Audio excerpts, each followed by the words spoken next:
Okay, are we live? Hello, hello, hello world. Take a moment to just say hi. So, I don't want to let too much time pass without solving a problem, working on something. So let me take a moment to say hello, welcome, howdy doody, or howdy. Yeah, that's it. We'll do another problem. Do another problem. That's all. I just wanna keep going. Keep going. Not let too much time pass without doing something. All right. So here we are. Did I make a mistake? Oh no, we're okay. Yeah, sometimes. Okay. All right. Given a string S, remove duplicate letters so that every letter appears once and only once. You must make sure your result is the smallest in lexicographical order among all possible results. This question is the same as 1081. Smallest subsequence of distinct characters. Same question. Okay. 2 for 1 today. BCAB, ABC, CBA, CTCB, C. Strange lower case English letters. So actually, you can do this in constant extra time, because constant space, because characters, there's only 26 characters to work with.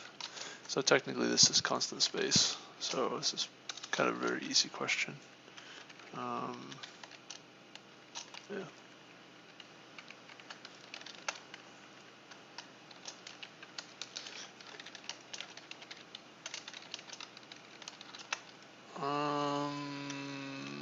Just call it V or has. I don't know what to call it.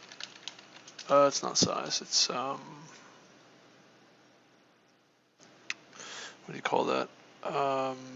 26, right? It's only 26 characters, and they're all false. And you're gonna say for auto C and S. We're gonna say int x is C minus A. Say if has of x. Really, if not, then has x equals true. And I liked using double lines for my if statements. And then at the end, you just say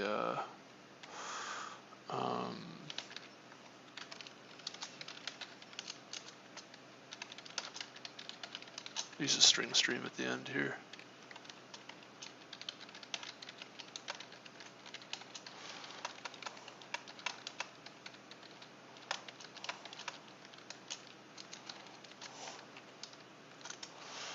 If has of I,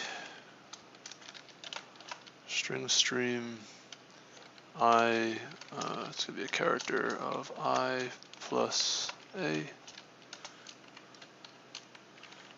and then return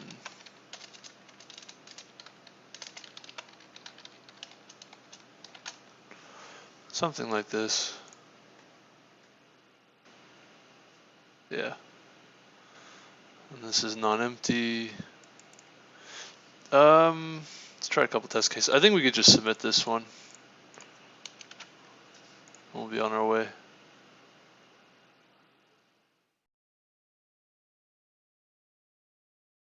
Oh no!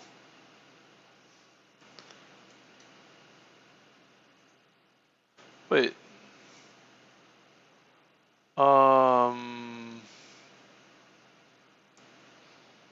Oh no. Excuse me.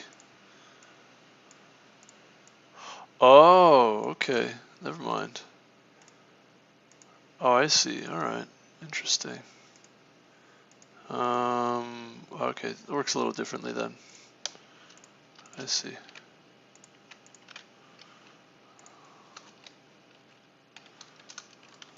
It's still pretty close, similar. I didn't really understand what the question was asking. I've mentioned that before. Sometimes the hardest thing is is just understanding the question.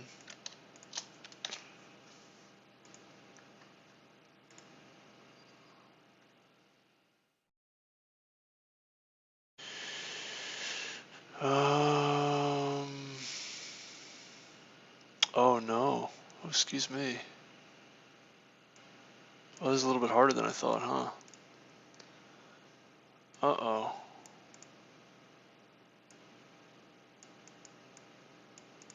Oh, alright. I guess this is a little more interesting than I thought. Okay. I was like, oh, easy question. So the problem is for A, C, D, B, even though C comes before A, you want to print the C after A. Yeah, you're going to remove your duplicates, but you want to take advantage of the possible positions such that you have the smallest lexicographical order.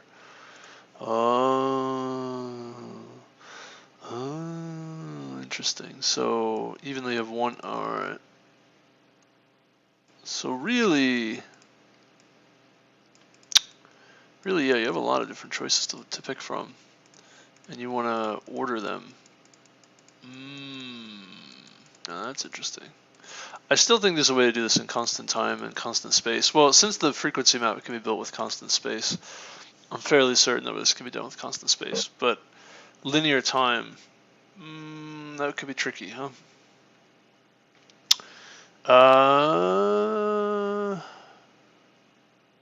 Yeah, you have to jockey between the index of these values and the indices and have to work with the indices and also the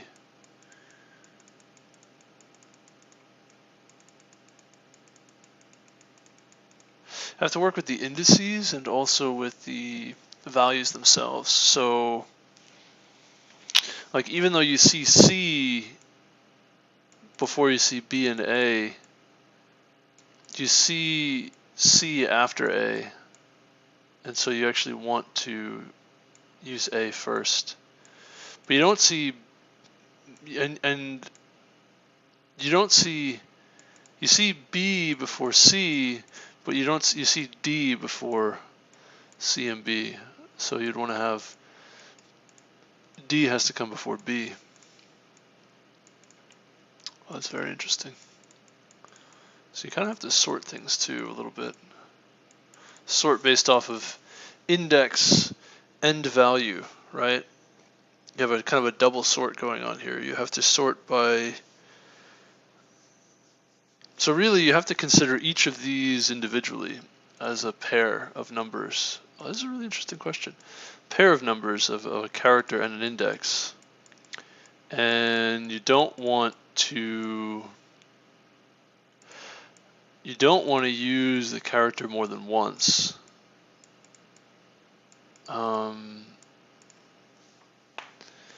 And so really, actually, you probably just want the best index then. No,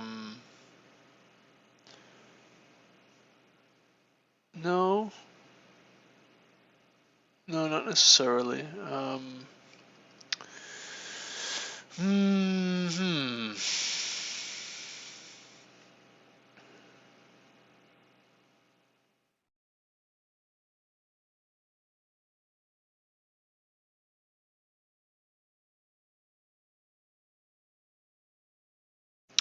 Thinking, how do we do this? That's a good question. We gotta think about this a little bit.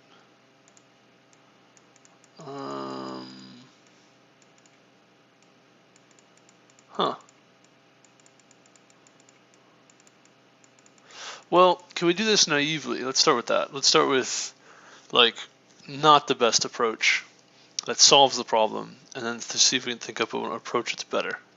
Let's start with that. So, one approach that would be at least correct would be, let's see, we can gather all of the indices for each character, right? So we could have a vector of vectors, we'll say, and for each character, there'll be 26 vectors. Each vector will have the number of what the indices are for that particular character. We can do that, and those will be sorted just by nature, right? Because those were sort of moving left to right. Those will naturally be sorted. And what we want to do is, I think for each character,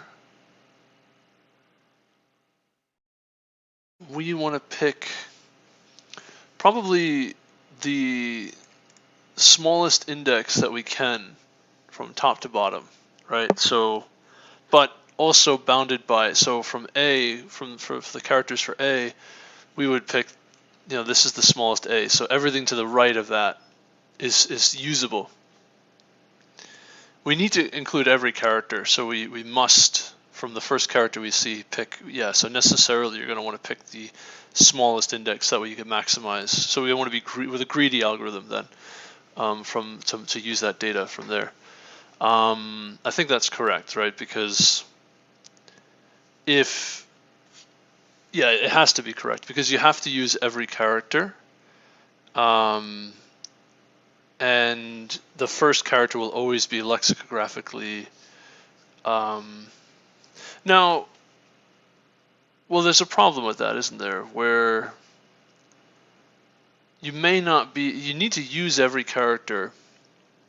However, if you pick that particular position for that character, it may not be possible to pick all of the other characters. So, like, you might run into problems with this algorithm, right? So if you have A, and then the next character would be C, but then you pick B, but the next B is over here in this index, and the next D, you actually, unless these are relative, these are actual indices, or I guess they're sort of like relative positions. If you can't pick, you basically can't pick D such that it comes after B, right? You would have A, B, C, and then D is over here. And you can't take D. So you have kind of a problem, don't you? I guess. How do we at least ensure that we get the best lexicographical? Yeah, let's try that. Let's think of an algorithm that could work for that. Just on this example alone. So they have one A, so you need to select that one, and its position, and then you have two choices for B. Ideally, you would pick the second B, although maybe it's better to pick the first B. We don't really know until we look at more information. We have a lot of choices for C. Still not clear which one's the best. And then we look at D, and D is the last choice. And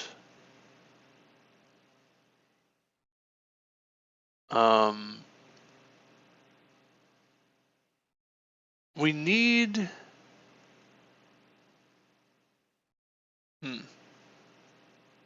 So I guess one way would be, you could in theory take every Cartesian product of these possibilities and then sort that whole list of possibilities and then take the first one, right? That would be correct. That would at least work.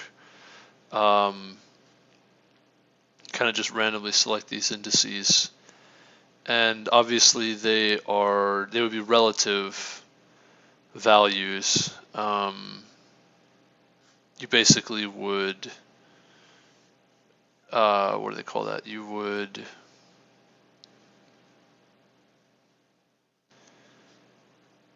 do something like, what I had down here at the bottom, where you would kind of like, you could just create another vector of booleans, 26 booleans, right?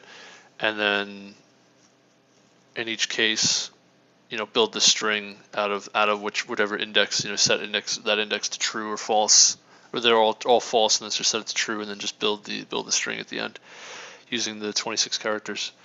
And those are all the different results, right? Those are all the different sort of positions you pick. Something like that. Like it wouldn't be that difficult, I think, to just kind of generate all of the possibilities and then select the one that's sort that list and select the one in the first one. However, you have a lot of different possibilities, right? You have 1 times 1 times 1, 2 times 1, 2, 3, right? Yeah, and the string is 10 to the 4th, so it's pretty big. It's a pretty long string. So that approach would work. However, it would be really inefficient. It would be extremely inefficient, and it's interesting. So now let's think of a way maybe we can optimize this, or maybe we can. There's some stuff we don't need to look at.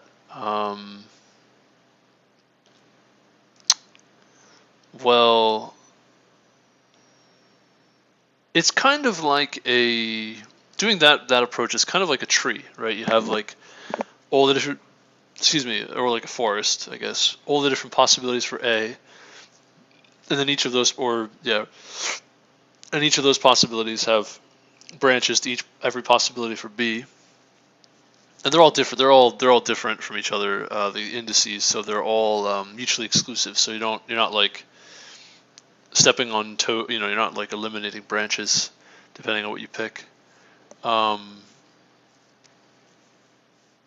Ideally, you'd want to pick the minimum index for all of them. However, the problem with doing that is that if you pick a minimum index for some value, you eliminate the ability.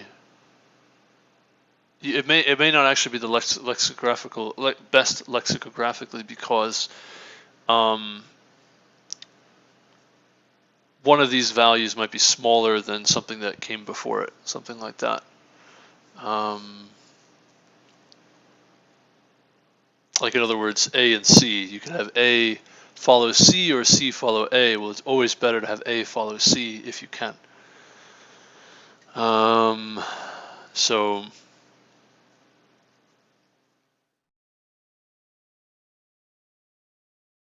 you may run into a problem where you cannot do that. So if we did A as the minimum value for A, and then B, the minimum value that's larger than A, and then C, the minimum value that's larger than B, we would end up with A, B, C here. However, D, we can't, we don't have any other choice, and so we put D right in the middle. But so you do A, D, B, C. However, it's actually possible to get A, C before D, and then B at the end.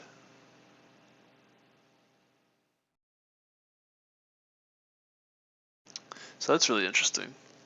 So that heuristic, that sort of greedy approach won't work, I think.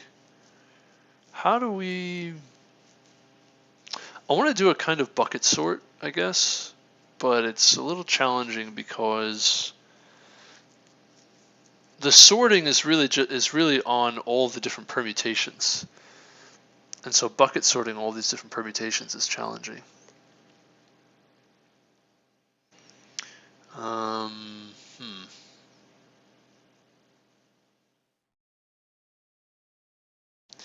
Well, you could say something like all the characters that you don't have a choice, you can kind of set those in stone. Like A and D, you only have one possibility. Now you have B and C. Now you got to figure out where do you put all your choices for B and C. Where do you put them where A and D are already set, such that you have the best lexicographically best lexicographical option. And you want B and C to come after A if you can, but you also want B and C to come before D if you can, right? That's kind of interesting. That was a really interesting question. There's a lot more involved than I thought at first glance. I didn't pick that up. These questions are always like that. Like they're always way more interesting than I realize. You know, I'm kind of like half expecting to just fly right through it, but no, slow down there. I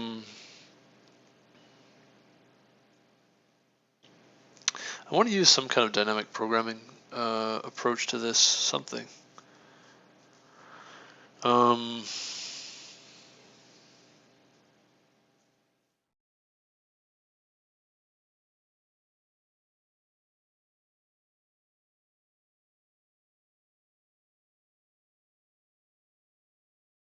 B and C have to come after A, right? Because that's just always lexicographically that's just always better, right? So A just beats everything.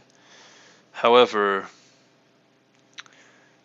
you also want as many you want as much of B and C to be before D as you can. And it looks like the only option is just C between A and D.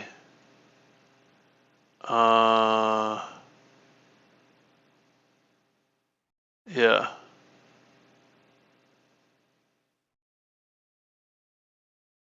There's no B that's between A and D, otherwise you'd put it there. Fortunately, there's a B that follows D. There's a C you could put in between. So you'd want as much of B and C to be before D and much of it after A as you can. That's pretty much what it comes down to. So I guess you could break this into sub problems based off of the I guess the values that must be decided. And each of those sub problems are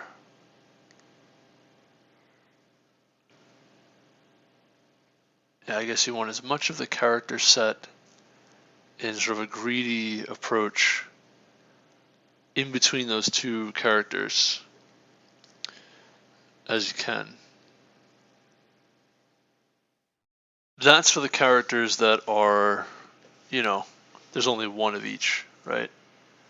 So here there's only one A, and so you'd want the other two characters B and C, if they exist, to follow after A in order if you can.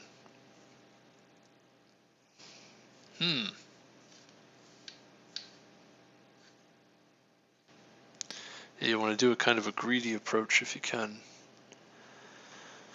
So this is challenging. It's definitely challenging.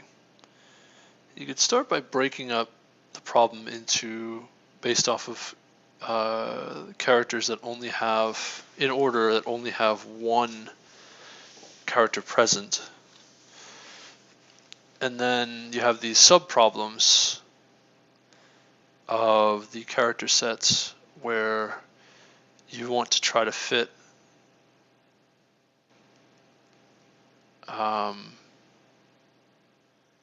as many of those characters in between. Now, what's also interesting is that these sub-problems, you actually want the characters that you have to choose from, you want them to be as close as possible as well, as minimal as possible as well, lexicographically, because the rest of the solutions that you can come up with, the other sub-problems that come down the line, those characters that come up, those are always they're going to be larger, right? And so you want them actually further down the list as well. So you want to sort of have the minimal, you sort of want as close as you can. If you're to the right of your bound, you want those characters to be as close as you can. So very interesting. Just thinking, how do we enforce this? How do we do this?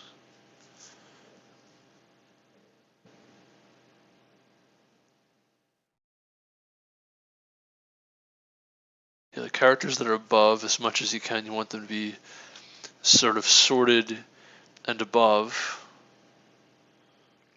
So if you have two, sort of like 10 and 20, whatever those characters are, everything above 10, all those other characters, if you have them, you want them to be sort of greedy, as greedy as you can above, and then the characters that are in between,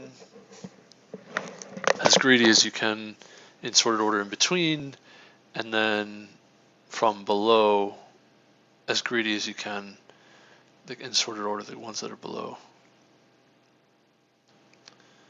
I don't really know actually how to even program that. I don't really know how to program that, and then I also don't know if it's necessarily correct. I'm pretty sure it's correct if we do that properly. You do that, if you can extend that to multiple sort of subsections, right? Let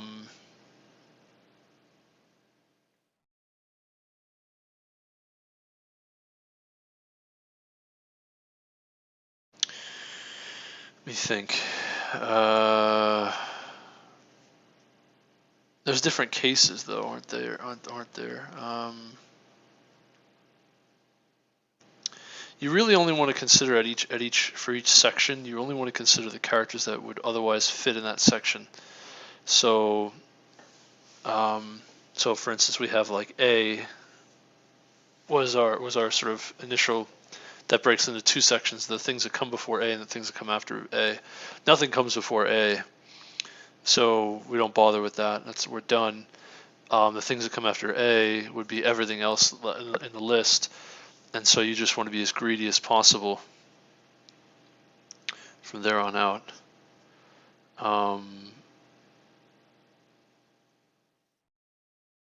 Now, would that be correct though? Now, you could conceive of a situation where you have a whole bunch of characters that follow, and you have two choices for each, and you actually can't. The greediest approach is not correct. No, actually, at that point, the greediest approach is always correct. Oh no, it might not be, because I think it's necessarily correct because, well, no, yes, it's kind of hard to say, isn't it? I think it's necessarily correct, the greediest approach, because even though you might not be able to use all the characters, but lexicographically, they'll always be better, I suppose.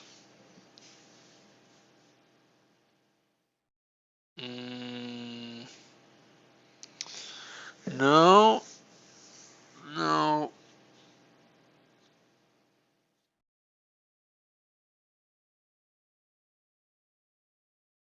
It's so confusing. Yeah, it's hard to say because I want to say you could conceive a situation where you could end up, if you just do the greedy approach, so you have like A, B, C, D, and E or something, and excuse me. Oh, you take the greediest B, but there's two options for E, and you could take the greediest B, C, and D, but there's two options for E. One of the E's comes before B, and one of the E's is too far away for the greediest option for E. I guess it has to come after this B, C, and D. It comes after, or it comes before the best option for D, if that makes sense. Excuse me. And then the best option for greediest option for E is too greedy. It actually comes before B. So you have to pick the one that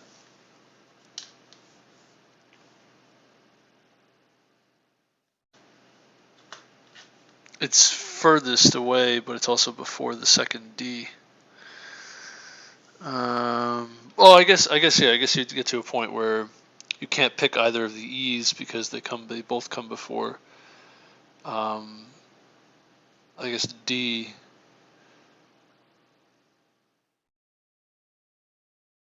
where the best option for D is I guess the best option for D should be the closest D, but even the closest D to the closest A, closest B, or closest B, closest C, and closest D, and closest E, in succession. The E's could be interspersed in such a way where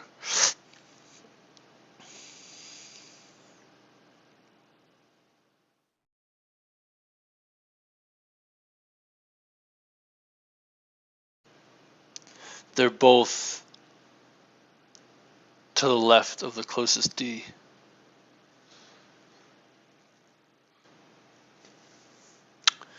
In which case,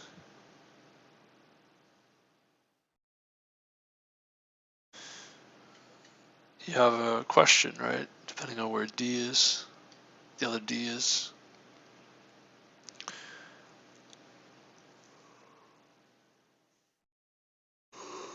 Excuse me. Oh man, it's really confusing. I don't know. I'm trying my best to avoid using some kind of dynamic programming approach, but it's increasingly looking like that's probably the only way to do it. A sort of a depth first search. Excuse me.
Hmm.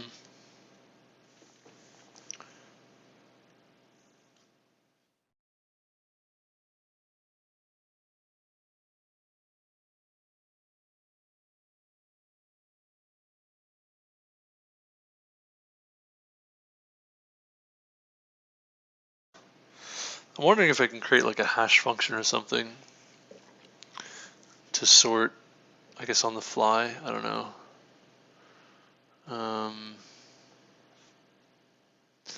No, it doesn't really jive.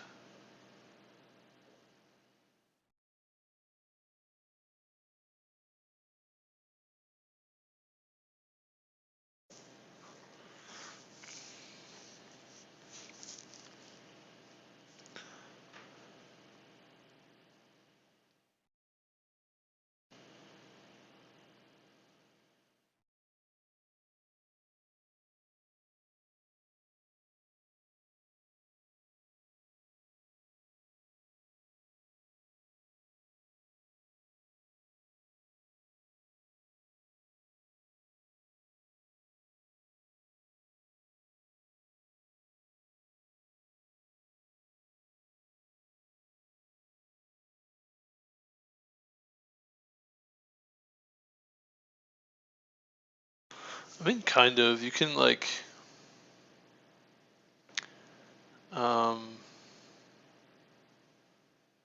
well, yeah,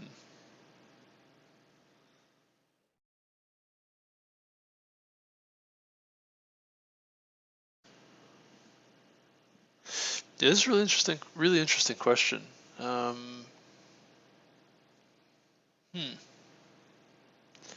You kind of just want all of your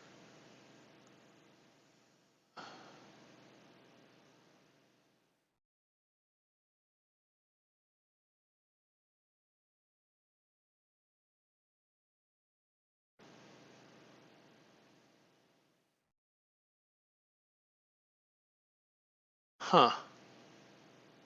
I don't know, man. I'm like kind of stumped.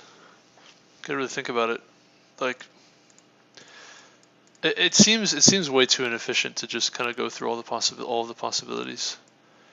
So it's got to be something slightly more efficient in between. And my thinking is like, well,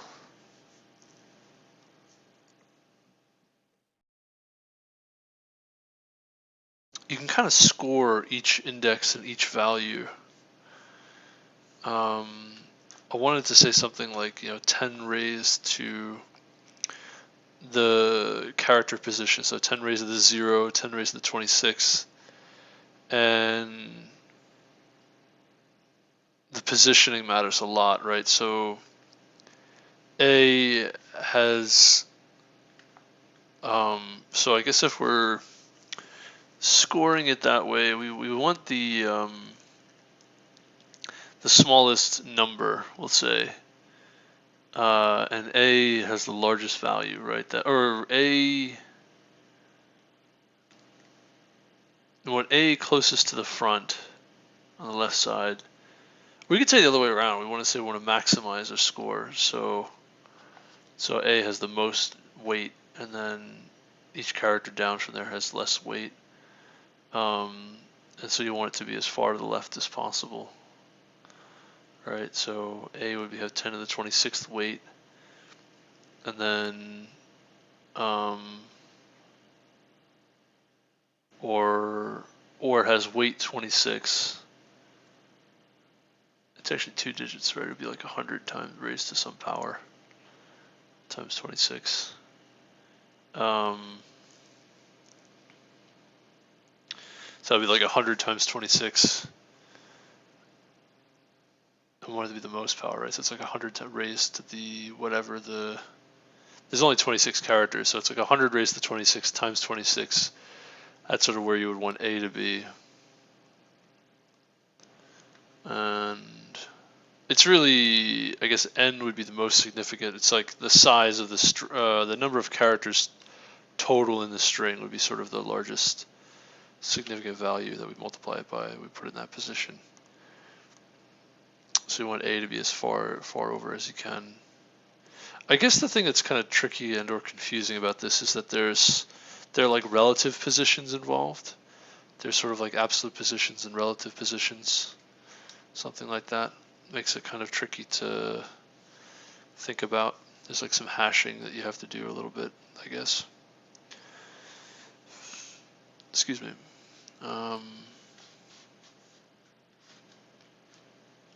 Yeah, sort of like these buckets, I guess, that you would hash your values to.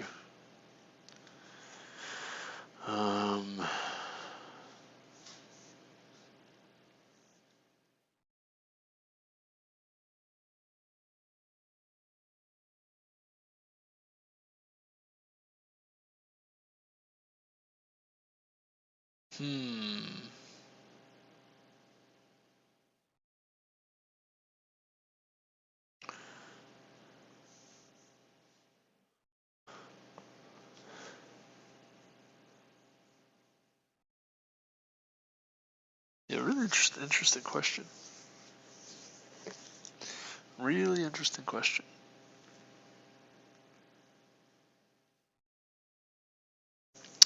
Now maybe you could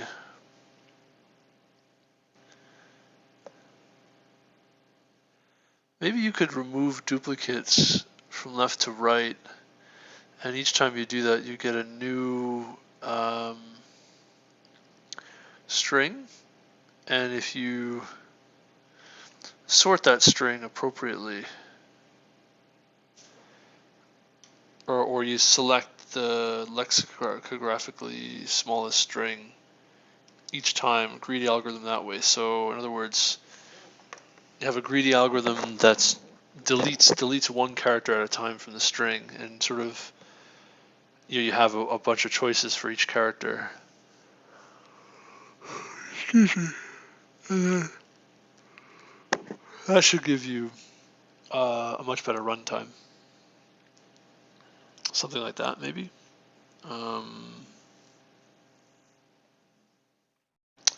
Let's see.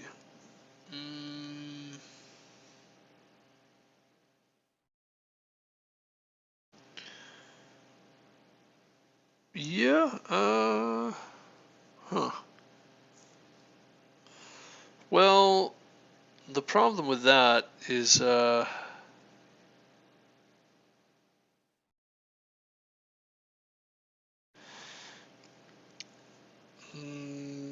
it's not obvious whether or not those are sort of dead branches in that tree of selection of things to remove or not remove.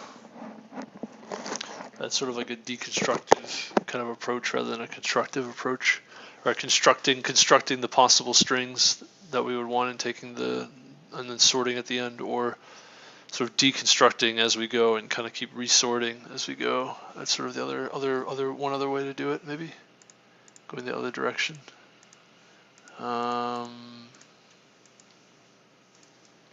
Interesting question, man. It's a good one. That's a good one. Very simple, but has a lot of, yeah, it's very interesting. Huh.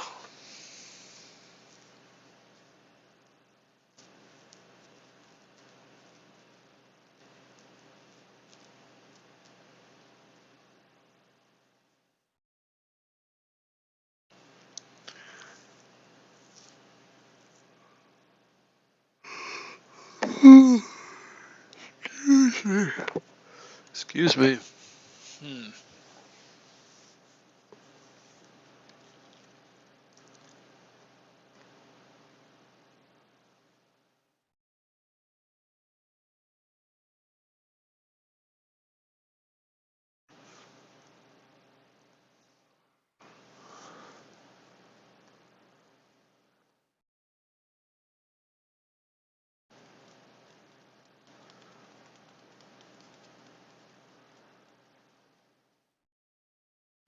Let me think here.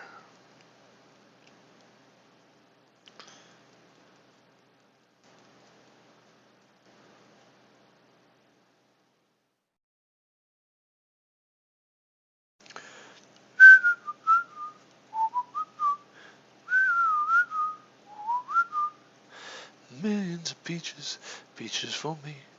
Millions of peaches, peaches for free.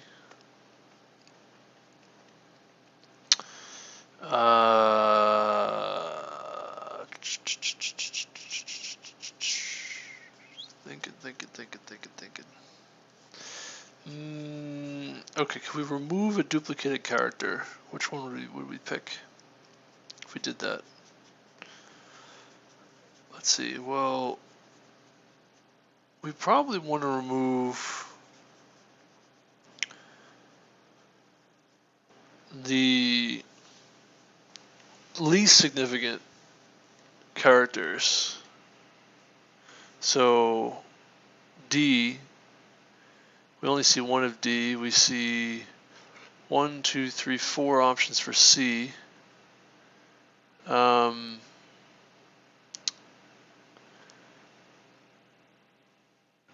And really we have to pick one of these C's. That's what it comes down to, right? Because if we just remove C, then we're going to have more C's left. So we have to pick one of these to get rid of.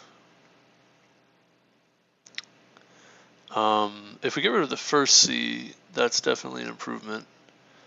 If we get rid of the second C, that's also an improvement.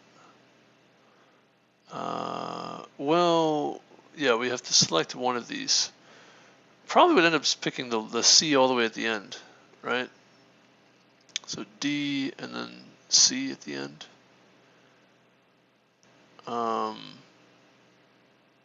That's a mistake, isn't it? Well, no, what do we get if we do that? What do we get? We get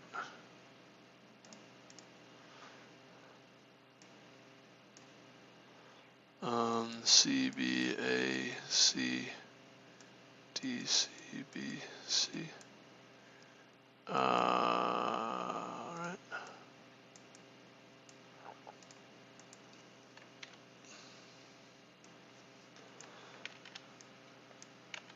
I have a few possibilities here.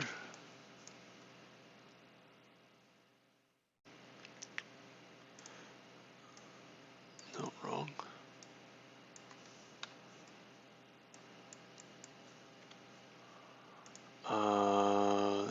C, B, let's do it this way. C, B, A, C, D, C, B, C. Okay. 1, 2, 3, 4.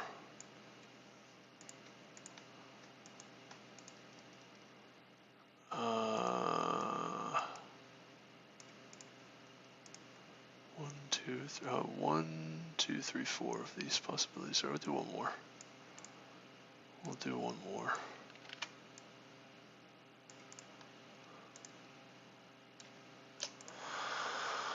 Okay. So, okay. So we have a few different options, right? We have this one.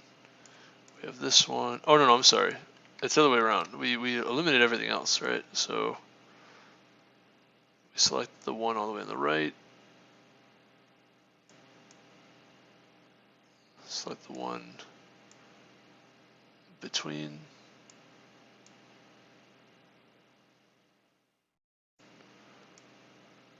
Oops. It's probably faster if I do it this way. Get rid of these two. And then finally the one all the way on the left. Now the question is, we basically got to pick one of these 4, right? Which one is the best? It looks like it's this one, right? So C, it's not this one because B coming before C is better. A is in the same spot for all of these. D coming before C is not good, right? C is better to come before D. And then we have B, so you have this option.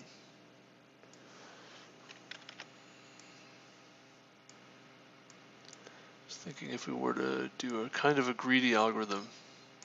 It's kind of what I'm trying to do. I'm trying to find some kind of a greedy algorithm that'll solve this problem, because I think it'll be too expensive to do a brute force approach. Now that's C, and we have 2 options for B, right? And obviously we don't have any options for D, we just have to leave it. C we have some options, and then what do we have? 2 options for B, right? So we either select the left B or we select the right B. One of these 2. Which one is better is this one. This one is not good. And that's it. We don't have any options for A either. A only has 1 option. That's the right answer. ACDB. Okay. So how did we do that? Well,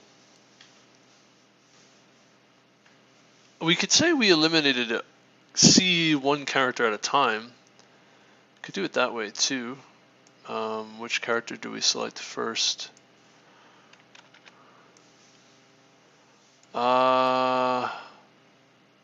How do we know which character? Like, how do we quickly figure out that we want this one? Only one of these C's can we keep. How do we do that? Because we can do character by character, just remove C 1 at a time, but really it's selecting 1 C. And how do we figure out which one we want? Which one is best? And here's another question: is it possible that 2 different choices are fine, right? If you had another C like right in the middle between this A, C, and D, another C right in the middle, right? It's possible that they're equal. If it's actually equal, I think it's fine to just pick the minimal one, right? Pick one or the other. It shouldn't matter if they're equal.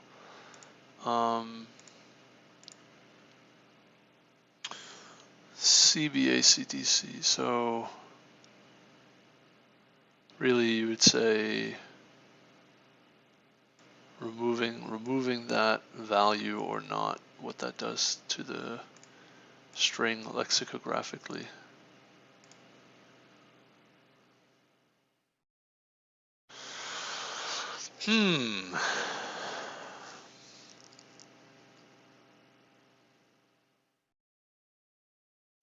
So I guess one way to do this is to literally just do what I described here, which is you've got the whole string,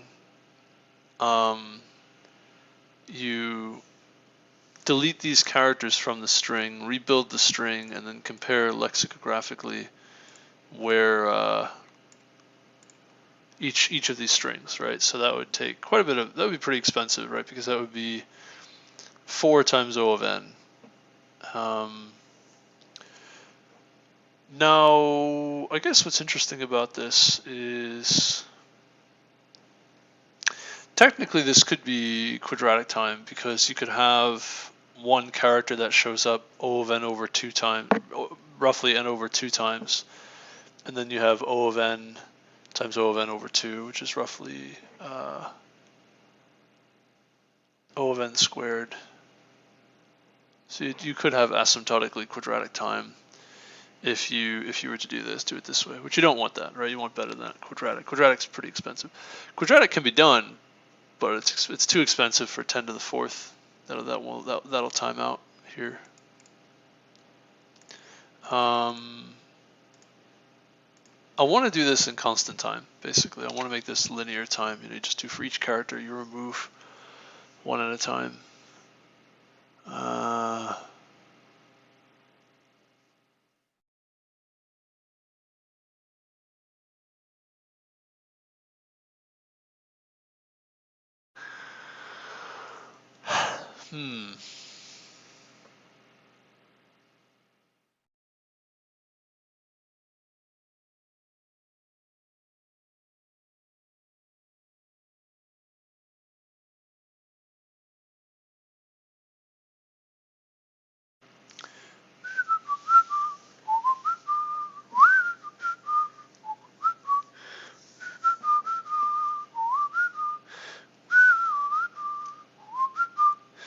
Millions of peaches, peaches for me. Millions of peaches, peaches for free.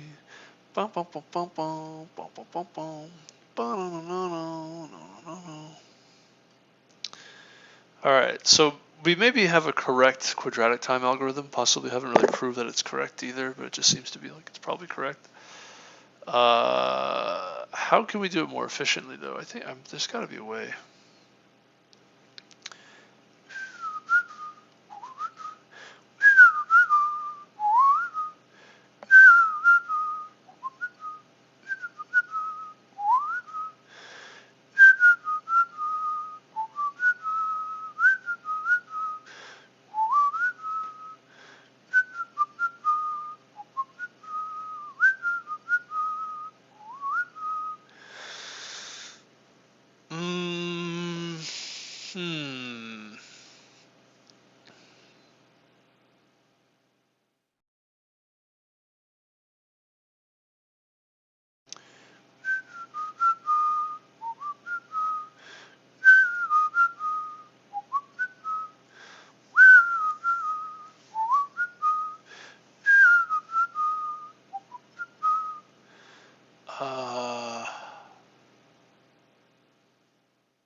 Oh, I think I got it. So if you were to delete all of these C values from this string, right, if you built the string without C's, oh no, never mind. I was going to say, I was thinking you do some kind of a sort or a binary search to figure out the best spot to put C.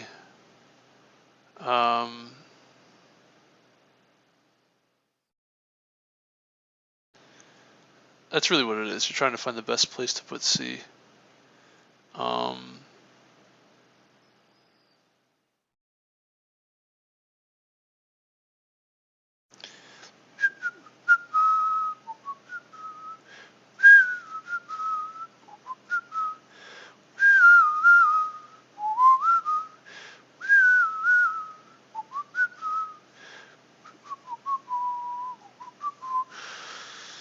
It's got to come after B and A, but come before D. Now, what's interesting though is if you went the other way around, if you found the best spot to put B, oh no, no, it's fine.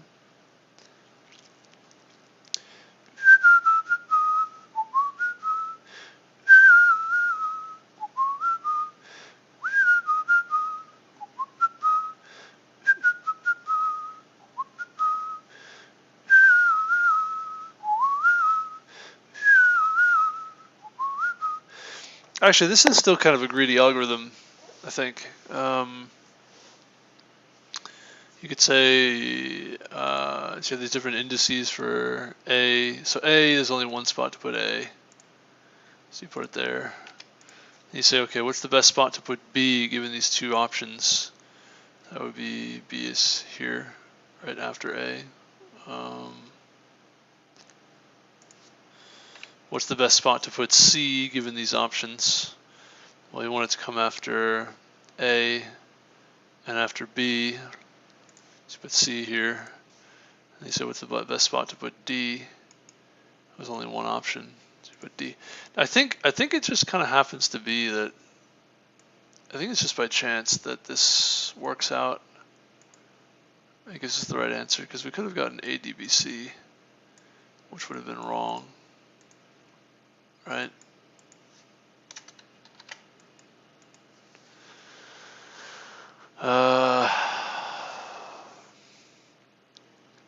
I think removing stuff is better than trying to build it because you sort of have all of the junk in there already, and like you can't miss the solution by removing things. You definitely can miss by constructing this because you have situations like this where D really should have been placed before B because you only had one option for D and it was very inconvenient once you already placed B. Whereas if you had something like B where let's say B was really inconvenient and it took a while before you selected B, like you already know what all the possibilities for B are, I guess. So given where B could be, yeah, you're sort of removing, I think, is better. But even still, you end up in this. You probably could prove that this is a correct algorithm, but it's not very efficient. That's the problem.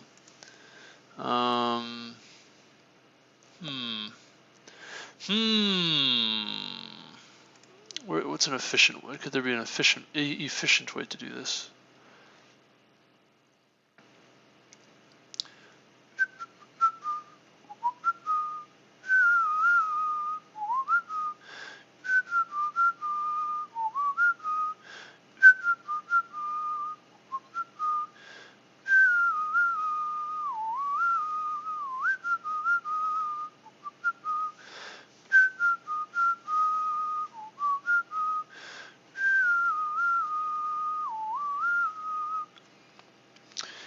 Millions of peaches, peaches for me. Millions of peaches, peaches for free.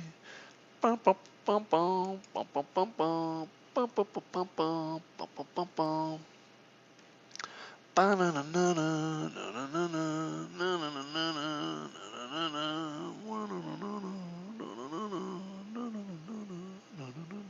Well, clearly anything that's larger than C would eliminate this C, right? Like that can't be, or yeah, anything that's smaller than, so C, you want to push C to the right with regard to,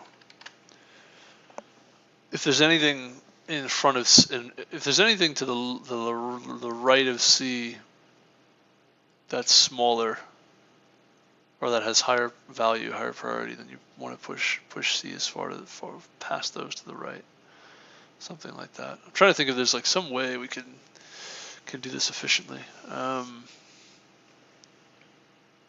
then once you see a D, you don't want to put it to the right of that. So it would just settle in between these two.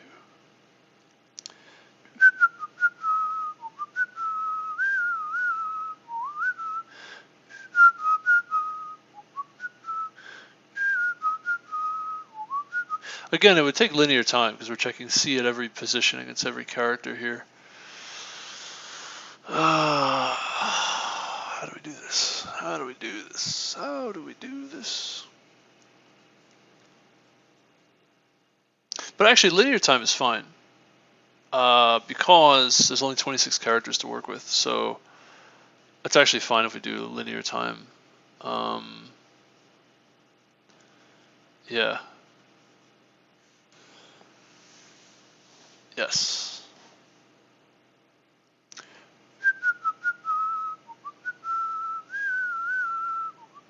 Because we only have to do it 26, right? Like I said, 26 times, which is still linear, which is good. And that would be constant, not constant space though.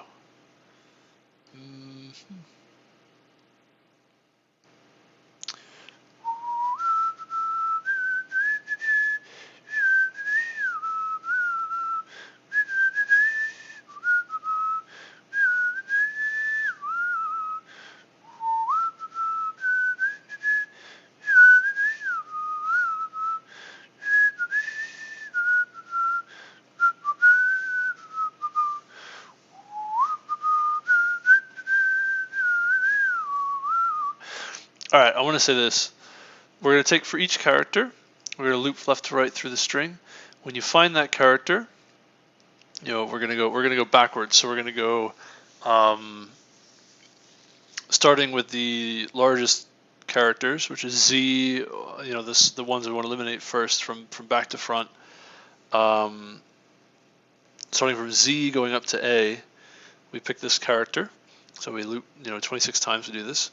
And we're going to go from left to right in the string. We're going to say the routine's going to go like this. So let's say we got to let's say we start with D and we said, okay, we're going to set that character to true in our array. The first time we see the character, we're going to set this to true in our array, and then we're going to loop from there towards the right and say, okay, is there anything that this could be in front of, or rather, so for C, we know B would be better to be in front of C.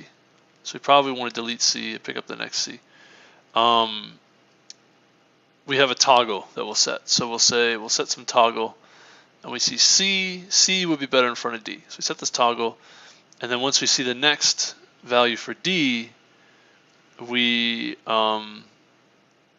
untoggle and start again, and we delete. We set this to false for that index, and update the new index for D, right? Yeah.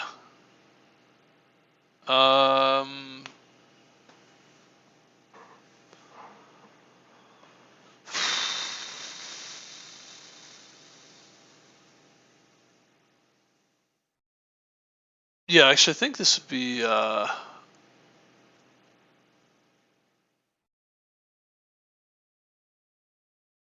Just thinking, how do we do this? Basically, we want for each character, we want to find the index for that character.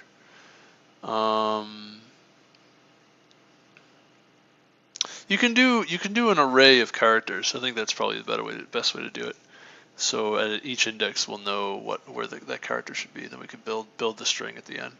So yeah. So as I said, so we'll have this toggle for D. We'll set, okay, we have a particular index and a particular toggle for D, and then if we find, we scroll to the right and we say, oh, it would be better if D is to the right. So we toggle that's true, and then if we find a D, then we'll update our D, or have a better selection for D. And then if we don't toggle, right, if we don't find a better selection for D, then we skip that D, right, and keep going until we find another spot where we say, oh, this D should be. You actually should probably have since you're trying to push, you're actually trying to push the smaller values as far to the right as you can, really. Yeah, so it stops until you find something that it shouldn't actually be to the right of. So Z would sort of be to the right of everything, but then once you find for like Y, once you find a Z, you don't want that Y to be to the right of that Z.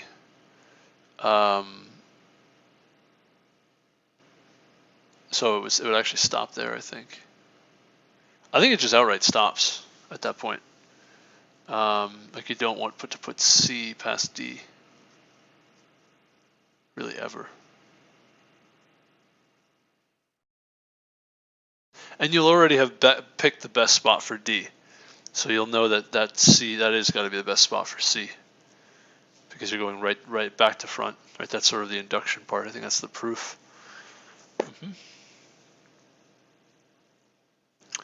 Now, the tricky thing is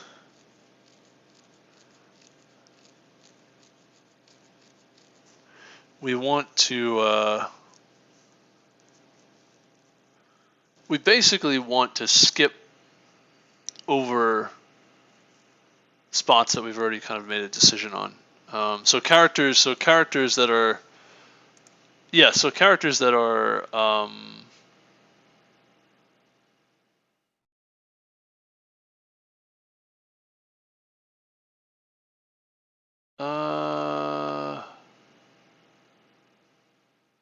we could do both. We could do a mapping from character to index and index to character. So that way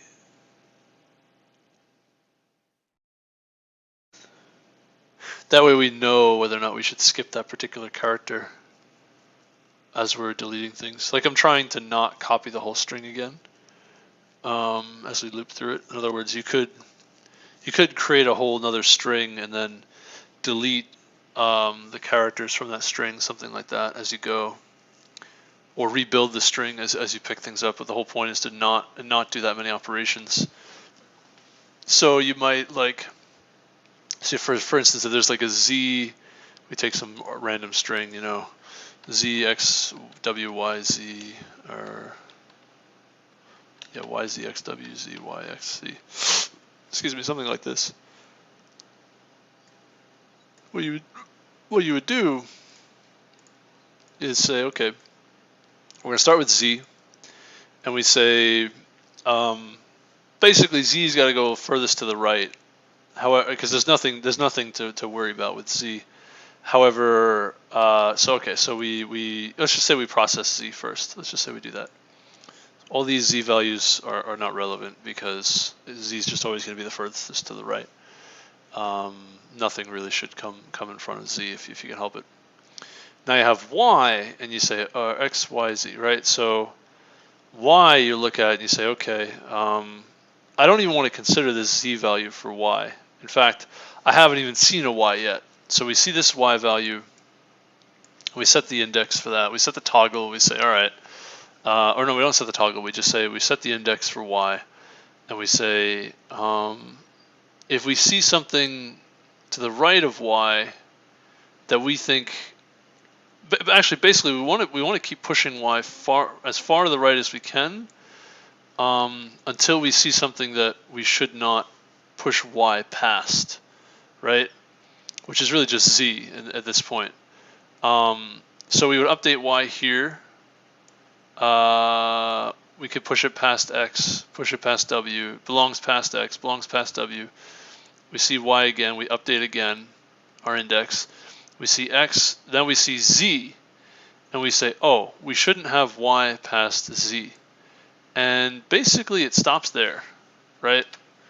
Now, we pretty much want, when we go through our string, to not consider, right, so when we had the Z before, we want to not consider the Z's. So we would run into a problem here, unless we do something about it. We'd run into a problem here for Z. And we need to know what the index of Z we chose is. So we would look up for Z what index we already picked and say, oh, that's not the right index. So we skip that character altogether. And then finally we see, oh, this is the right index for z. So we actually just stop right there because we don't want to put our y anywhere past the z that we picked. Yeah, and that's any character that's larger than the character we're working on. We want to store the right index for that character. We also want to update which index we picked for this character as well.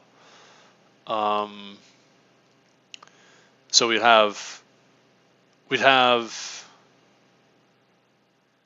the index that we picked for y is a mapping from 0 to 26, whatever it is, to the index, and then also we want to map the index to the character, back to the character. We can do a what do you call it? You can do a an unordered map, a hash map. And because the reason that we want each character to be mapped to the right index, but we also want to be able to reconstruct the string at the end efficiently. We want to do that in linear time, or we want to do that in. It should be. There's only 26 characters, so it shouldn't be too hard. It could be. How would you do it? Technically, sorting the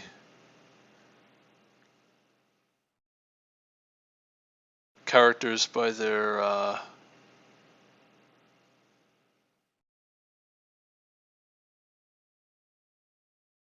just thinking, the character to its index. Could put -1 for characters that don't exist, and then you can actually sort the characters by their. You can actually sort the characters by their index, if that makes sense. Because there's only 26 characters, so it's efficient to sort it that way. Can you do that? I'm just thinking how to do this. Or maybe there's a better way.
I think you could do it that way, which I just was describing, where you can actually just build the return array, build the return string, and then sort it based off the indices. Because there's only going to be 26 characters at most, it's constant sort of return string and a constant time to sort it. So it's still constant memory, still constant everything. It's just, I'm not sure if there's actually an even better way to do that. That's actually what I'm thinking about right now.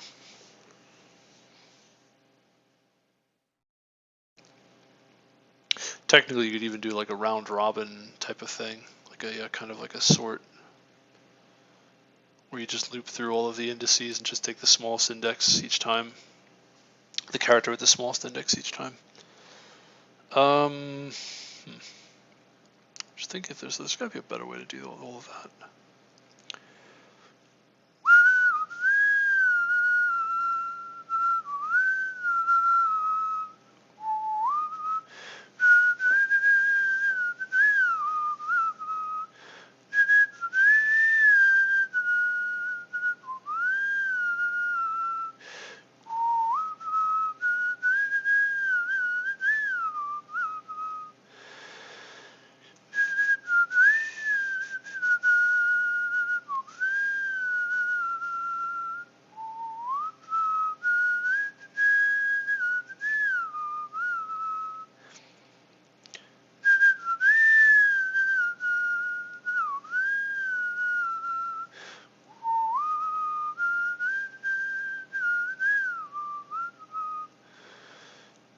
Yeah,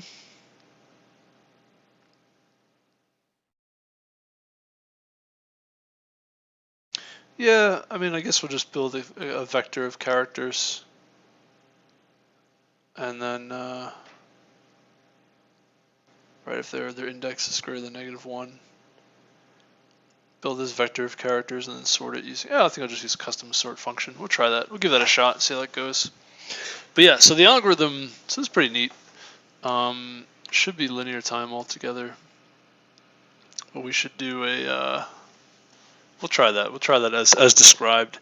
So we'll start from Z, character Z, and we'll loop from left to right over the string to find the best index. We'll say if there's any character larger than Z, which there won't be for Z, what you're going to check is what, and by induction we should already have it, what index we picked for that character. And if that's not the index we picked, skip it. If it is, then we stop where we're at for Z, and that's our index for Z. And then we write that index into our map or into our vector, and then we go to the next character. Yeah. And then once you're done, you have this map now of all the indices that the sort of the optimal indices that we picked. Then we say we want to build the string with those indices, the characters at those indices. Those are relative indices, right? The actual string that we build is only going to have at most 26 characters. So we can just build the string with all the characters that have indices that exist, that we found those characters, create the string, and then sort that with a custom comparator on the characters, where we compare the characters using the indices that we found, the index values that we found. Yeah, I kind of want to try that and see how that goes. Let's give it a shot. Let's just try to code that and see what it looks like. So we'll go to the beginning again. Took me a while to figure this one out, huh? So this is going to be int, and we're going to say character to index, and it's going to be which character, so it'll be 26, and the indices will start off at -1. We're going to say for int, we'll say x equals 0, x is less than 26. Plus x. You can actually do it this way. You can do character A or character C equals A or Z, and we want to say minus C, and C is greater than or equal to A, and then we'll say int x is equal to C minus A, and we'll say you can kind of go, either way, but so now what we're going to do is say loop over the string int I equals 0, I is less than s dot size plus I, and we're going to say which equals -1, say character or a new character is s of I. Say if new character equals character we're looking at, then we want to say which is going to be updated to this I, right? We're moving left to right, so it's always going to be larger, so we never have to check if it, we're obviously want to take the maximum, but it's always going to be larger. And we'll say if it's equal, and we'll say otherwise if this new character is greater than C, then we have to say, so this new character we have, we picked up, we found a spot for Z, have this new character that's, or rather, let's say we're looking at like Y, we see Z, we want to check if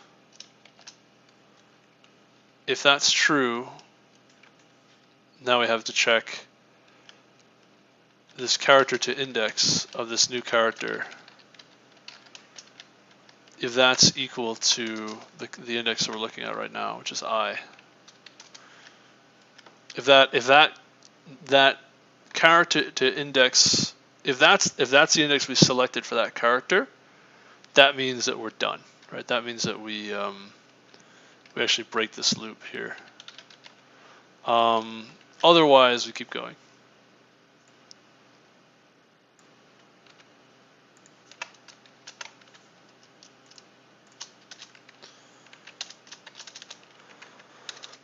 Whew. If character is a lexicographically larger character and is in the correct position, we stop searching for the optimal position for C, right? Now we say, which by the way, this is subtract A. I don't think we need X at all, do we? Oh, we do. No, we say after we find that, then we update character to index of X equals which. So yeah, so now we do that. We do this processing. We get this character to index. Now we say string stream SS for auto X and character to index. We actually want something like this: I equals 0, I is less than 26, really.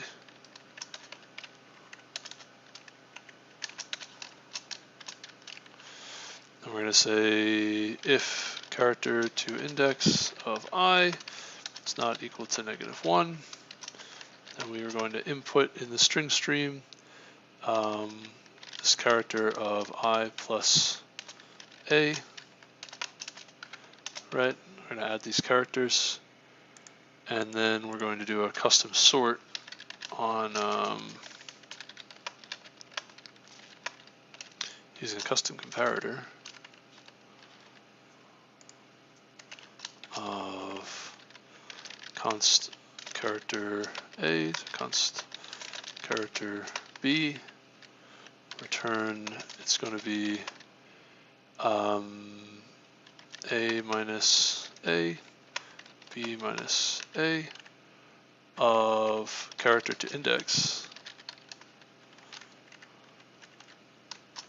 It's less than character to index. Using this custom comparator to do the sorting. We're going to say standard sort say a standard string ret is going to equal ss.string, and standard sort ret.begin, ret.end, it's custom comparator, and return ret. All right, does this compile? Let's start with that. Does it compile? Wrong answer. Output ABC, output BCD. ACDB. Oh, interesting. We didn't get A in there? We were so close.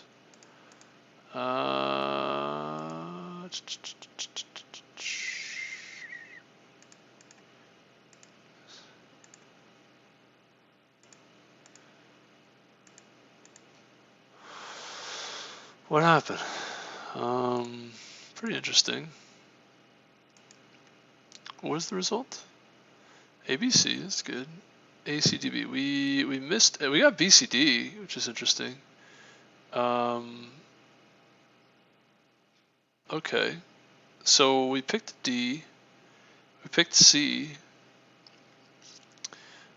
B needed to come before D, C. We got D, C, B, and then I think I did this wrong now. Yeah, we didn't pick this B over here. So this is just the wrong algorithm, huh? This just doesn't work properly. Because we pick D, we pick C, left to right, and then when we pick B, we say, well, we don't want to pick this B because it would have to go past the C and D, which I already said is the best we can get for the C and D. Gulp. I think if you see something that's larger than that, it has to disqualify B also. Yeah, interesting.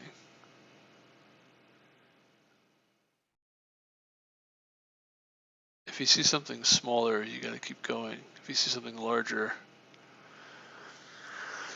do you keep, well, if you don't see a B at all, right?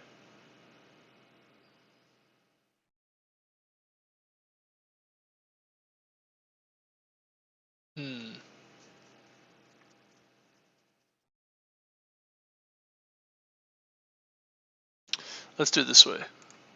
I think it's, you don't break, you say,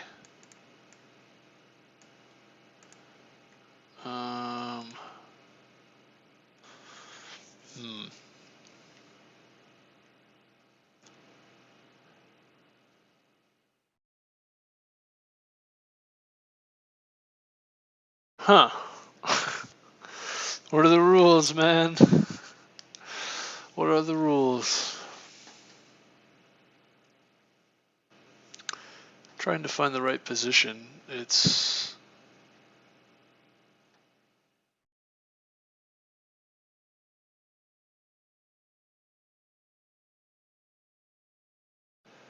anything that's smaller, you're going to move it to the right. You're going to keep going to the right. If you haven't set your position yet, you pick it. You'll keep, yeah, if you keep going to the right, you're going to just pick up D as you see it. You're going to keep updating D. And as soon as you see something that's larger, but oh, so the caveat is that if you haven't picked up this value yet, or if you see something smaller, you want to keep going if you can. I guess you untoggle.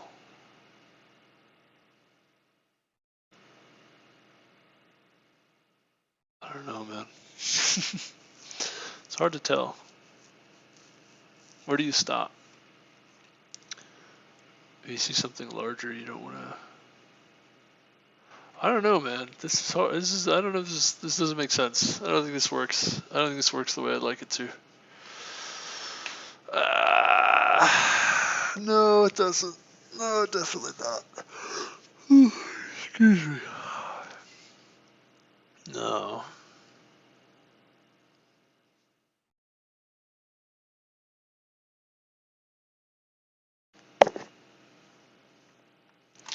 Only reason you would go further past these other two is if you see something smaller, you need to, excuse me, find something. I guess you untoggle from there. You gotta keep going to the right then until you find something smaller again.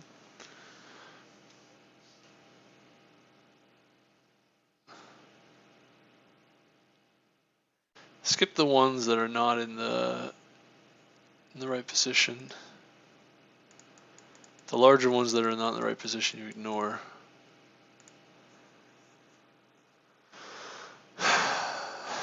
I don't know, what do we do here?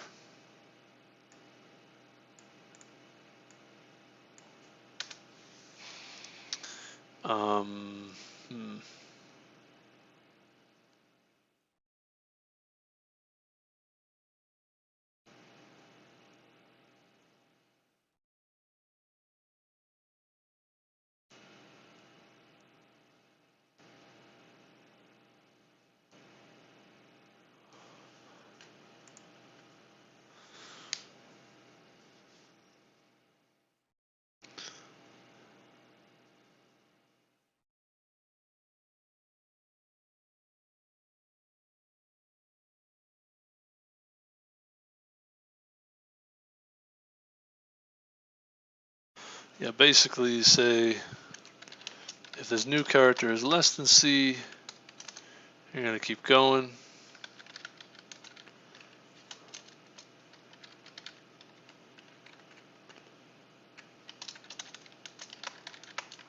If it's equal, you're going to update, and then otherwise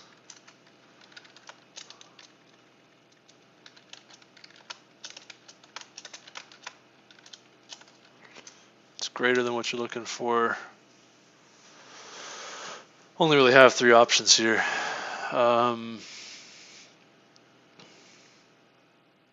If this is in the right, if it's not in the right spot, if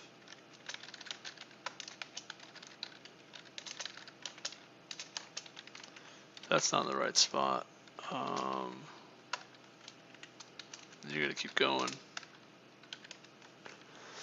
If it is in the right spot, I don't think we care anyway, because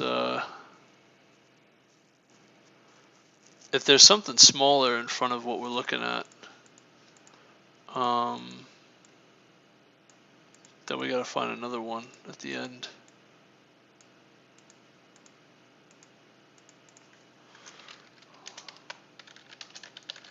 Call it keep searching. Initially false. So keep searching to true. Right, if it's smaller, we got to find something to the right that's larger.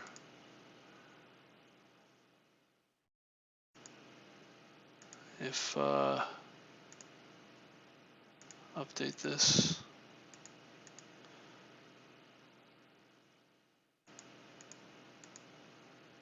I don't know, man. I don't know. It's too hard. This is like not too hard, but I'm getting stuck on this. I don't think it makes sense. I'm trying to code something up, but I don't even know what I'm trying to code. You know, that's the problem.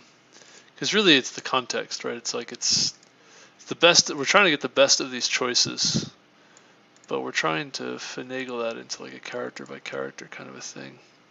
So let's do the CBAC, CBAC, DCBC. Okay, let's see this.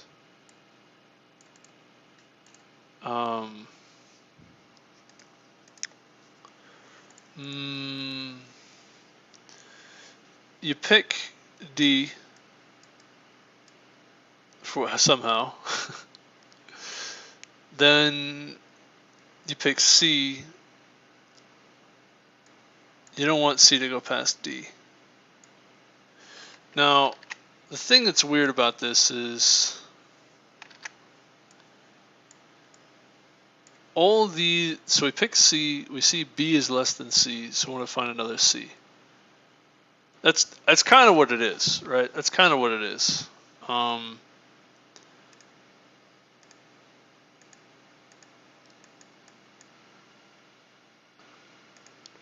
We basically ignore everything until we find another C. That's pretty much what we got to do. So let's do it this way. And we say if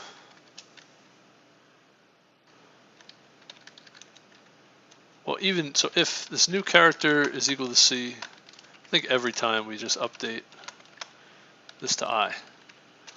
Now, if new character is less than C, we gotta keep searching. So we do Boolean, keep searching, equals false, or is true. Keep looking. If this is less than C, then we say keep searching true. Here, we don't have to keep searching.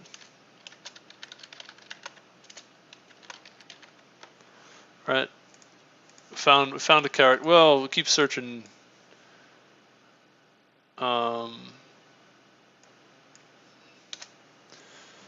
We'll say it's always true, right? So let's say it's false. Okay, so keep searching, find a value, update it. So we found this character. If the next character we look at is less than C, that means we got to keep searching for another character, right? And we say if, so it's 3 cases now, if this new character is greater than C, we have some things going on. If we already found a character and this new character is larger, we're done.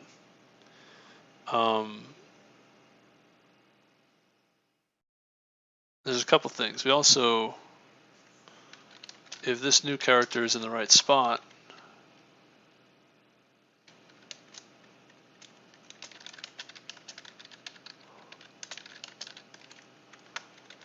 it's in the right spot, and we don't need to keep searching, then we can stop. We found our what we're looking for.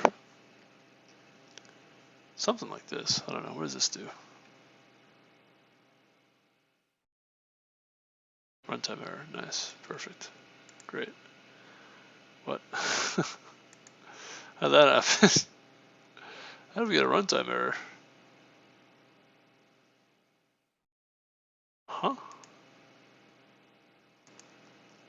Oh. These are also supposed to be else ifs.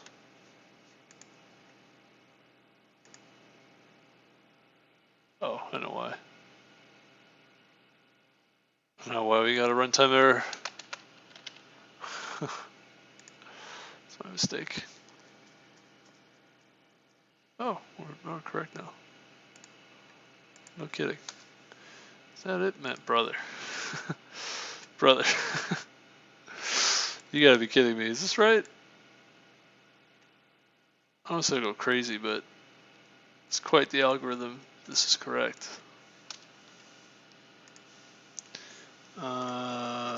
What is this? Hold on, I'll do it this way. ZXWYY, ZXWY, XCY.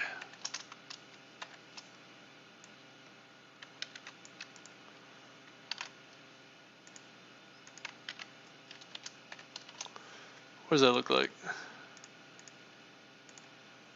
Wrong. All right. Well. Oh. Man. What?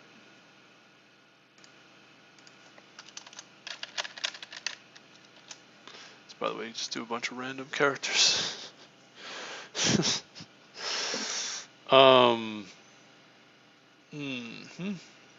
What went wrong on this WXYZ? I was so close. What I was saying was the algorithm is, keep searching is true. You find so you find Z here, set Z to that index. Keep searching, stays true. So you don't have to keep searching. Once you find the Z, you don't have to keep searching, right? Only if you find something smaller to the right of it, or less than or equal to, then you got to keep searching.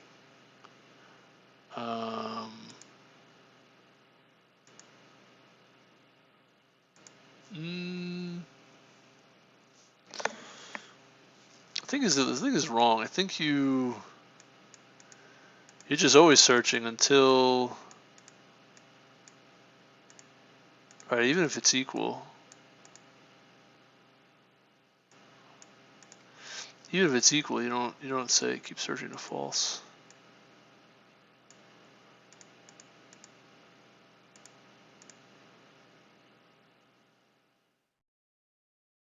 Well, actually, no. That should be fine.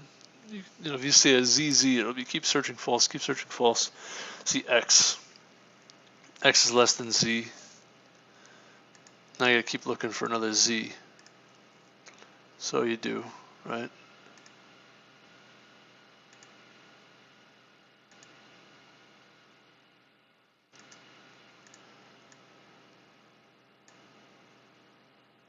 This is always false for all the values of Z.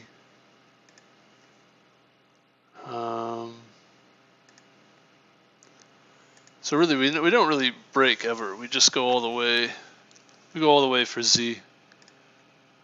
Take the Z at the end, right? So Z should be 0, 1, 2, 3, 4, 5, 6, 7, 8, 9, 10. Right? So Z should be 10, index 10. Now we take a look at Y, and we say,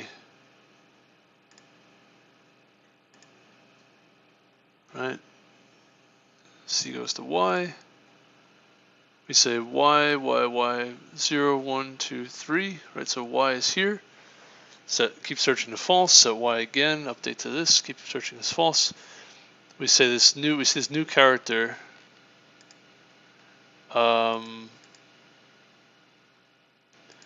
Keep searching as false. But this is false, so we don't break, we don't do anything here, we just say keep searching as false.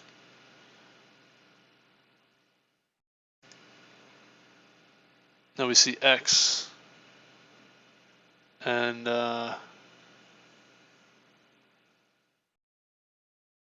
X is smaller than Y, right? So keep searching goes to true. We go to W, keep searching as true. We say Y, keep searching as false. We see X, keep searching as true.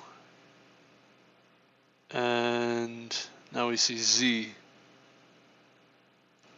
And we need to go past Z to get this Y. Because if we put Y before X, now that's the thing. We don't know if X is supposed to be there or not. That's a good question. We're assuming X is supposed to be there. We don't actually know if X is supposed to be there or not. So that's part of the problem.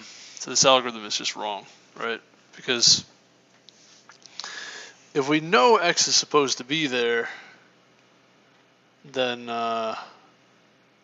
obviously we need to go to the next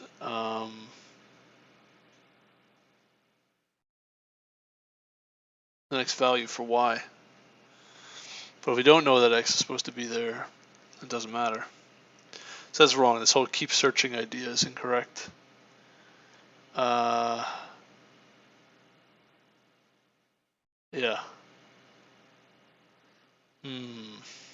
Interesting.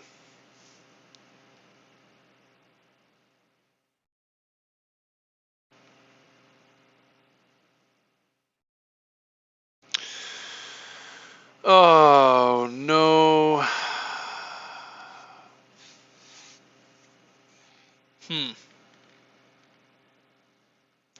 Maybe we need to do kind of like a sliding pointer type of thing, sort of from left to right, where we have to figure out where these characters go before we can compare them to each other. If because the problem we had over here is that if A, it happened to be that A is here. So if this X is supposed to be there, then we have to go past X and Z to get the other Y. If X is not supposed to be there, if you've seen an earlier X, which we did, then if we've seen an earlier X, which we did, then actually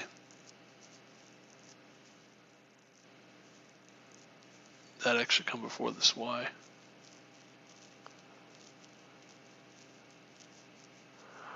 Interesting. Very interesting.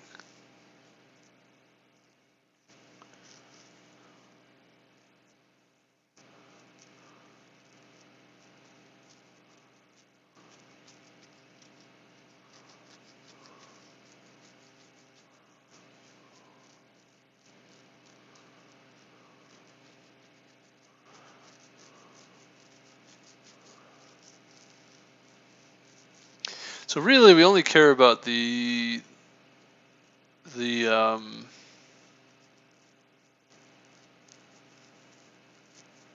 smaller values that we know we need to skip.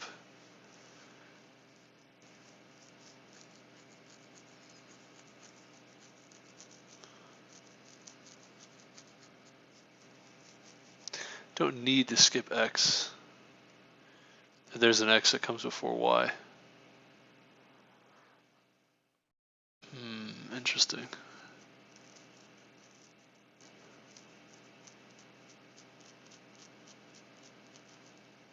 Huh. Okay. Let's try this again then.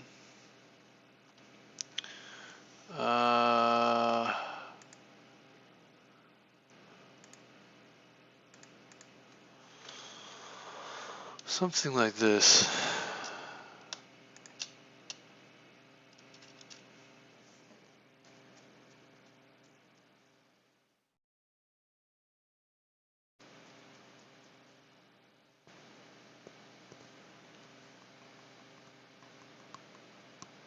I don't know, man. This is so hard. This is so hard. Oh boy.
We gotta think about this, huh? We gotta think about this, huh?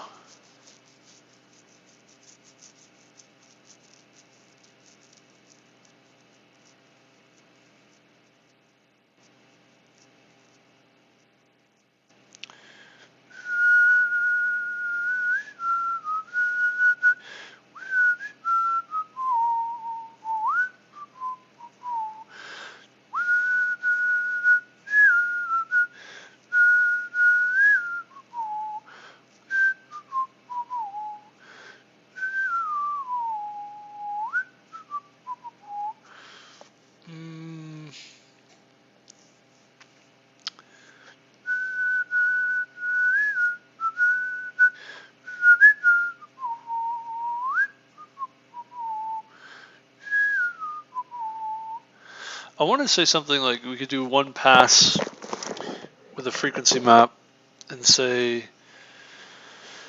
you know, each of the characters that only show up once, we could set those first, and then we can properly kind of handle this algorithm where we know we need to skip those characters.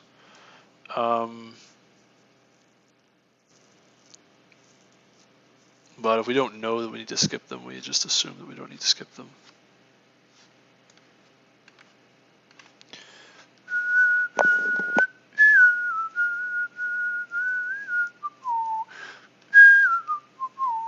So that's only when basically you add this line here.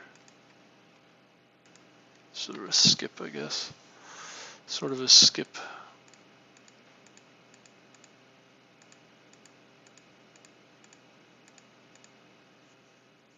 Yeah. Okay, try that. Could try that. I don't know if this is right, you know. I don't know if this will give us the right answer.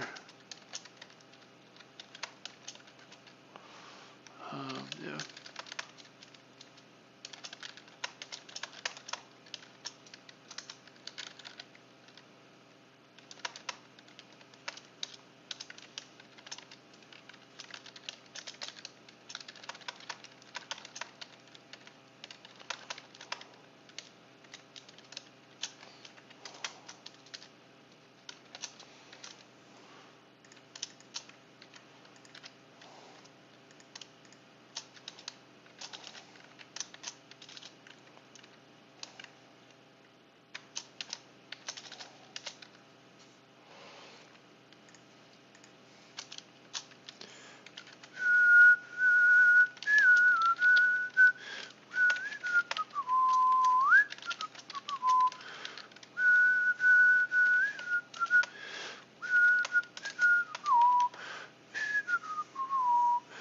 Oh.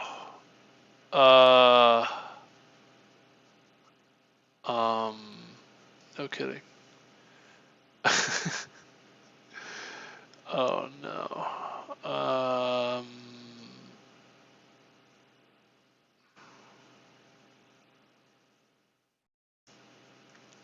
Could do it this way, I guess.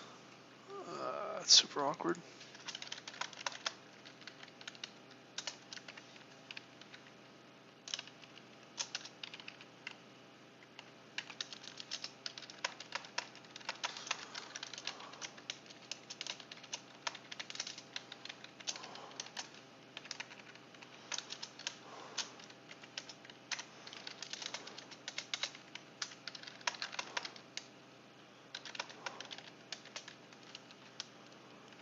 Uh-huh.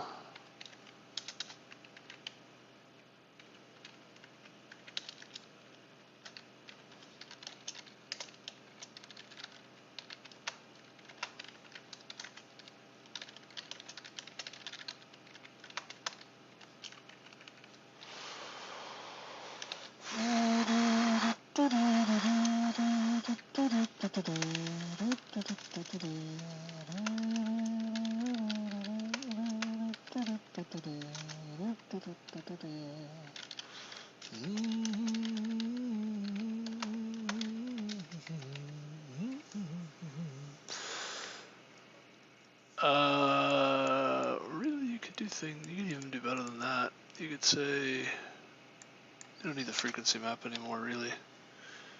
You just say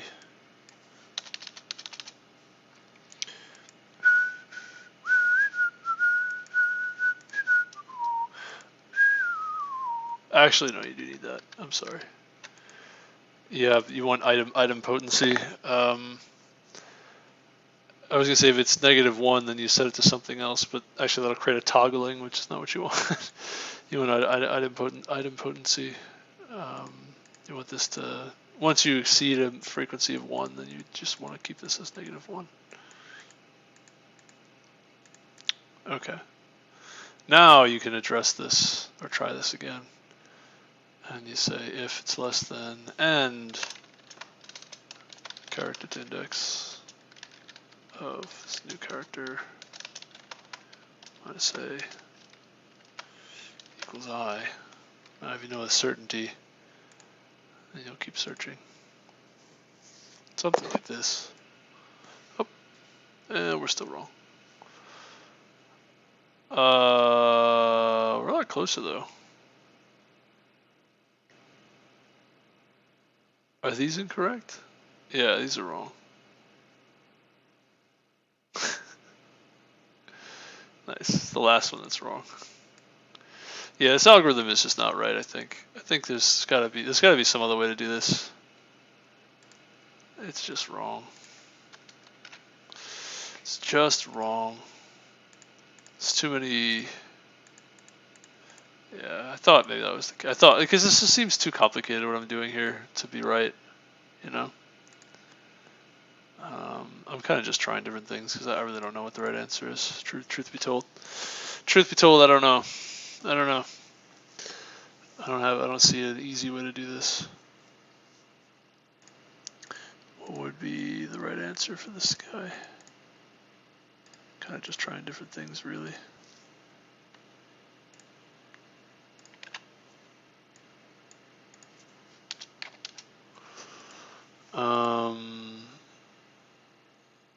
So A's got to be here. There's no B, C.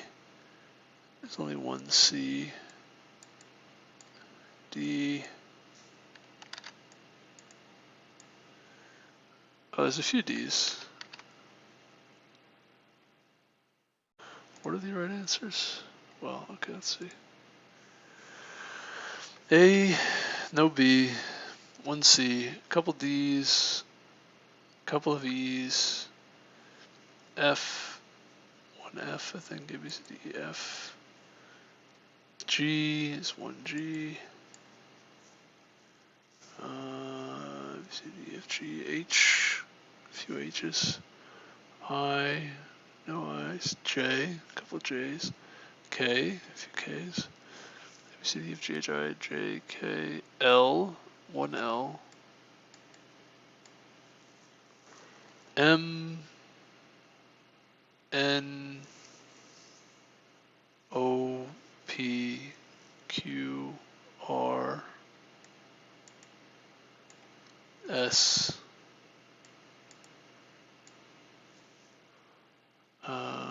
T, U, V, right? T, U, V, W, X, Y, Z. Okay, so really, this can be kind of reduced a bit, huh? Right, the first pass will basically, we're pretty much gonna eliminate a lot of these things. Oh, that's awkward. Well, yeah, I guess you kind of need some of this then, some of the junk underneath. So you want to get rid of the J's.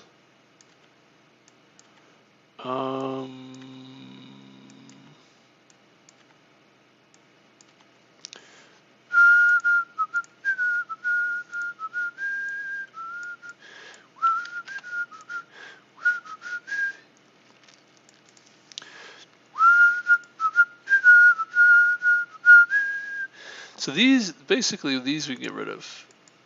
We know they're going to be where they are, something like that.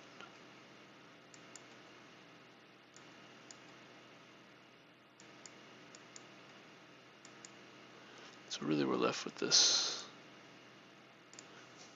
K, D, H, K, H, V, K, J, E, D, E, W, right? These indices are set, these other ones. Oh, and W is there too.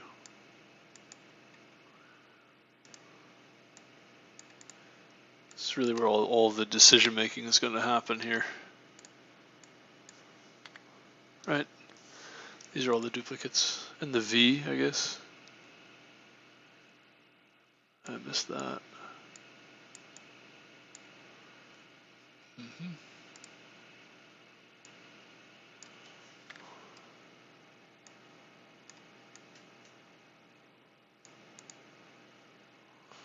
Oh, I missed a bunch of stuff here, huh?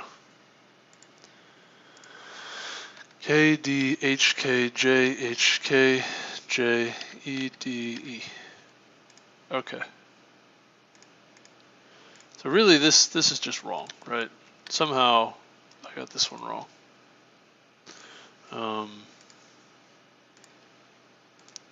If I got this part wrong, then I got this part wrong.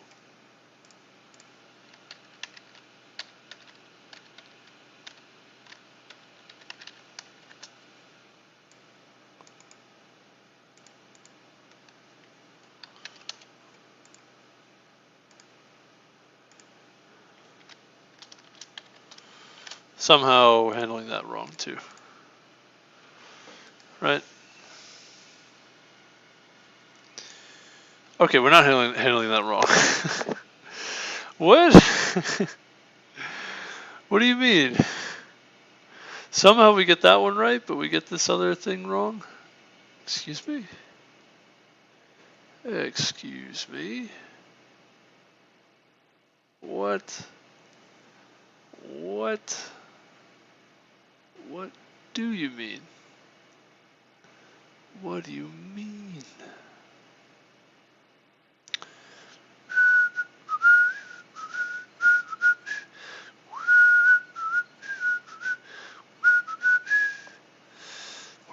Where are these different? Like where did we go wrong? We're pretty close. Whatever we got going on here is pretty close. It's a little weird that we're so close. How? What?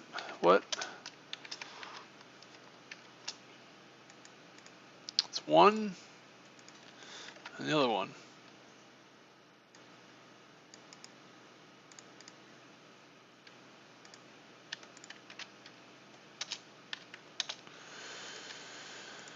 I mean, well,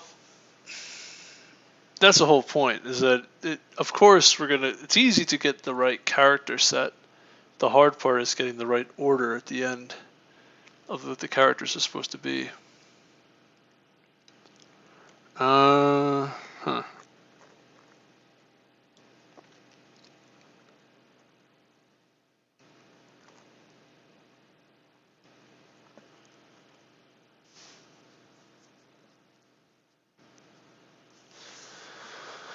I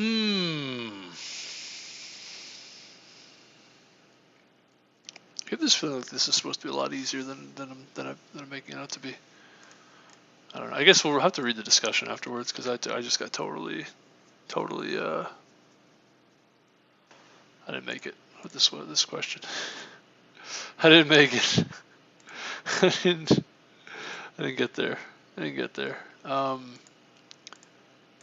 Okay. I want to get food at some point, I guess. I don't know, a few hours, like eat something. 3 or 4 hours. Set the alarm. I should probably what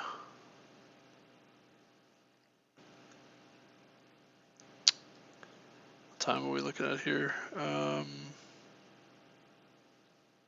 Say like 6 p.m.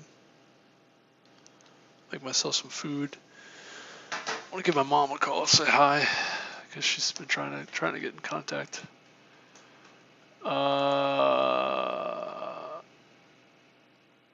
Where are these different? Right here. Boom. This D and this E and this G and this D and this G and this U and this E. These are all wrong. How do we get the wrong answer here? D, G, U, E should be, so D, E, A, B, C, D, E, F, G, H. Yet somehow, we got the right answer with this one. What? D, H, J, K, E.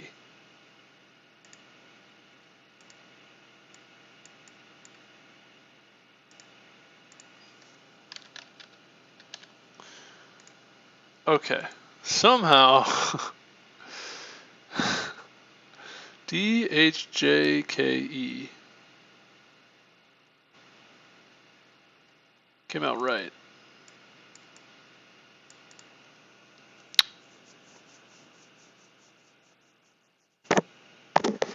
By the way, this whole thing is like, so many of these characters are just immediately in the same spot, the right spots, right? Say these ones are single characters. C is a single character. H is not, obviously. V, K is not J. F is a single character. D is not. Everything that's not D, H, J, K, E is a single character. H, D, J, K, and E. All these other ones, G, U, W, R, these are all in the right spots.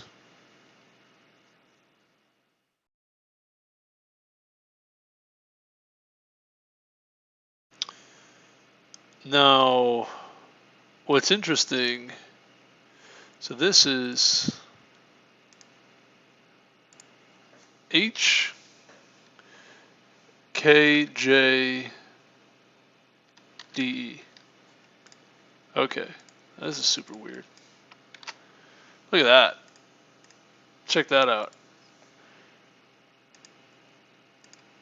H, K, J, D, E is the right answer. H, K, J, D, E is the correct answer. Excuse me. However, if we extract all these characters, then we end up with D, H, J, K, E. Excuse me. So, what I'm trying to say here is it matters a lot what the context is. The algorithm, you can't just, there's a certain, I'm going to lay it down for a minute. Something I want to say about this. There's a certain, oh man,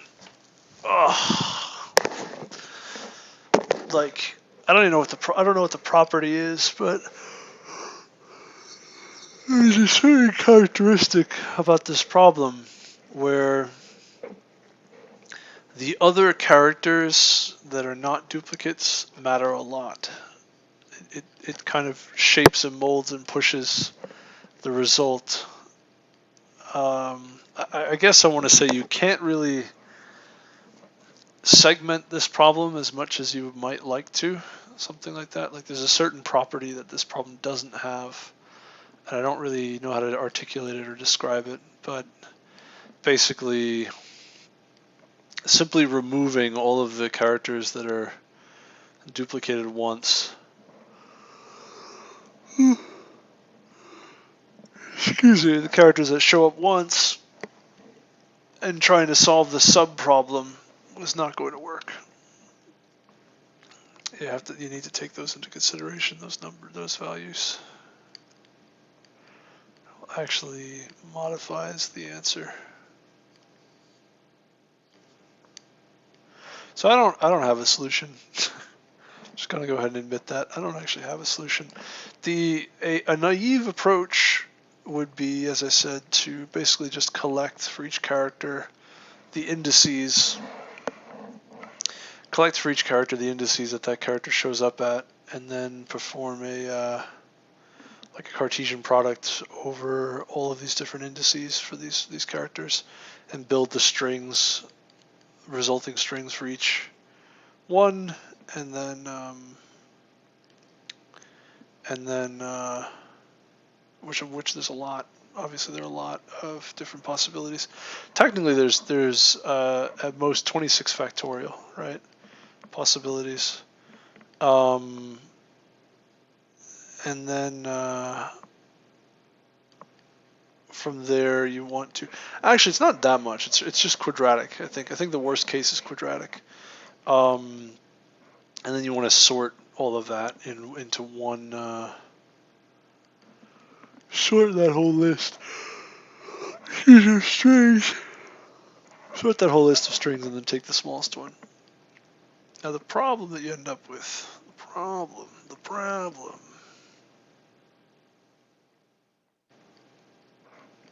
is that there's got to be a better way than quadratic time, right? It's got to be a better way to do this. I want to say you could do something with a stack. I think you can.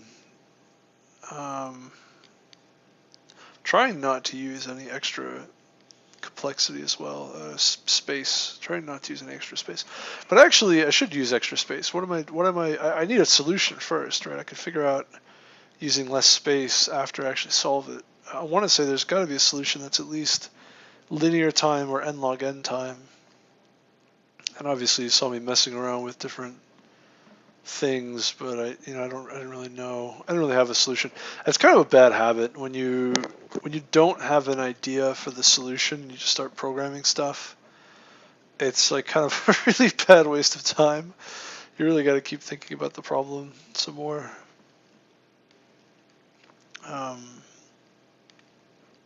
It's a really bad waste of time because you're just coding nonsense, right? Like you don't actually know that it's a correct solution. And further, if you don't even know what the correct solution is, like, what are you even coding then, right? Like, you don't even know what you're programming at that point, and you're just kind of like coding garbage, which is always good, you know? Excuse me.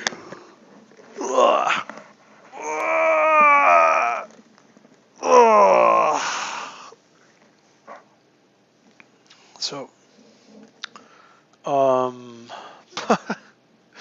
in that case, I guess let's try again. What are we trying to do? What are we doing?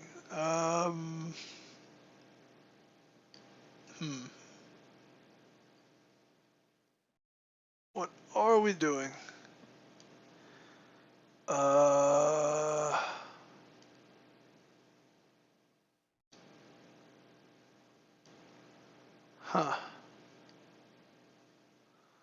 I don't know. I gotta think about it.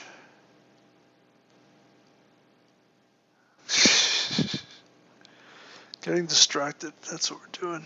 Mind is just totally wandering to different things now, different subjects. Totally off in a different universe.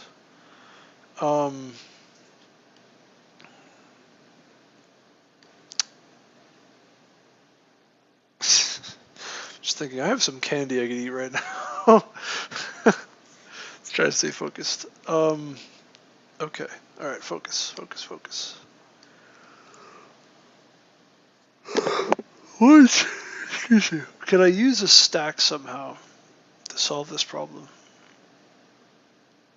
I don't know, maybe. Well, we've got this Cartesian product idea, right? Like that works.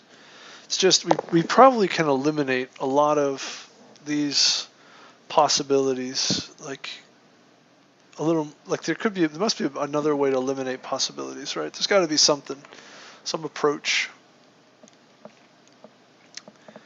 And what would that look like? Well,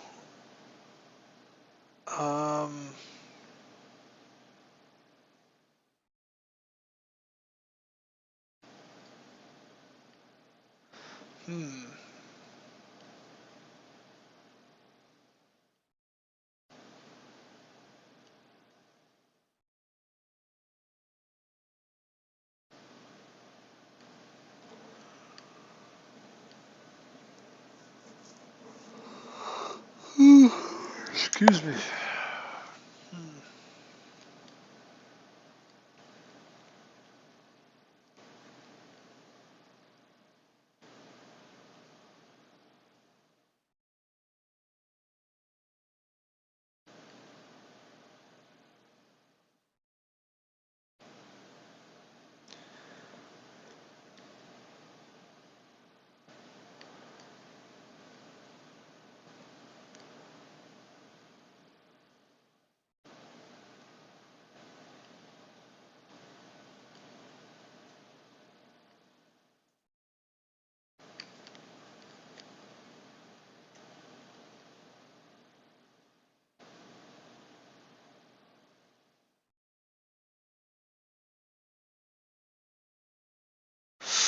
Oh boy, I'm stuck on this one.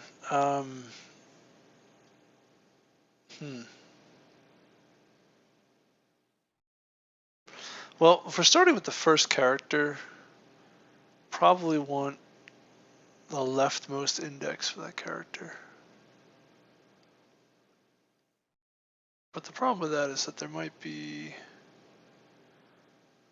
some characters to the left. No, that's always the best. That's always, right? Like, you can't do better by moving that further to the right, I think, in any case. Is that true?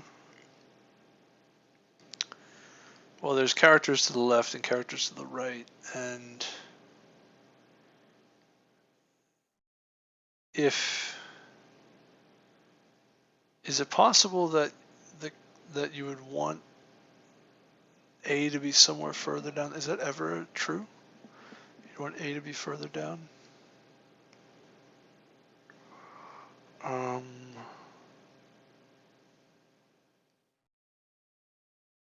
don't think so. I think whatever optimal characters you select that are to the left of A. Well, it's the thing is that you may need to select elements that can't, not that can't be put, but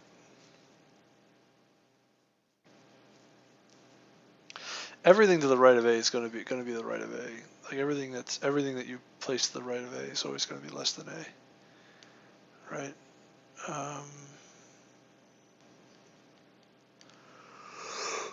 You can only have, in other words, only characters you put before A. If A is further down, those characters are still possibilities.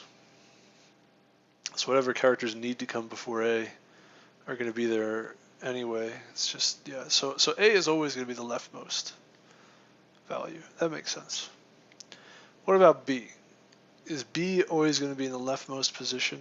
Not necessarily, right? We found if B comes before A, then it may not be better to be in the leftmost position. In fact, it can't be, right? B has to come after A, unless that's the only possibility for B. Interesting. Interesting.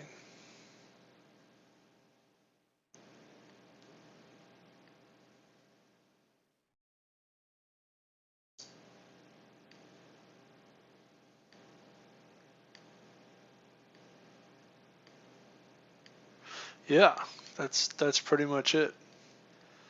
That's pretty much it. It's either to the left or the right of A. Only time it's going to be to the left of A is if there's no other option.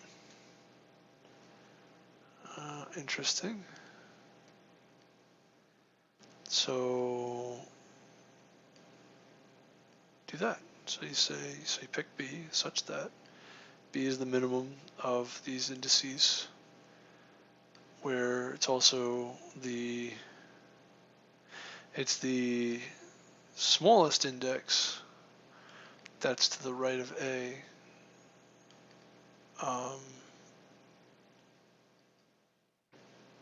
Now here's a question, right? Now here's a weird thing. Like, let's say CA. Oh, what is that? Uh-oh. Hold on. We just get an email or something? What is that? Oh no, I don't want to be showing my emails on stream. The heck was that?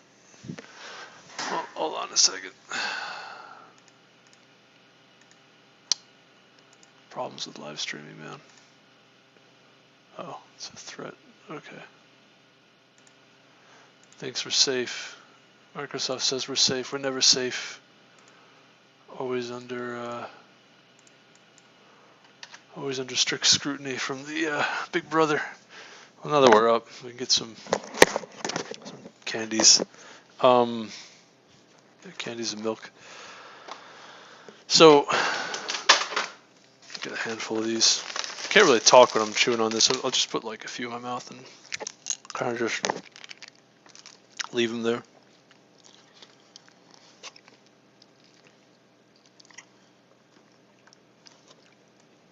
Okay, so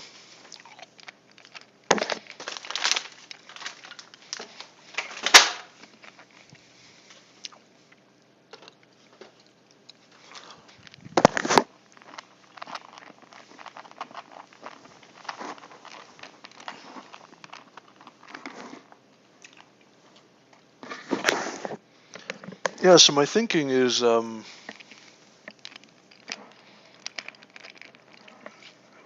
effectively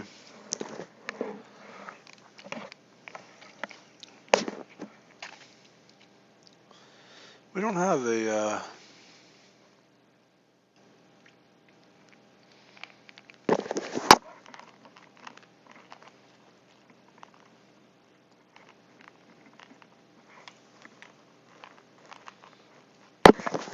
I'm gonna end up choking on one of these things if I'm not careful. Hmm.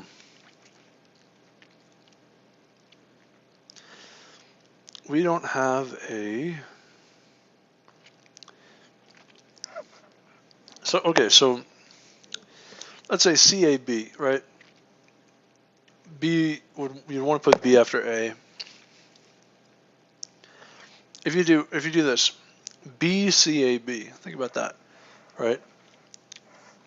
You want B to come after A. However, if C is going to come before B, because you only have one option for C, you actually would want to have B before C.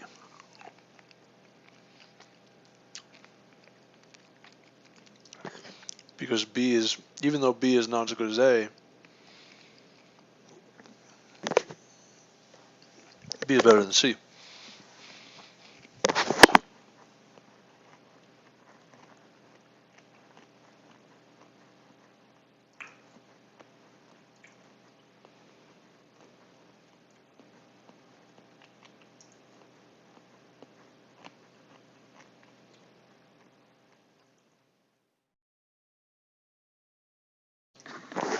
In that case, you don't care which, you don't care that B, there is a B that comes after A. You want B to come before C because only have one spot for C.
Yeah, I've just been chewing on candy past couple of days instead of actually eating food, eating meals, just because I really like candy.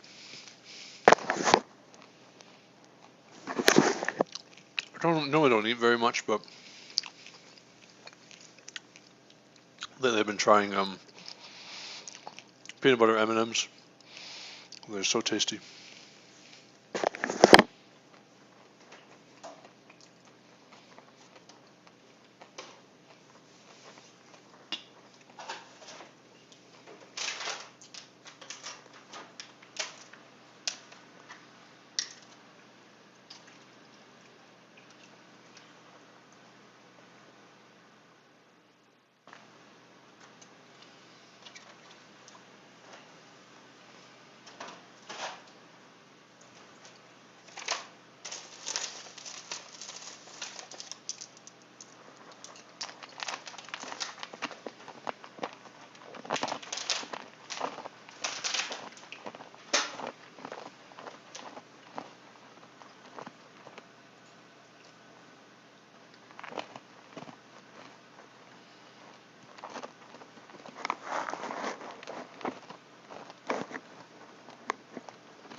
Man, this stuff is addicting.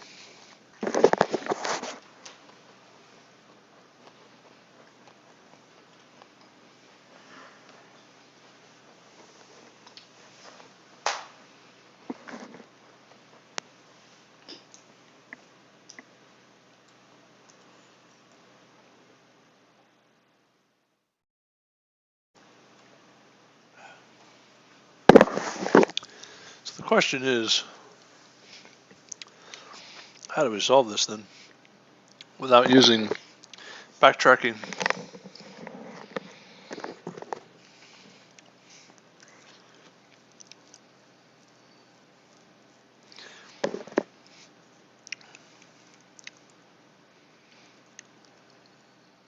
As I said, I think it's only quadratic time, but it's still bad without using a depth first search.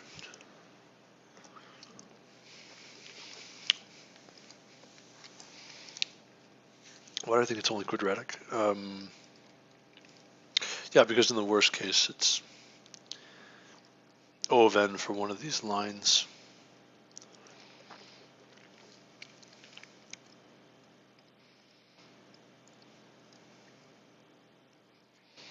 Yeah, you get O of n times O of n for the product for all the different. Actually, that's not really true, is it?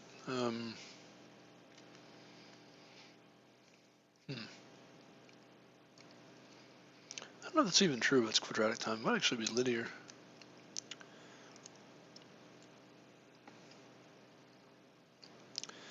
Excuse me. I may be making this problem out to be a lot harder than it is. Maybe I'm just nuts. Speaking of nuts, we have some peanut M&Ms.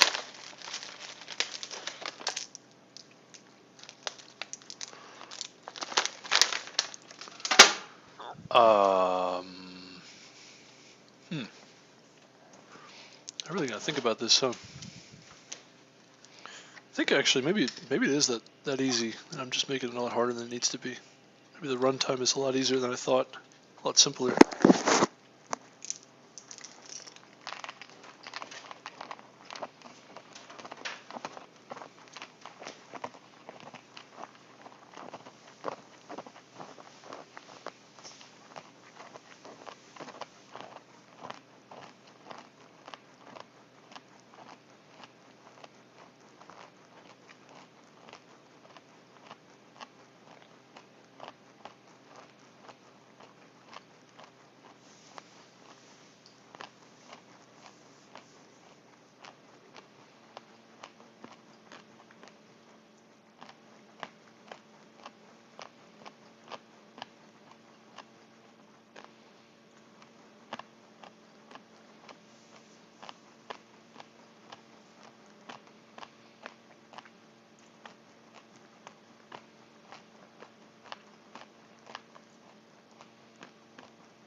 Okay.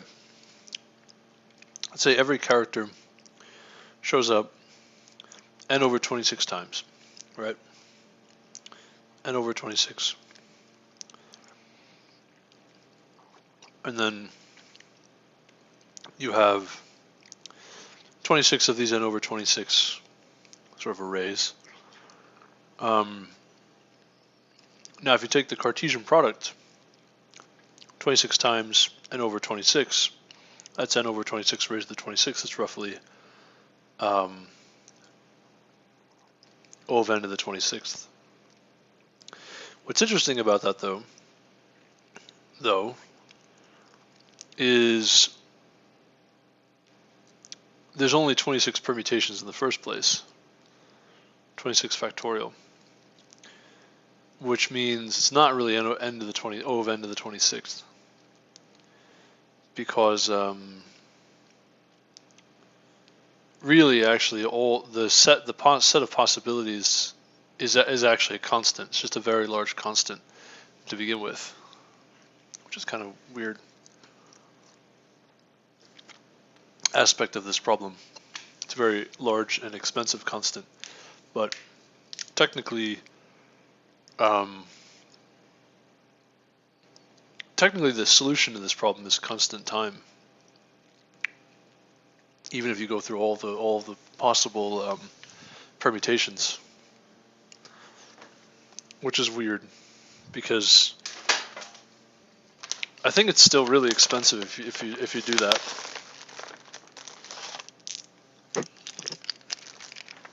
Because 26 factorial is gigantic.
Huh.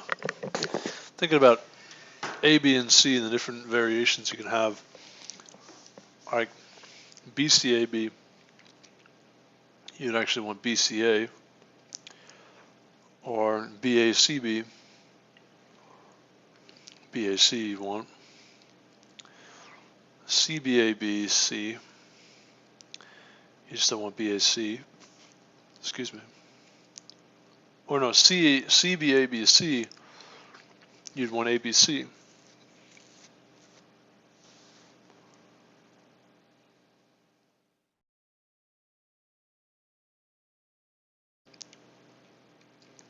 BCAC, BCA or BAC. Yeah, I don't know, man. That's like hard to wrap your mind around what the orderings are supposed to be. Yeah, if you just have 3 characters and they show up a certain number of times,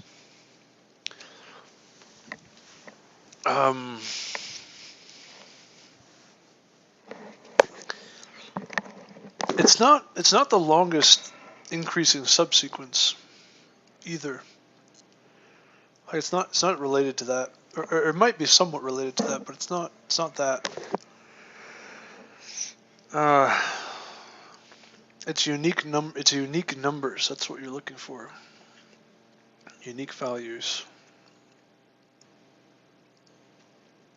And the lexicographically smallest set of unique characters. Kind of a really unusual question for me. Definitely not a question that I'm kind of like used to, I guess.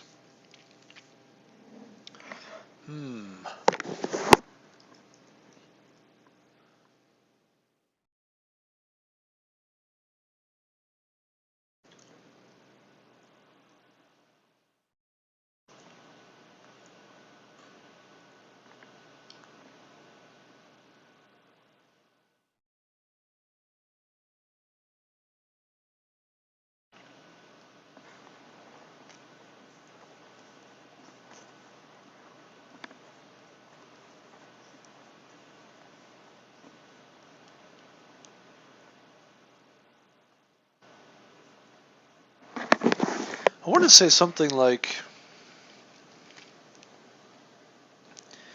really, it should just always be the sorted list of the characters. After you found all, you sort of figured out what all the characters are that show up. You unique all of those and then sort. And then the only reason you have deviation from that, A, B, C, D, etc., it's just sorted characters, is because some of these characters are out of order, and that's the only option you have. So, for instance, like CAB, C doesn't come after A or B, so you have to put C in the front. That's the only spot C could be. Or like CBAB, same thing. Or how about BCABC? Or BCAB.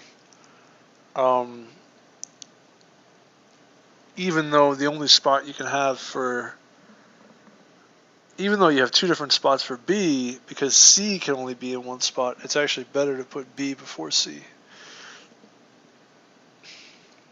You end up with BCA, which is really strange. And then if you put another C in there, then you'd have ABC. So it has to do with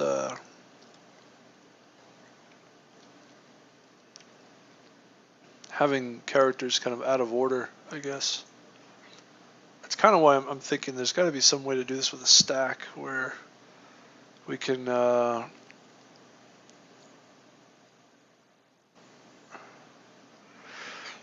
kind of like, I don't know, figure out which characters we want in front or not in front or what have you.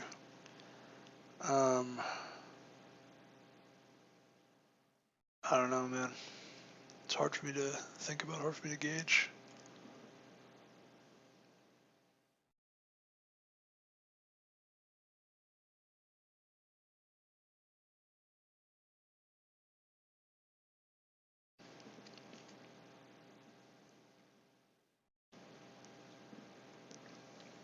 Yeah, I gotta really think about this. I have to really think about this.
maybe,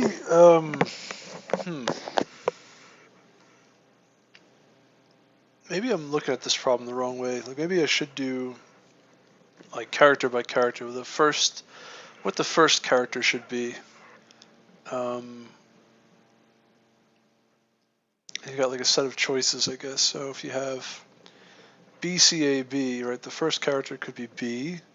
If it's not B, it could be C. If it's not C, well, it can't not be C. In order for it not to be C, it has to be something that came before it. So I guess you can kind of go left to right through to find the first. Maybe I don't know. Maybe a frequency map might be helpful, but you can kind of go left to right to find the first character that you can't remove, right? You can't move. It's like you have to that its position is set. It can't be. It could still be the first. It could still be the first character, but it can't be. You can't put any of the other characters that follow it in front of it, because there's only one of these characters, and that's the only index, the only position that it's in. So then I guess you have your choice from left to right of what the first character can be of all those characters up to that index, up to that value. And then now the question is, do you want to pick the best one, like the smallest one, like graphically smallest one that's possible? I think that's true, right? If you had like, I don't know, let's put B in there where there's only one position for B, and then there's just A, C, D, E, F, G, right? All of those could be the first character. And then there's a B that follows. It's a whole bunch of stuff. And then all of those characters also have another index somewhere else, right? Because it's not the first one you see of these. And there could be any number of these, right? Let's say we want the first character. Well, you might as well pick the very best, right? Because anything that you don't pick that's not the very best, it's whatever string follows is necessarily going to be lexicographically larger, right? So it has to be the optimal, the smallest character from that set. Okay, so that's the first character. That's how you choose the first character. It's you basically left to right find the first character that is you find the set of characters, the minimum from left to right until you find a character that you can't move, and then you take the so for like BCAB before we found C, and we said, well, B is really the only character there that you could choose, so you have to pick B. Okay, interesting. That's our first character. Now, in that set of characters, now that you've selected a character, obviously all of the other possibilities for that character are not considered anymore. So you can kind of remove that from the set of considerations. And now we got to find the next character. Well, I guess the same rule. It's of all the possible characters that can come next, between where you are and the I guess the character that's necessary that you can't move, right? Because there's only one. You would pick the next best thing, and then again remove that from all consideration moving forwards. And I guess you would do it that way. You would just kind of, really in that case, it's the set of what's possible, sorted and uniqued is kind of all you can do. So you've got a whole bunch of junk, and then a character that only shows up once, you basically would select all of those characters preceding that character in such a way as described, and then pretty much remove those from consideration after that point. And I think you would do that for every section, between each character that only shows up once. You sort of have this set of characters you would unique and sort, and then place that next character, and then again up to the next character that only shows up once, unique and sort. And obviously you would remove all the characters that you've already found a spot for them. You just remove them from consideration moving forward. I think that's it. I think that's the algorithm. I think it's that simple.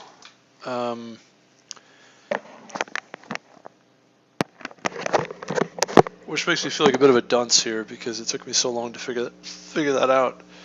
But I think you can prove that you can't do better than that, right?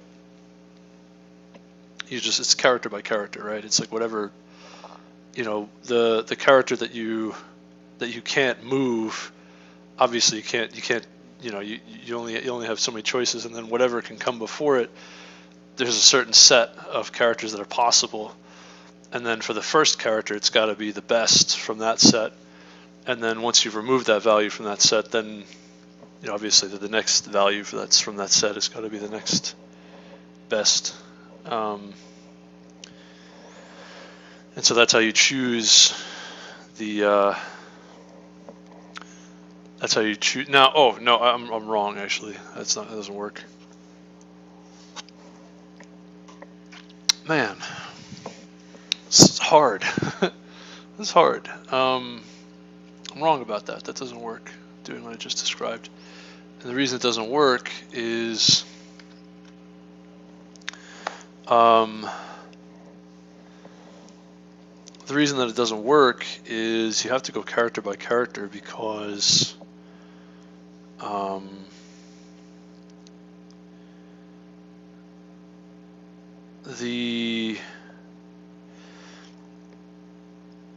not quite. So once you select that first character, you actually now have to eliminate all of the characters that were smaller, that were to the left of that index, from the set of potential characters that you might want. So actually you take them, it has to be the minimum character from left to right until you get to the that character that has only a frequency of 1, and then select that character, and all those other characters, basically you decrement your frequency map by the characters you just threw out. Select one character, and then now from that character you just select index, again from that index to that character really it's got to be the next character that has a frequency of size 1. So maybe the stack would be, you're trying to push onto the stack characters of frequency of size 1 get pushed onto the stack from right to left, and then when you do this thing where you throw out a bunch of these, I don't know. Well, I mean, kind of keep it simple and just do a look ahead. You look ahead to find, okay, here's a character that has frequency size 1 of size 1. Pick the best possible character that comes before it. For the first character, you do that, and then now all of your other characters get updated, their frequencies, depending on what you just tossed out.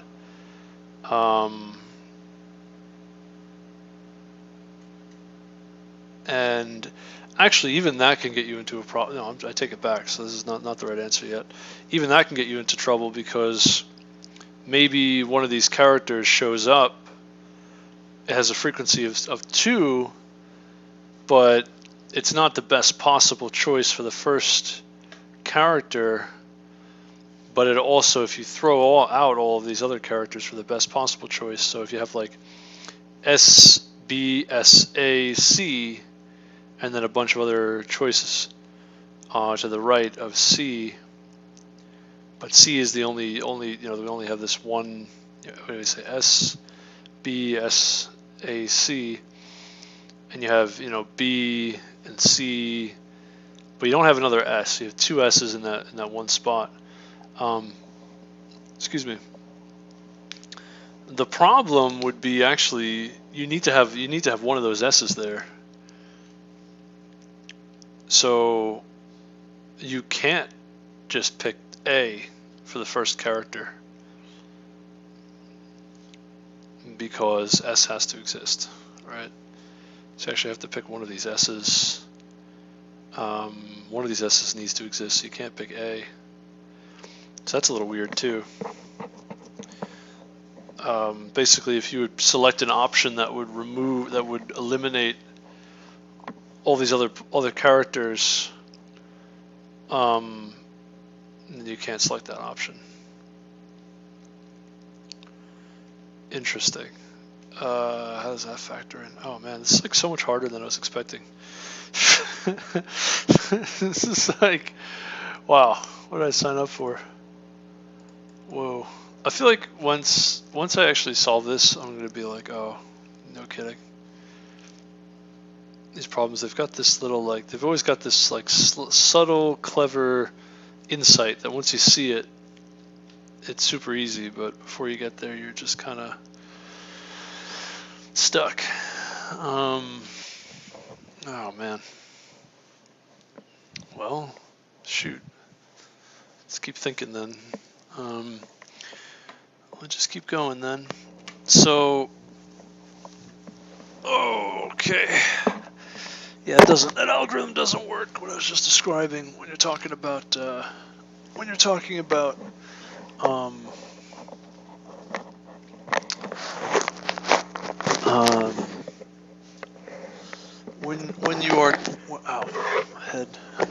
when you're talking about the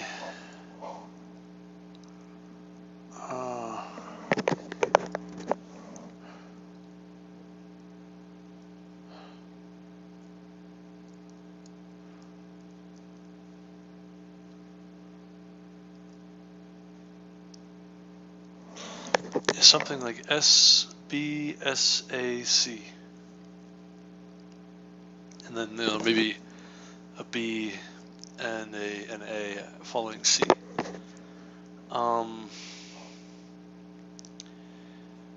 Yeah, you don't have an S past the C.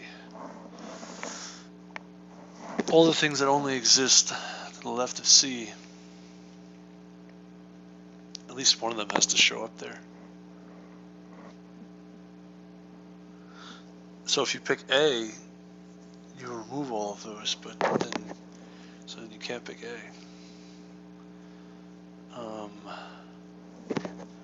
Yeah, that's interesting. So actually what you're looking for is from left to right when you would eliminate the first character. It's not really, so you find your first decision has to be made. It's not really so much that, so you build a frequency, I think you build a frequency map of your characters, and then what you do is from left to right you have a copy of your frequency map, and you would find this, I guess, first relevant index by removing values from your frequency map until you get to a point where removing that character would put your frequency map at 0 for some character, right? So from 1 to 0. So you have this S, B, S, A, C, A, B, right? S, B, S, A, C, A, B. So really, actually, the important point there is not C. It's going to be S, A. There's two S's, two A's, and then S or SB. There's still a B, still an S, and you get to the second S. When you get to the second S, you have to decide, basically, S is either going to be there or there's going to be an S before. It's either SB or BS. So there you have to pick B, right? You have to select B because for the first character, because you have to select something for the first character from that set that you just picked out, and so you pick B, and then you'd have to pick since B and S were the only characters there. The only thing left is S, so you pick S there now. And so now you remove all those from your frequency map, and you're kind of scrolling forward, and now everything that I guess you skip stuff now. B and S you would skip. So you would actually take, I think you would take that set at that point and just sort it and select both of those and set the frequencies both to 0, and then skip all of the values after that point where the frequency is 0. Yeah.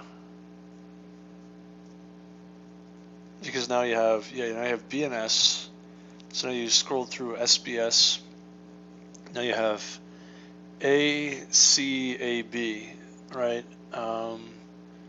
Now A, there's still 2 characters, A and C.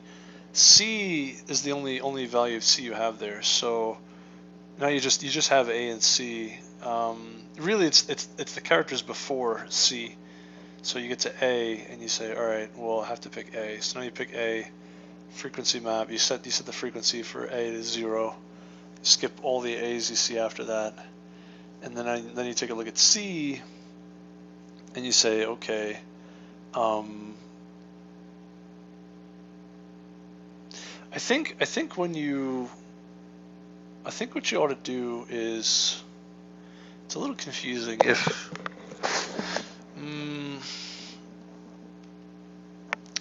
I want to say you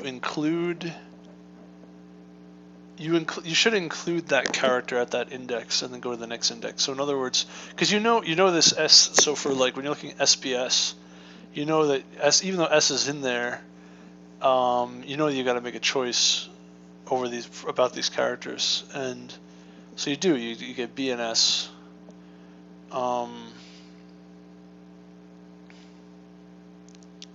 Now, actually, there's something interesting there too, where you don't necessarily need to select B.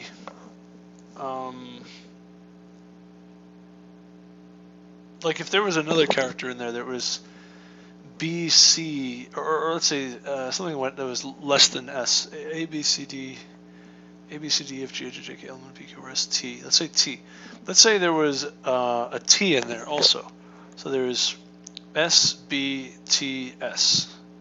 And then a T somewhere down, further down the road, a T that followed all the way after A, and B, all the way at the end. Even though you need to select B, you don't necessarily need to have a T there, because T comes after S. We don't really care that T is there. So we actually would want B to come first, and then our S.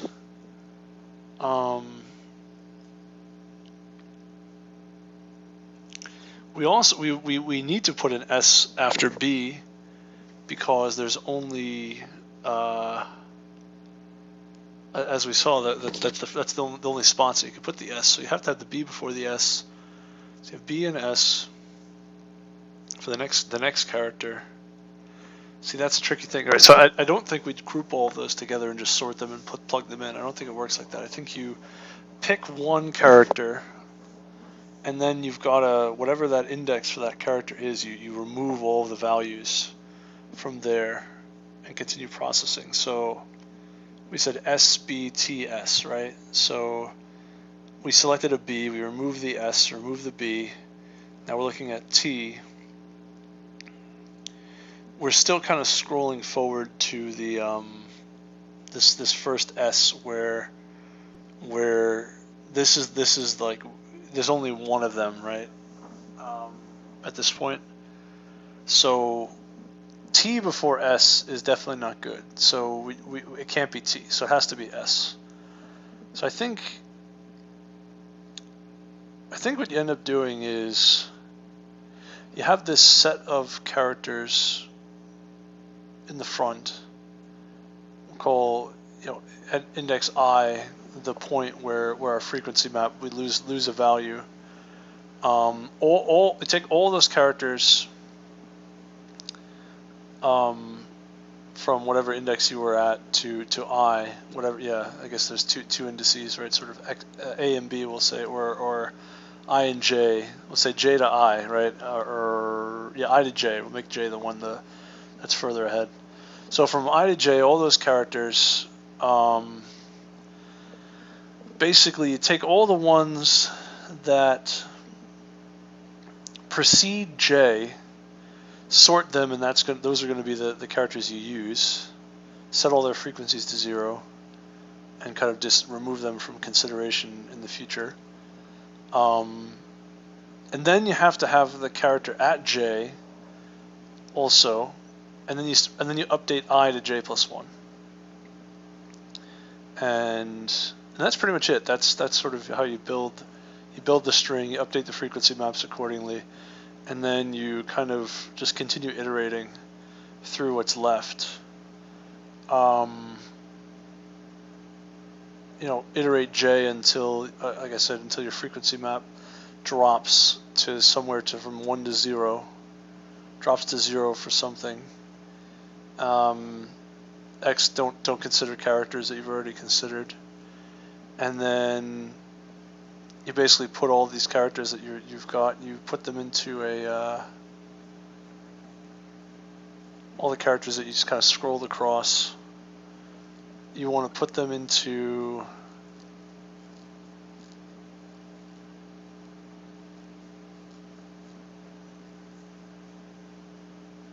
some kind of group to consider them. I don't know what it is. I don't know what you would call it. I would just say,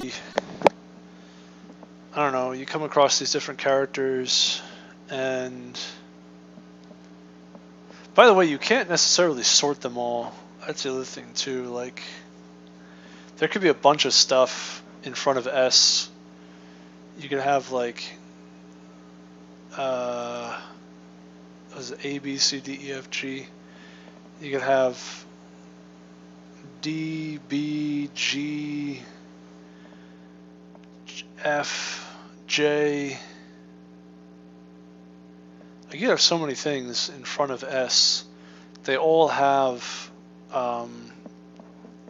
sort of values to the right of S, I guess, right? Because the frequency map, it hasn't been depleted for any of them, so they have values that can come after S. All of the ones that come before S should come before S, basically. However, it's not necessarily so as simple as just sorting all these values and placing them, because actually with respect to each other, the indices probably should be sorted in a special way, a certain way. That's kind of interesting. So you really should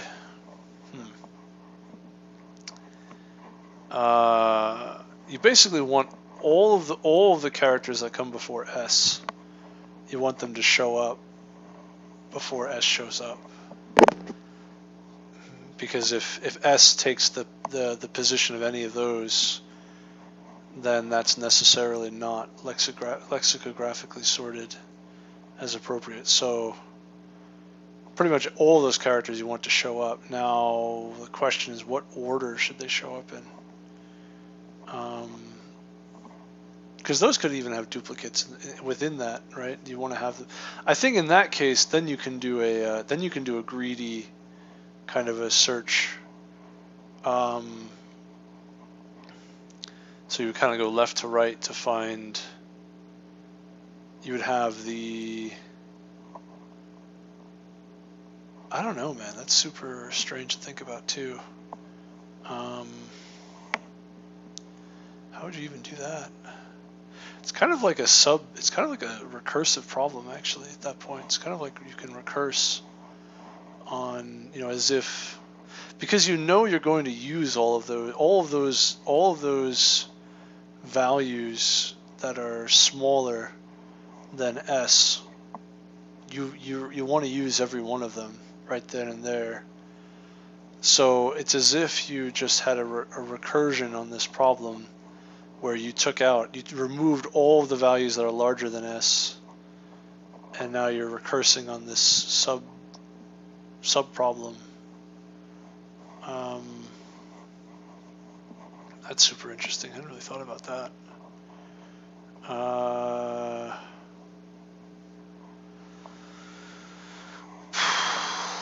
Let me think.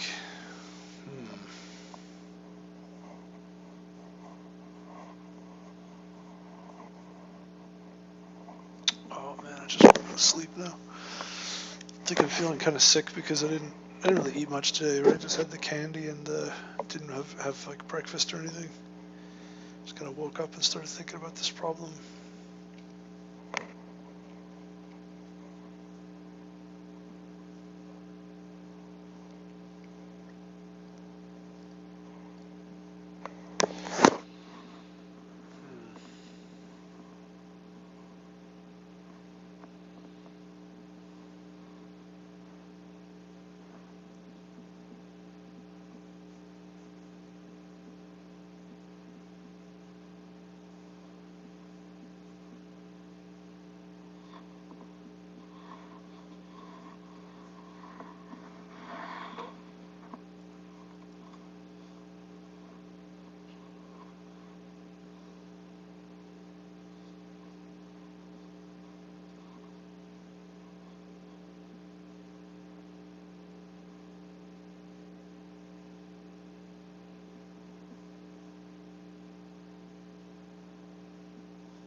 Get my butt kicked for this problem, huh?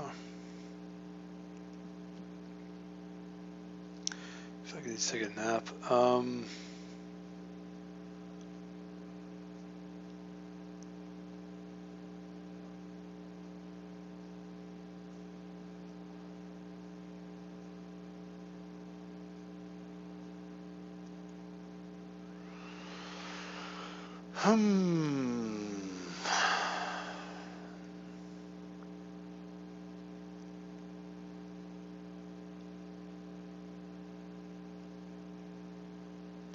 Now that you know you're going to select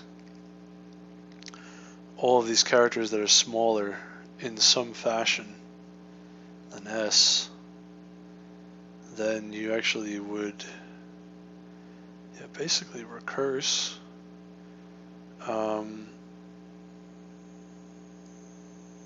It's almost as if you now every one of those smaller characters becomes like you can basically loop j, like you pretty much can recurse through as if this is if it's the same problem. Almost. What would you do? Well, I mean, recursing is kind of interesting because you can you can like loop through the result of the recursion to give you a set, like because the set of characters that you get each time is less than 26, the string, you can actually just update your frequency map after that point with the result of the recursion. Something like that. So I guess technically you could just recurse on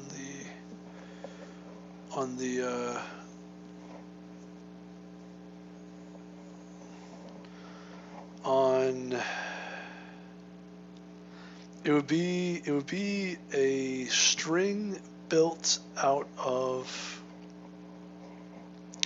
all the smaller values. If you're recursing on the string built out of, now you don't really want to recurse like that though. You want to recurse on like basically pointers, like a range. You really want to recurse on like a range over the string. You don't want to copy the whole string, and then you also want to have like a set of characters that you've already discounted that you don't consider. And do you want to build the frequency map again for that range? I guess you would. I mean, it couldn't really hurt, because like, I don't know, I want to say something like, well, you could technically end up building your frequency map over and over again. So you build it so many times that you end up with you build your frequency map over and over so many times you end up with a quadratic time algorithm rather than a linear time algorithm. But I'm not sure if that's true.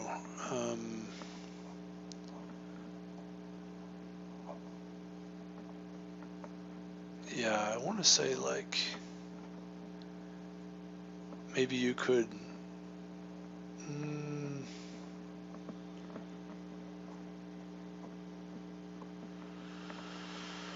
I don't know.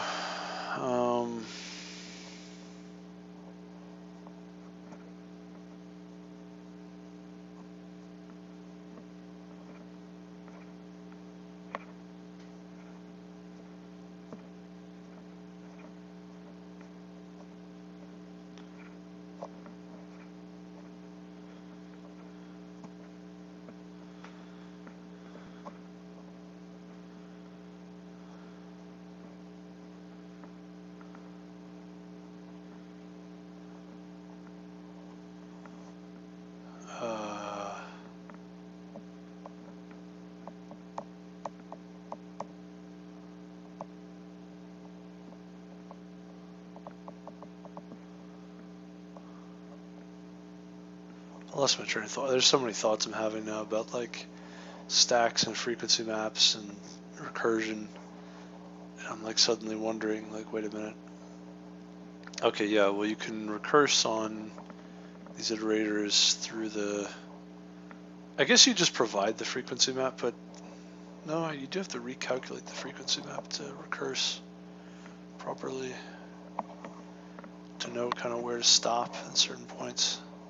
That's why I'm thinking about stacks, because I'm wondering if you can just push things into the stack, something.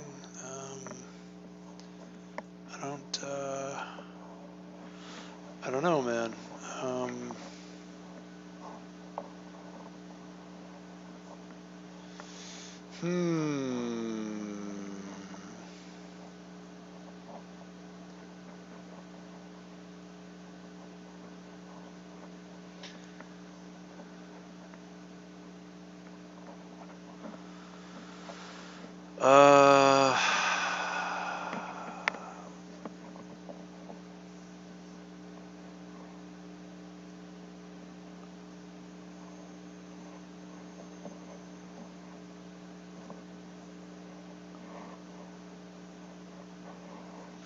I don't know, man. Oh man, there's so many weird things to think about here.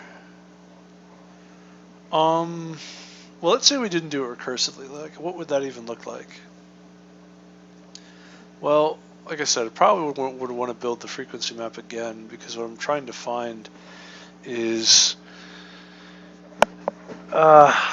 We're still trying to find well, we can find the first character, definitely. I mean, that can be done with certainty.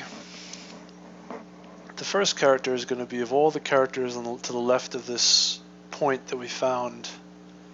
We can select the. See, that's the thing, is that whatever character we might pick, to the left of that, we need to use all of the characters to the left that are better than S. So the problem with using... no,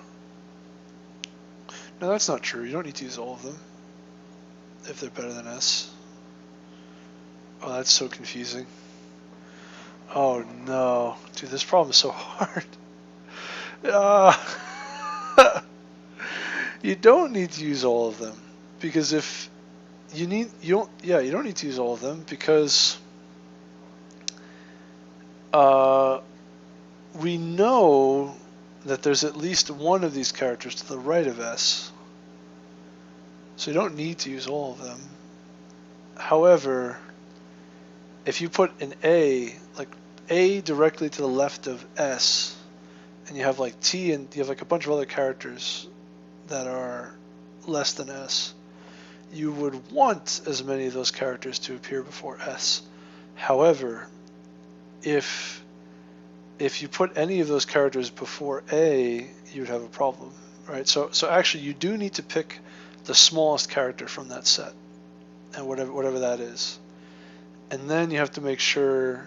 Well, you know that because S was picked in such a way that all these other characters, including the A, there are copies and or duplicates somewhere else. Really should be past S, to the right of S. It's okay. You can pick A and then scroll everything out. Scroll I up to A, remove all of those characters, and then select A, right? Select the smallest character, and then you would then you have from I to J,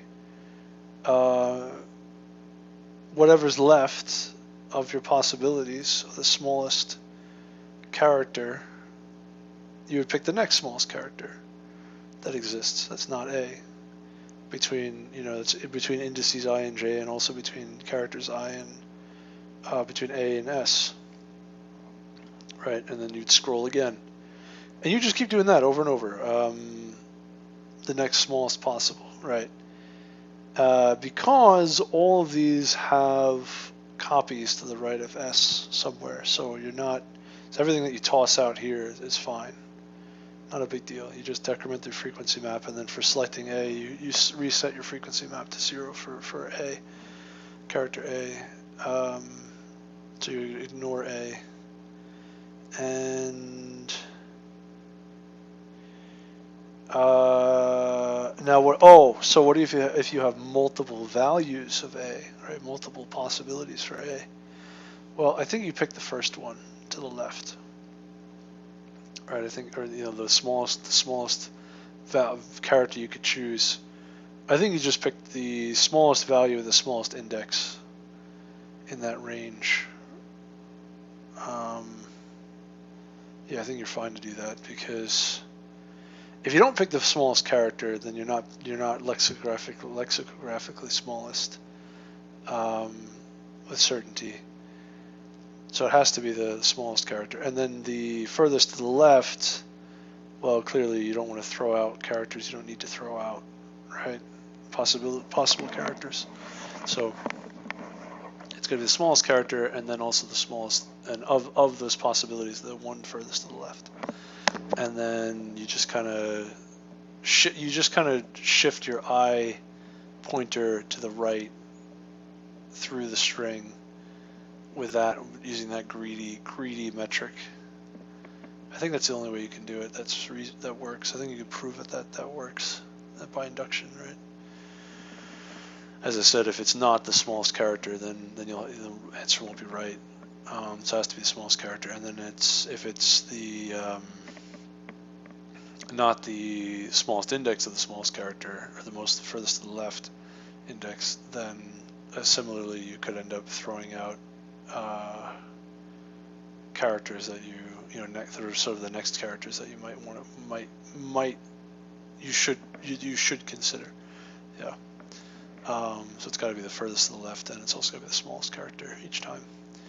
And then you end up with, then you finally get through all the characters that are smaller than. So how do you actually mechanically do that though? That's the next question. Is like, how do you find these indices? Well, I guess what you would do is you'd find this j, and then you do another pass from I to j that would say, for each of these characters that are between I and j, store the smallest index, and I guess somehow you also need to store. Would you use a set? Would you do that? Yeah, I guess you would. I guess you just temporarily have a set of these characters, sorted set, which it's a constant number of them, right? Like there's only 26 characters anyway, so I think it's fine. And then the lookup would be right again this 26 vector of 26 characters, so it would give you the smallest index, and that's pretty much it. Yeah, so you would, from left to right, you'd build this set, you would build these indices, you would. So here's another challenging thing.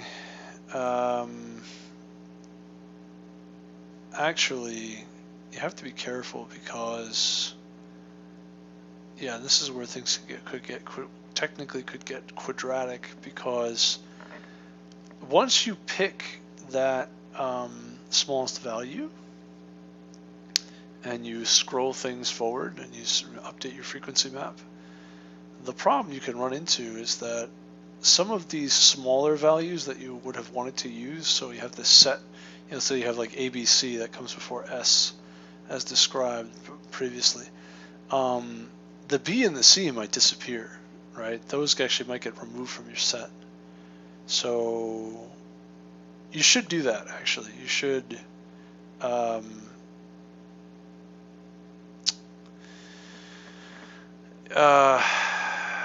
you would remove them from that. You build the frequency map as from I to J, yet another one, right, that you're working with, and then you would scroll from, and you would have this set from A to C. You would include all of those values that have a frequency of at least 1, include that in the set, and then you would scroll from, once you, like for instance, you take A and you get its smallest index, and you scroll from I to wherever index A was, and you start removing characters. You would remove those characters both from the small frequency map that you're working with and the big frequency map of the whole string. And if your small frequency map happens to hit 0 for that character, for the characters in between, then you remove them from that small set, that small sorted set as well. And yeah, and also I said that in addition to the small frequency map, you have another map that tells you what these indices are for each of these values. So you would remove that from your set, and if your set is empty, so actually, yeah, so you would keep doing that over and over for each character. You'd remove A, and then you update all the different statistics that you're paying attention to, all the different maps and whatnot, and then you'd remove B if it's still there, and then you remove C. You do all those things over and over until once that set is empty, then you would scroll the rest of the way down from I to J.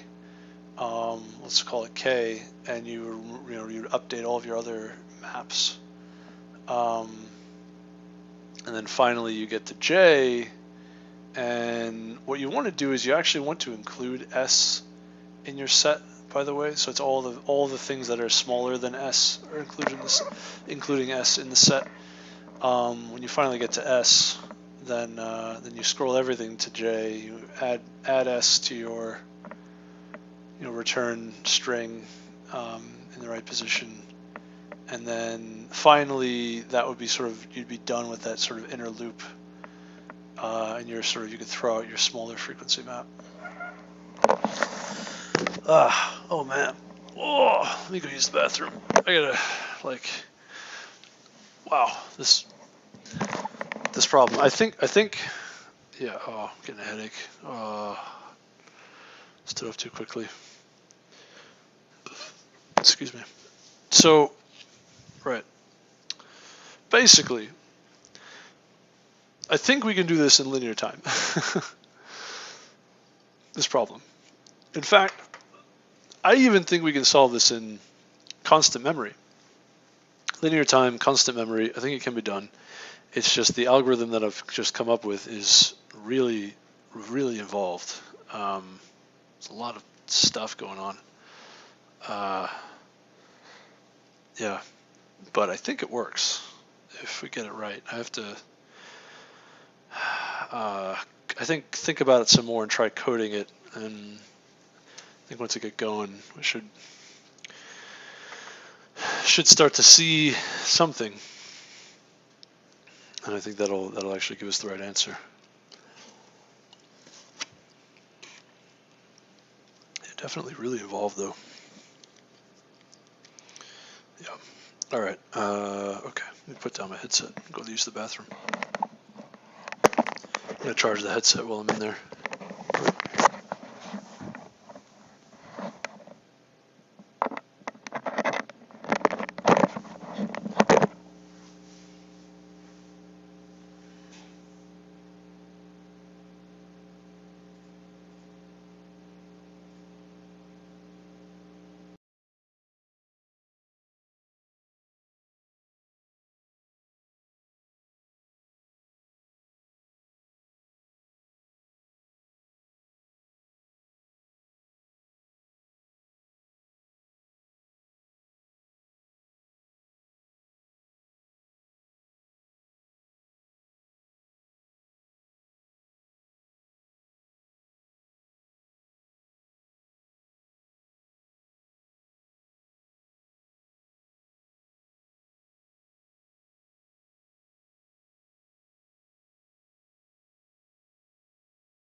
All right, so there we are. And okay, I really want to just kind of want to code this up and take a break.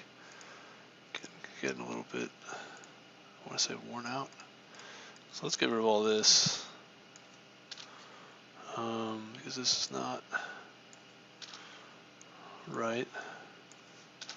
So let's start with a frequency map.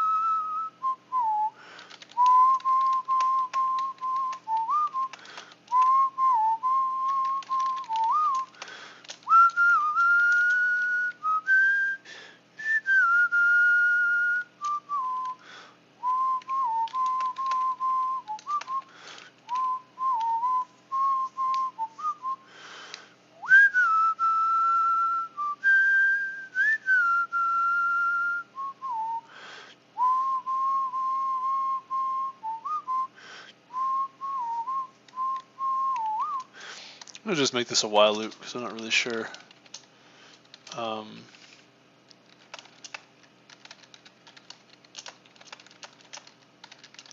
really sure I want these what I want to put in here exactly, and what these bounds what this should look like.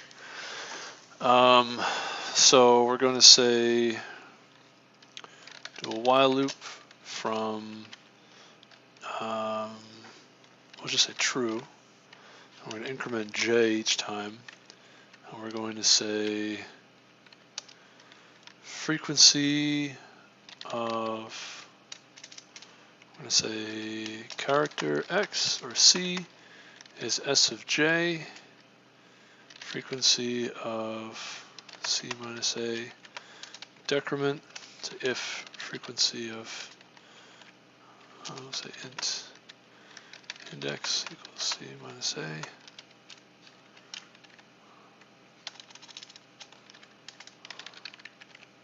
Frequency of index equals 0. And then we're going to do stuff.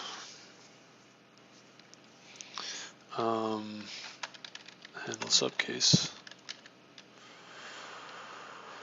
Yeah, we'll just say while true. So build sub frequency map.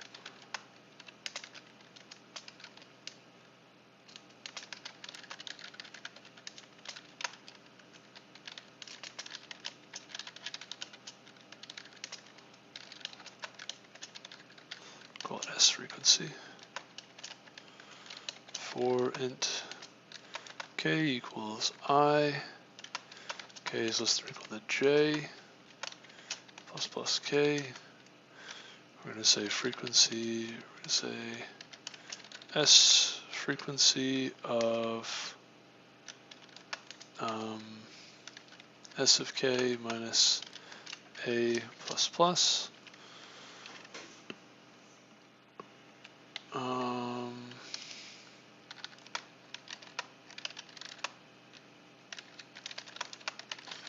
Values. In some case, we're going to say target is going to be S of j. We're going to say if, we're going to say character or S of c, we'll call it. S of k, or S of k, we'll just say. If I have a small set,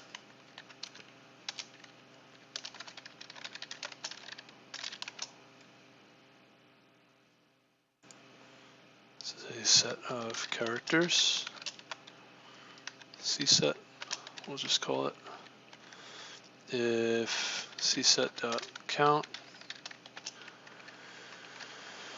if it's less than or equal to 0 of s sub k, and s sub k is less than or equal to target, and then we have cset.insert s sub k.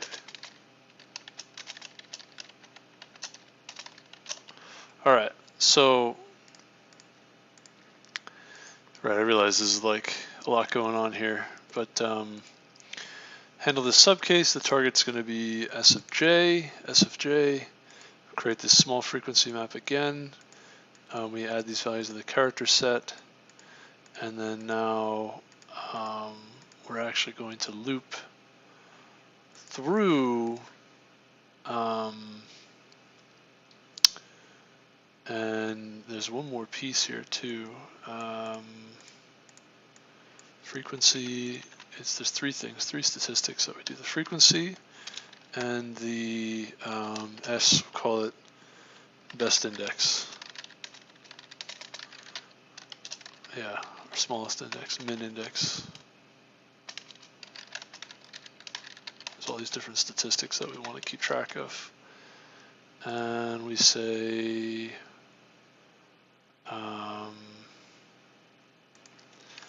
S min index of S sub k minus A is going to be equal to the minimum of this value. You can just say if this is, we can do int s sub index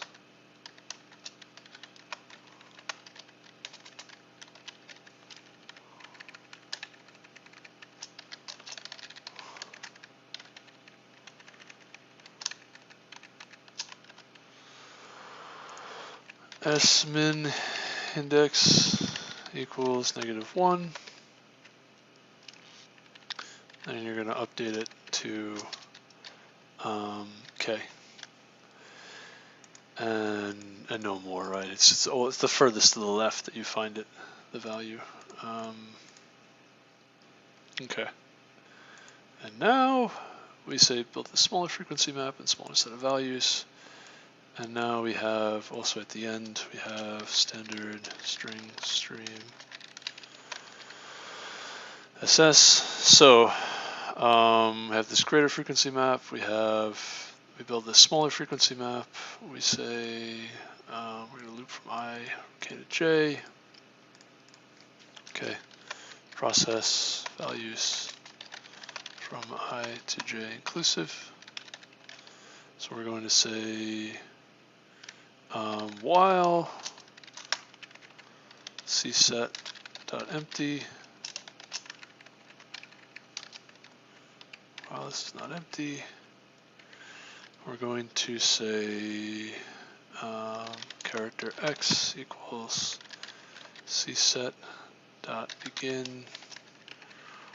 reference. Now S of k is the character itself. Yeah, that should be a character. So we get this character, and we say frequency of int c index x minus a. We're going to say s sub frequency of c index equals 0.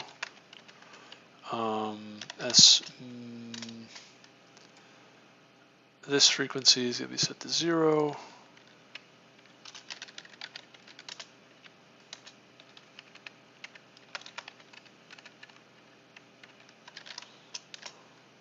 Oops.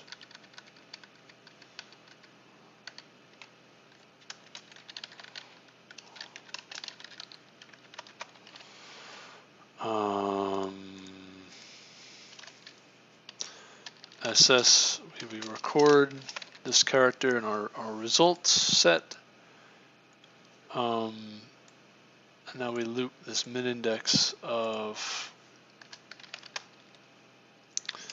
let's just say t is equal to s min index of x, or sc index, and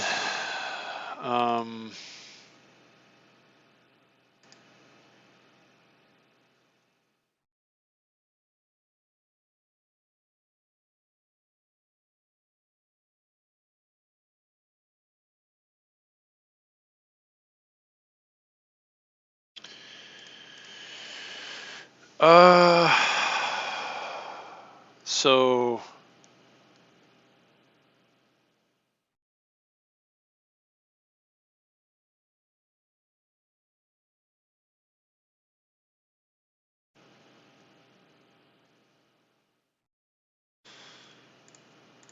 we do a loop int. It's really we're actually going to increment I at this point.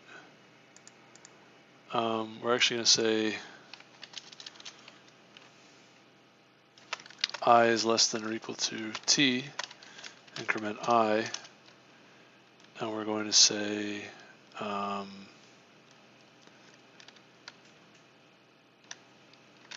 if s frequency of, so this character, new character equals s of I,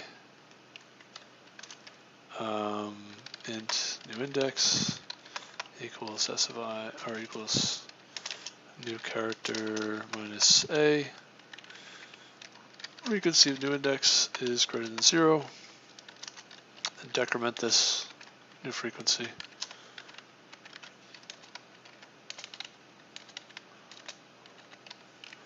And if regular frequency is greater than 0, decrement that regular frequency. And we're going to say at each point, if this new C, if C set dot count of this new character and S frequent and small frequency of this new index is 0, then we're going to C set dot erase this new character from the set. So that's important, right? Because we're going to process each character in this set. That's why we're taking all these statistics. It's because we want to remove the frequencies and ignore. We're going to ignore the indices and all of that. So yeah, we update. So we're processing this small range from I to J, and we're going to push all these values in. We're going to take all these statistics and the frequency and the indices and all of that from k equals I to J, and then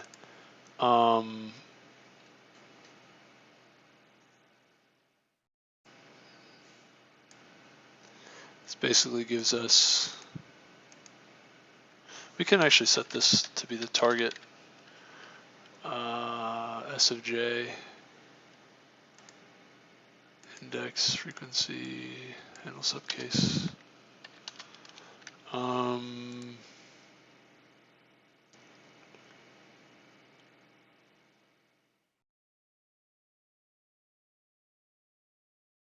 Yeah, there's this target for J, and pretty much what you're going to do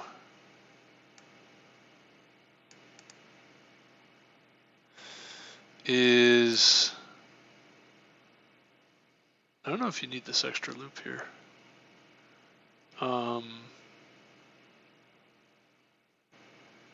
Increment, you have J as the target, you basically decrement the frequency as you move across with J. You don't need to decrement the large frequency a second time. It's the small frequency this time you consider.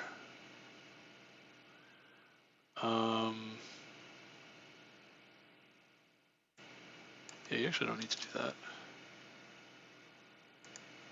because you're already decremented the large frequencies. The small frequency is the only thing you can look at. You do, however, need to update. Right, there is this portion when you add this value here, is you do update this frequency to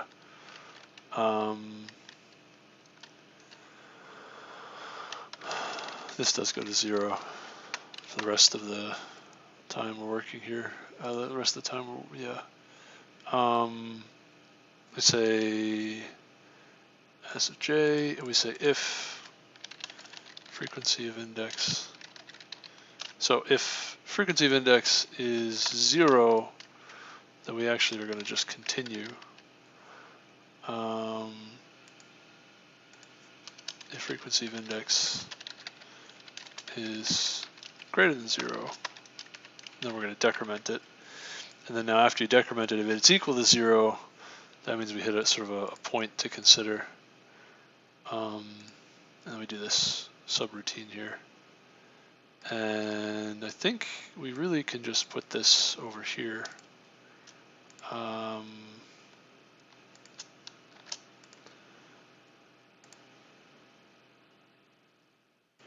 Yeah, something like this. So what's going to happen is you set I to j and then increment j.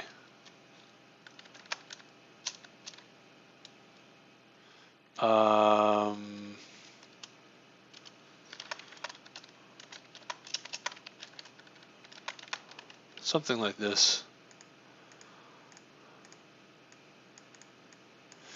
Yeah, you're basically, you move I past j,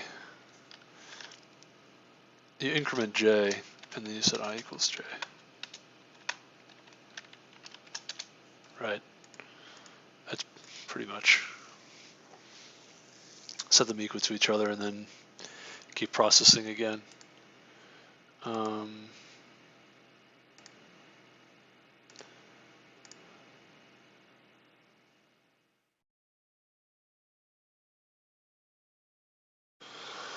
There's a lot going on here.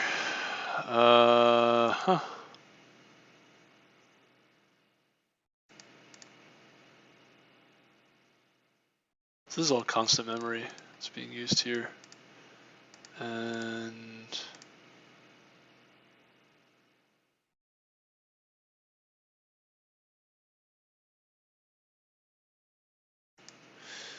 now what's interesting about C-set, we're not using an unordered set. We're actually using a genuinely using a an ordered set on purpose. I want to find the smallest index. Yeah, the smallest index, we just have to set it once. We don't need to go crazy.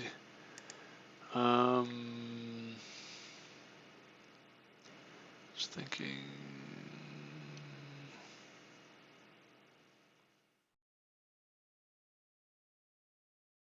The target we're going to add in there too.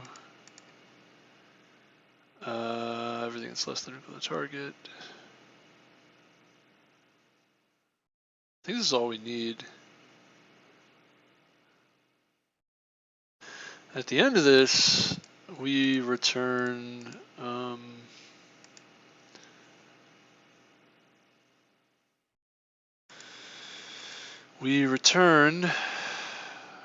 this SS. Something like this. I don't think I'd be able to handle this in an interview.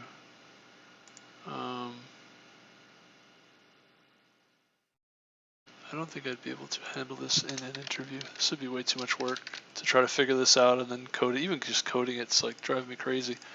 I don't think I might not even be correct right now with my coding this up here.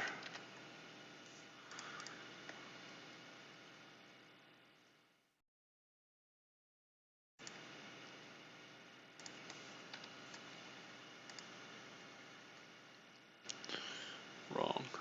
Oh, come on, really? BC, ABC. You're kidding. or my output. Okay. ADBC, ACDB. Really? Really? Please no. Let's focus on a few of these. Oh man, I'll be so sad if this is just not the right approach, not the right answer. I think it's right. It's just I don't know. I mean, I gotta like think about it some more, look at it, see what's wrong. Okay. ADBC instead of ACDB. Okay.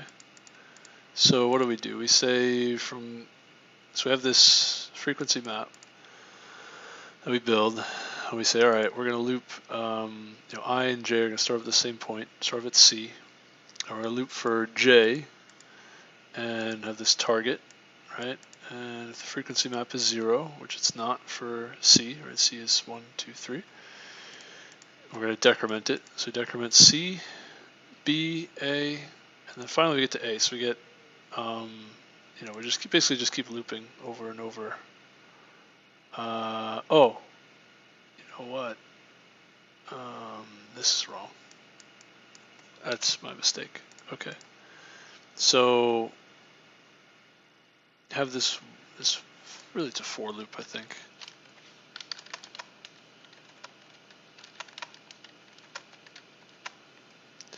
And each time we're going to increment j, no matter what. No matter what, we're going to increment j. However, we set, after we do this processing, before we exit, we set update I. So we set I is equal to j. Really j plus 1, right? And then j increments after that. And then I and j are pointing to the same spot. I think that may have had something to do with it. There we go, yeah. Okay. And we're going to just put a bunch of random strings in there now. Let's see what happens.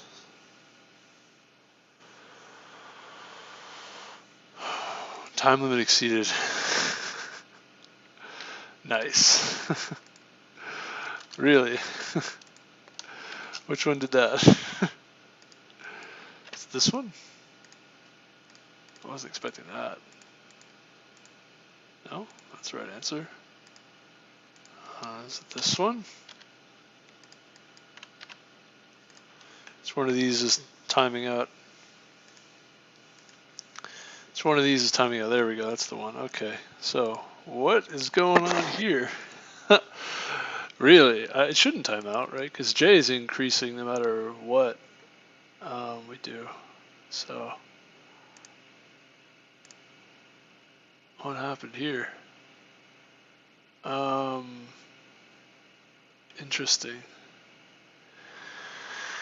Okay, so while this is not empty,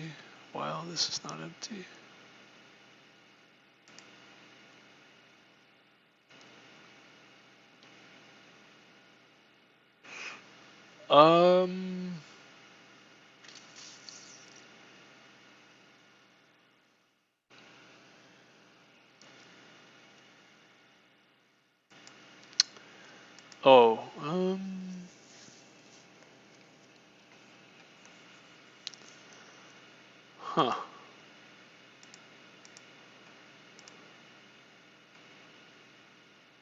I think you're supposed to remove this. That might be why. I think I forgot that portion. If it's still there, X, then erase it. That might be why. It's while loop. Wrong.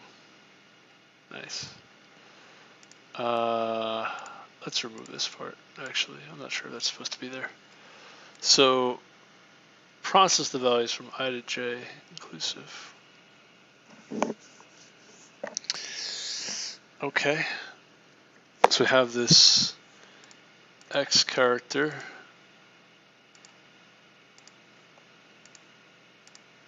And we say this index, set the frequency of this character to 0.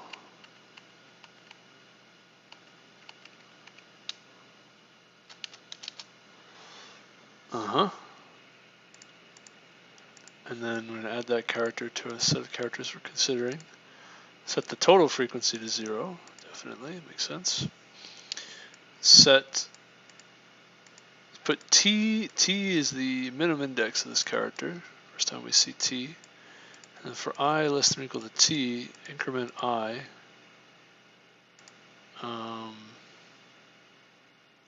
Actually, I don't think you need to update j or I at all.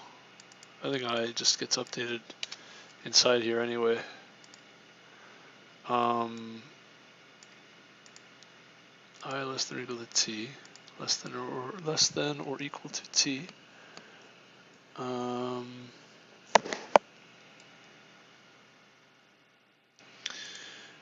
you say, oh, you know what? Oh, this does get really confusing because the min index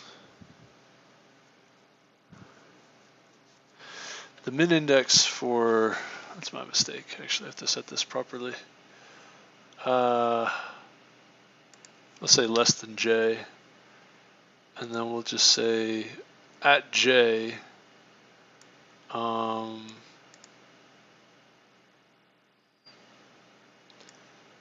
you have to do things properly here.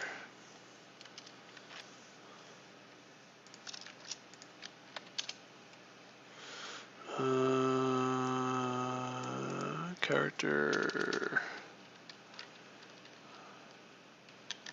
just say check s of j, check index,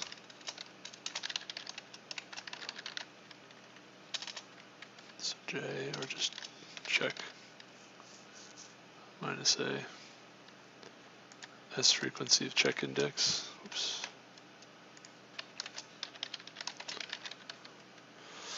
Min index of check index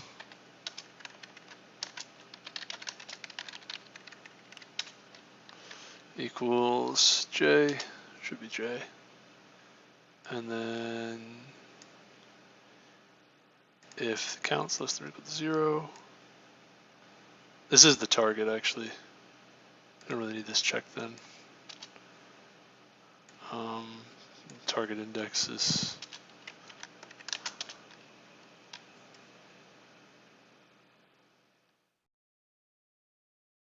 there's target and there's target index.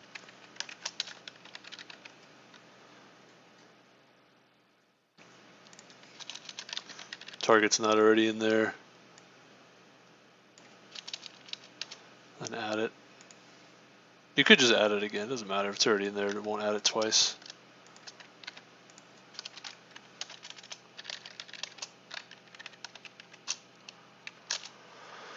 Yeah, it gets a little confusing. That gets a little confusing.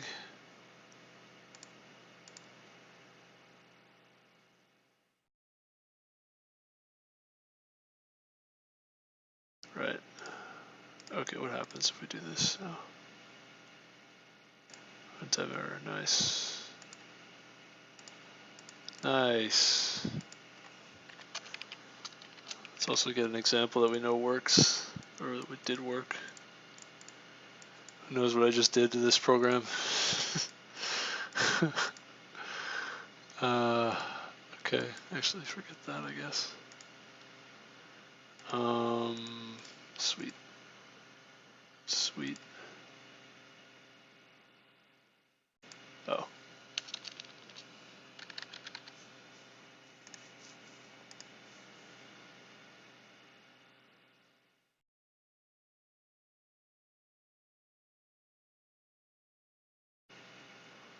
The first one still works, but the second one doesn't work properly.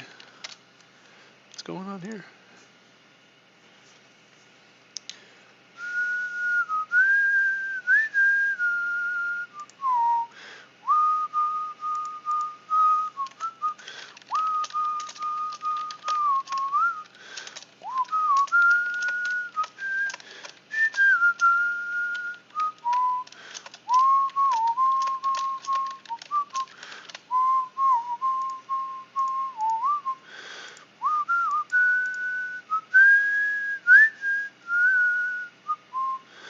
0, 1, 2, 0, 1, 2, 3, 4, 5. This is the first time we find all the H's, I think, right? Second H. So we need to make a decision about H's. A, B, C, D, E, F, G, H, I, J, K. So this A, B, C, D. So we should pick D first, right? I think so.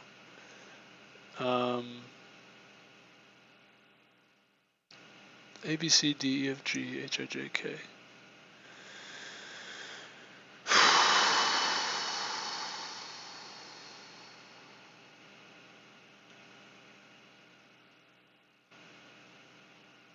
So J and K should come after this. So D and H should be the first two. Yeah, I think we get D and H. So we get 0, 1, 2, 3, 4, 5. You know what we can do? We can actually see the progression.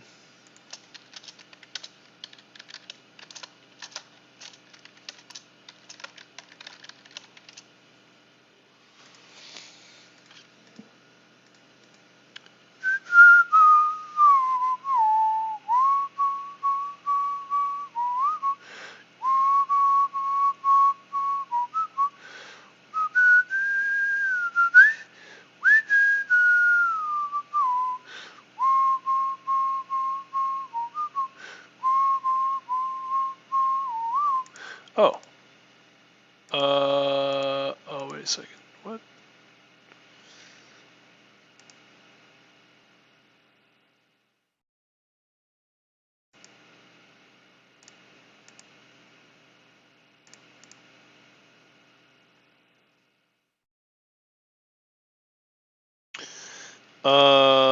Excuse me. Wait, how did we get this D in there?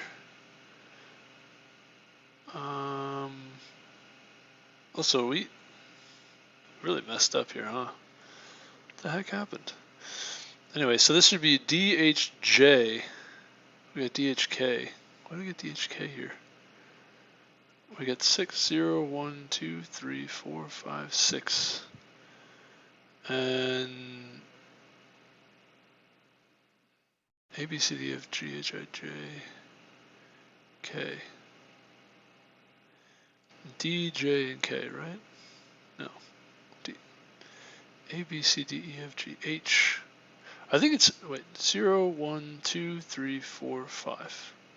Yeah, so we get everything up to A, B, C, D, F, G, H, I, J, K, A, B, C, D, E, F, G, H, I, J, K. A, B, C, D, E, F, G, H, A, B, C, D, E, F, G, H. So it's just DH, right? But we remove all these because we don't want to. Yeah, we have to make a choice here, right?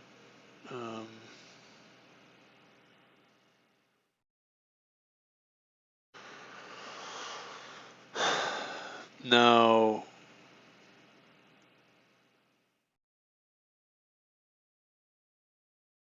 DHKG, KJ. So we say DH. Okay. But now this interesting part is that there's KJ or JK, right? I think the next thing we look at is the K. EFGHIJK, JK. So what's interesting is this. Technically, we could have put this. We could have done DHJK, DHJK rather than DHKJ. Oh, you gotta be kidding me! And somehow I have another D in there. I don't know why we got another D in there, but brother, what happened? I think my algorithm is wrong after all of that. Oh no. What? How is it wrong?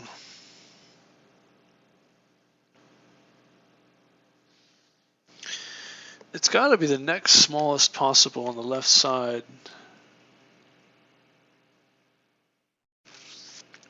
D, it's got to be, right, the first character. The next character has got to be the next smallest here. A, B, C, D, E, F, G, H, H, it's got to be. Excuse me. And then, oh, you know what?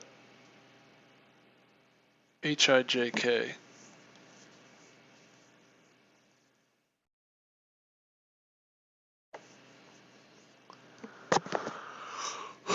Excuse me.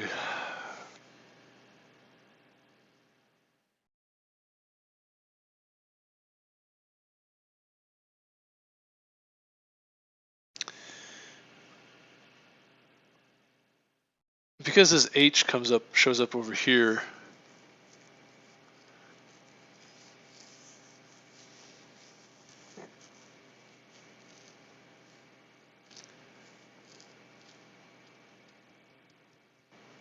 You actually don't want to get rid of these characters. This KJ, this H. That's really awkward. It's really awkward. Oh no. Oh no. Really? Man. What? No.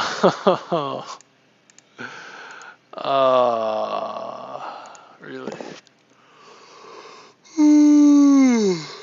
Excuse me. Excuse me. Oh, you gotta be kidding me.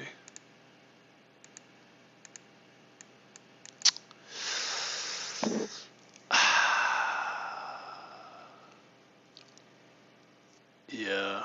So you make a decision about the H. You don't need to take this H over here. You can take the one over here, which is the mistake. You actually do want to take the minimum one, the minimum value. Oh no, man. Oh no. Oh, it's so confusing. There's so many. Brother. No. Because now, when you DH, you want to have these characters available. K, J, K, J, E, D, E, right? And that'll make it very clear that you should pick K and J. Or excuse me, you should pick J before K. Because J is smaller than K. A, B, C, D, F, G, H, I, J, yeah. When you have K, J, K, J, you'll pick the J before you pick the K. You'll actually hit a point where you'll do K, J, K, and then you'll do J, K correctly, and then E. Oh, brother, come on, man. All right. I take it back. Excuse me. This is wrong. He's so wrong. He's so wrong. Let's try this again. See what this does. Time limit exceeded. Okay. Yeah. So the I is 0, J is 5, I is 3, J is 6. You actually end up resetting J back to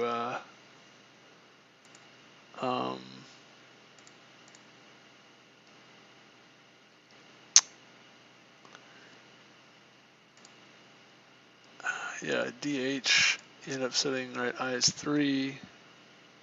J should actually be set back to,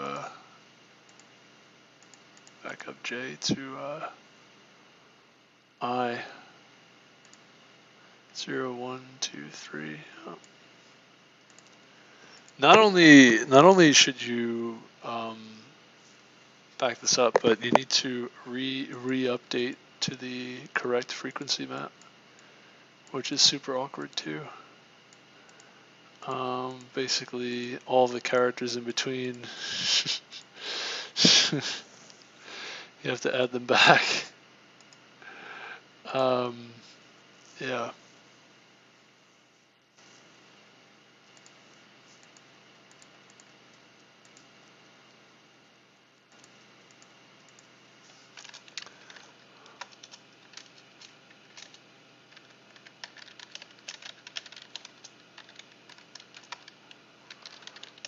Ignore.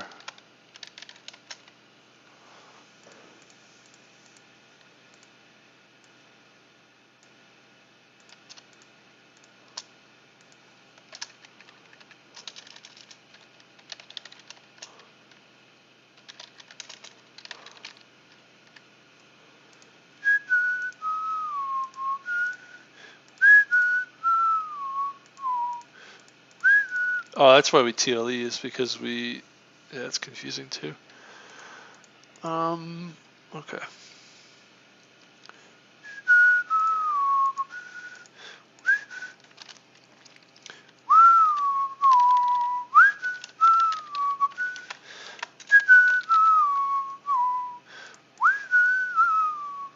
What happens if we do this? Just curious what happens. It's probably really messy. So still TLEs. So get DH. Okay, now we actually have to walk back. I have to walk back our J back to I.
So here we say I is 3, J is 6, DH.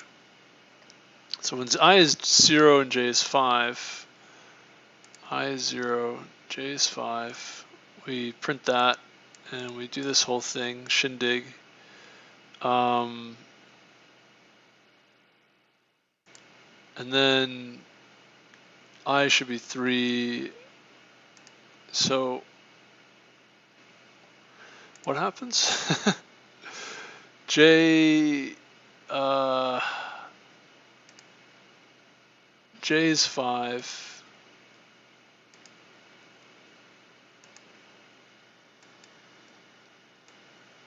If J is greater than I, which it should be, we decrement J. I'm so confused. I is less than or equal to T.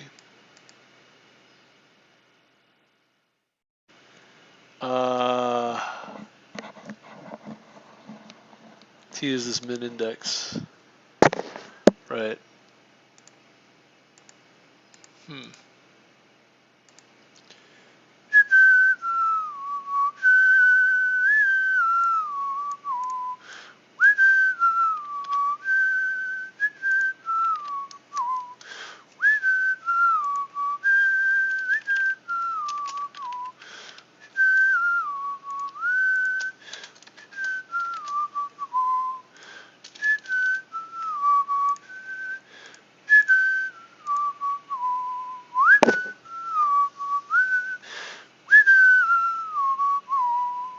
Why is I...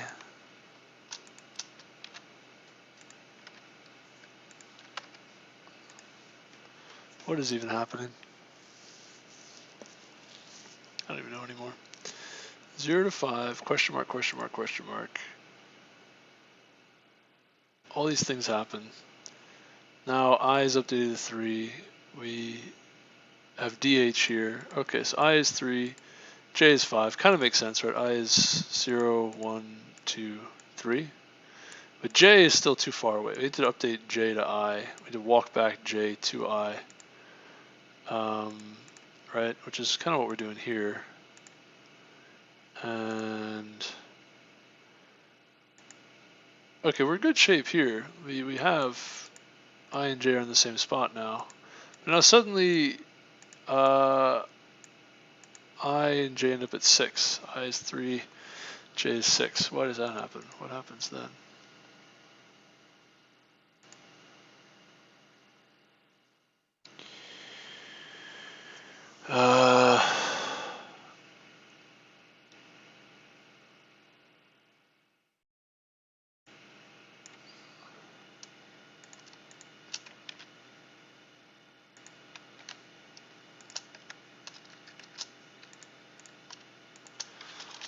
I don't know. Debug. What is going on here? Good evening. Hey, how's it going, Simon Steinen? Welcome. Hello, hello. Welcome, welcome. How are things? How are you? Guten Abend. Guten Abend. All right. So 0, 0, 0, 1, 0, 2, 0, 3, 0, 4, 0, 5. Something interesting happens at 0, 5. Our frequency of this index is 0. We start doing things. We have DH. We end up with, we do things, and then we actually need to walk back a few things as well. And we end up with I3, and then debug 3, 4, 3, 5, 3, 6. Okay, so I think what's supposed to happen is we have 0, 1, 2, 3, 4, 5. We see we need to make a decision about H. So we do. We say DH. Excuse me. And at that point, we're done. We already have H out. We got it. We have DH. And now we're here at K. And we say 0, 1, 0, 1, 2, 3. And then we don't need to actually do anything at 3. Okay. 4, 5, 6. All right. Well, H is already gone. J, yeah. So 6 is when we have to do something. All right. And somehow that's actually fine. 3, 6, and we end up with a TLE and 3, 6. Now, why does that happen? This is a really interesting question, by the way. I think I have a solution that's pretty good, but I'm really stumbling a lot on it. Actually, like figuring it out, coding it. I don't even know if it's that good. I have no idea. It might just be wrong. I don't know. I'm so like, I'm very lost on this problem. Let's say, let me just try to get this to at least, excuse me, not loop infinitely, and then I can figure out what's wrong from there. So, okay, so I3, J6, that makes sense. But somehow we loop infinitely, I guess, something. Let's throw this here.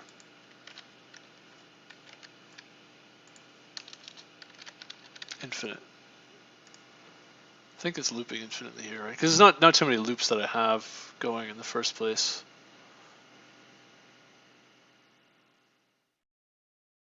Yeah, it's got to be it. Okay. That's the loop. All right, why is it looping infinitely, though? Why would that be happening? So what is supposed to happen is we have this window, I and J, and they're going to be looping from left to right. And I is really supposed to be mostly stationary. So J is really the one doing the looping or the movement. And get to a point where we have to make a decision about one of these characters. So first decision we make is at K, 0, 1, 2, 3, 4, 5, excuse me, at H, at 5. And then we realize, okay, we want to take D and H, and then move I and J to K, and then we end up pushing J to K. So 3, 6 is now the next decision. However, which is fine, or I think is correct. That's you have to make a decision about K. H we already made a decision about. J is 2 J's, but there's only 2 K's left. So that makes sense. But now somehow, what should end up happening is A, B, C, D, E, F, G, H, I, J, K. Right. So there should be J and K in this set here. And how do we insert these? What do we insert? Let me just see.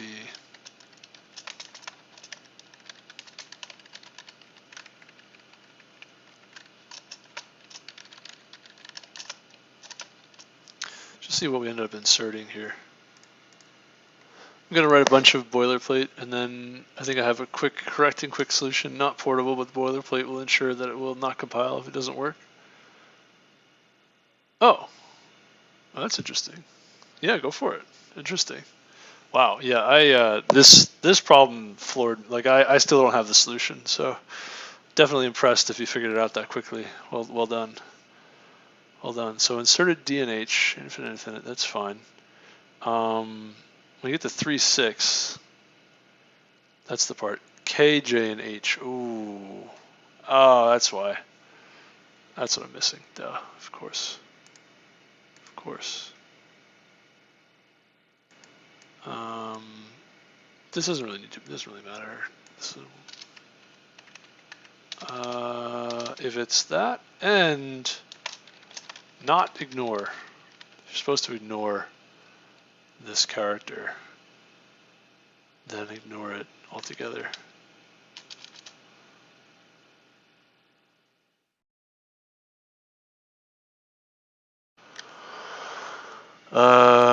That's what I'm missing.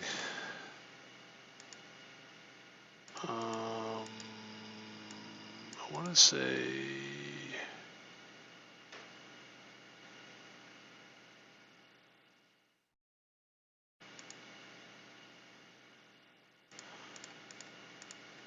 if character S, if not ignore of S index, or if ignore S index, then continue. Skip elements already processed.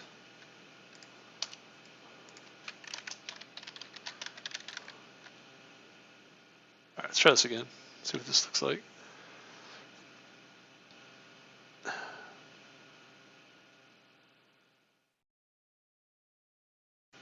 Still TLEs. DHH. Okay, 3, 3, 3, 4, 3, 5, 3, 6, DH, K, J, K.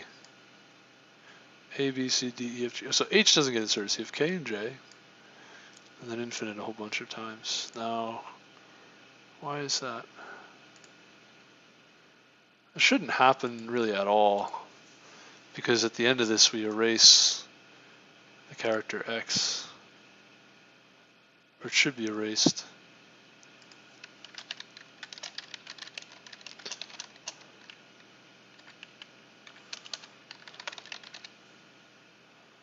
Just debug. This should get. We should remove this, I think. Well, now we have the right answer, but it's not correct. This should get erased anyway.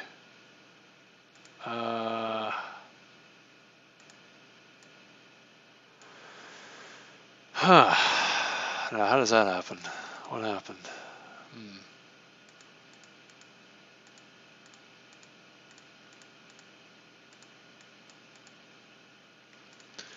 Why? All right, let me remove this and see what happens here.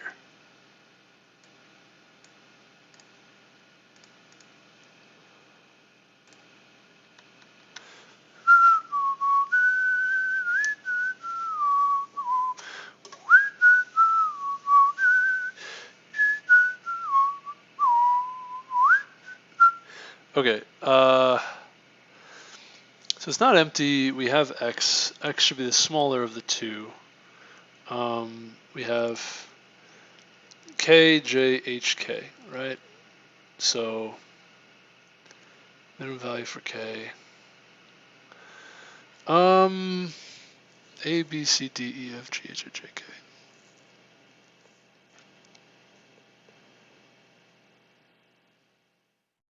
So H,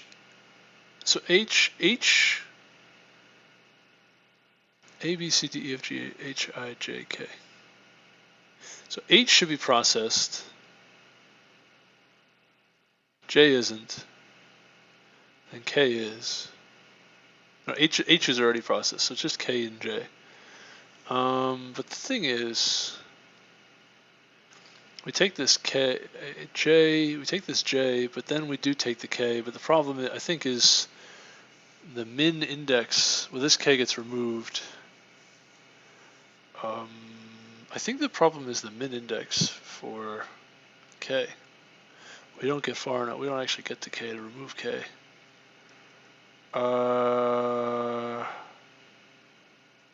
The min index actually should update once you remove this K. Then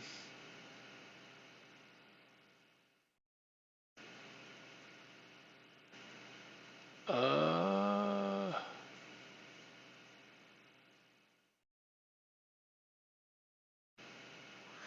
gets really confusing.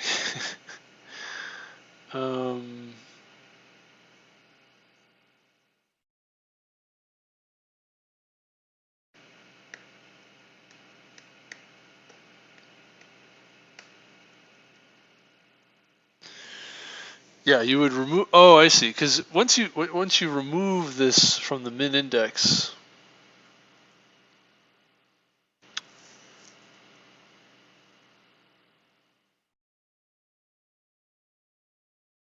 oh, it's so confusing. Got a bunch of copies of these different values, K and J, I guess, and H, or really not H, but just K and J. We've got a whole bunch of these different copies of these K and H, K and J's. In this case, if you process J, you remove the K. There's another K to process, but has a different index now. Has a higher index. We end up not going far enough.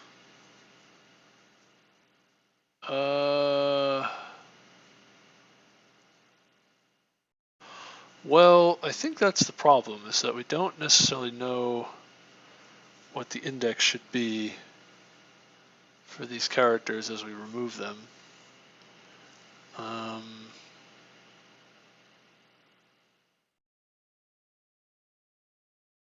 Yeah, I think we have to actually update the indices of the characters that were when we remove them.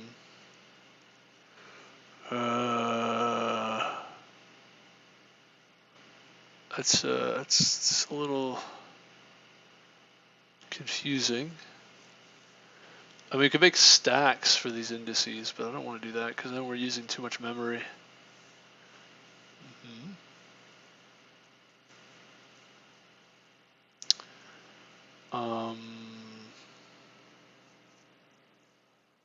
I guess each time we pop one of these, I want to update all the minimum indices.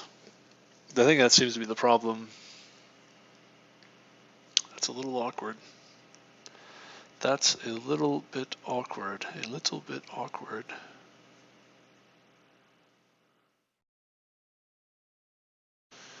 We end up with the right answer in this case, but I don't think in general it's going to work properly. Hit a small problem here. We have hit a small problem.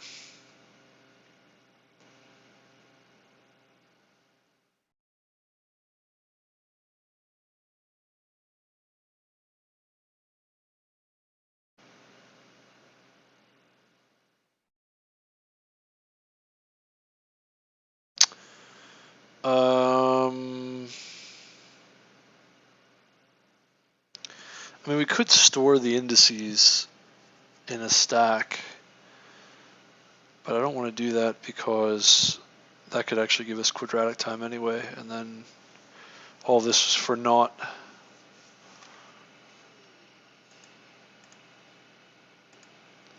I gotta think about this now.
Oh man, oh no.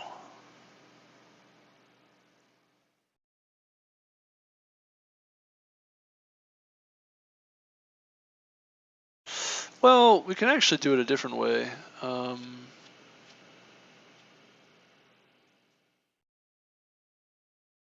have an idea. Instead of using the minimum index, even paying attention to that, I'm not sure if we need to pay attention to that. We can do it this way, I think. Let's try removing that, not using the minimum index at all. I guess. Excuse me. Also, unfortunately, gotta charge this headset. It's gonna sound. It's gonna have feedback for a while, and I'm sorry for that. We're not sorry, but well, I would like to do something about it at some point in the future. Although not gonna do that anytime soon, I think. Okay, what you're gonna do is we don't need that anymore. I think I know now.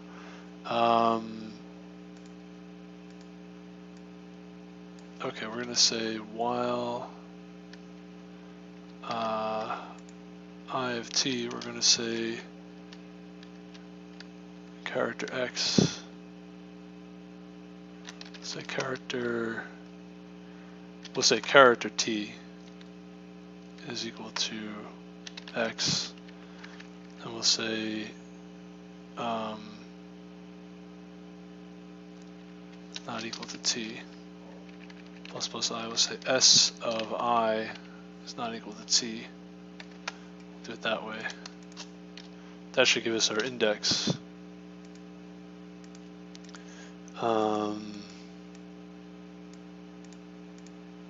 Yeah.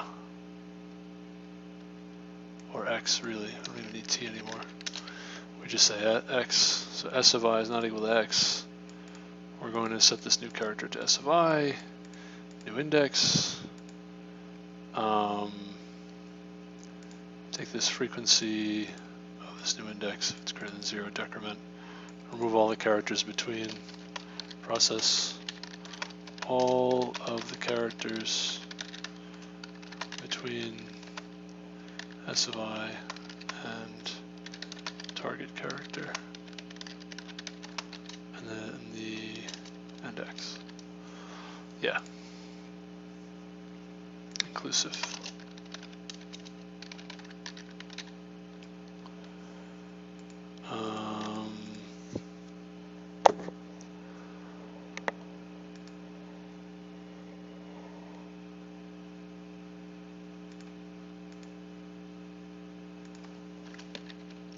Do while, we're going to say.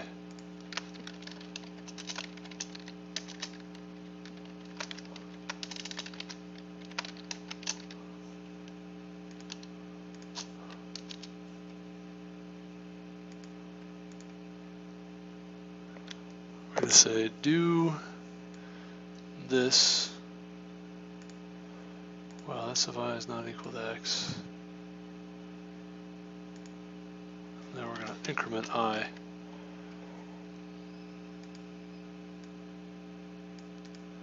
Not equal. Let me do this.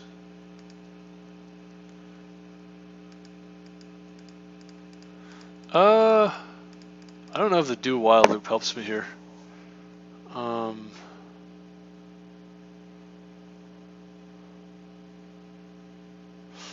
Yeah, actually, I don't know if that really helps us very much. Because, yeah, it doesn't help us very much. Now, in theory, s of I is equal to x at the end here. I want to do all this on that last spot. So this is just x, s of I, or just x. And new index is just x minus a.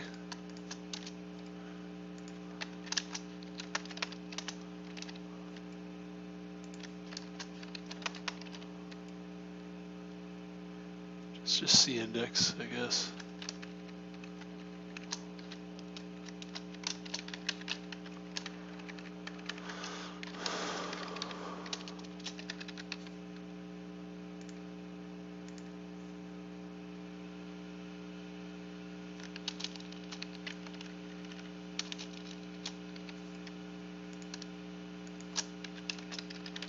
Huh.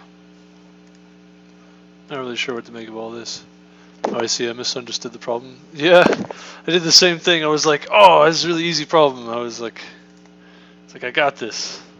Nope. I was so wrong. I was so wrong. Okay.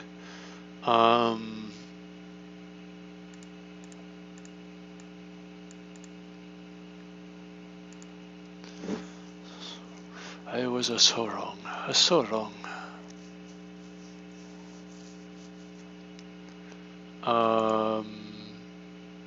Right.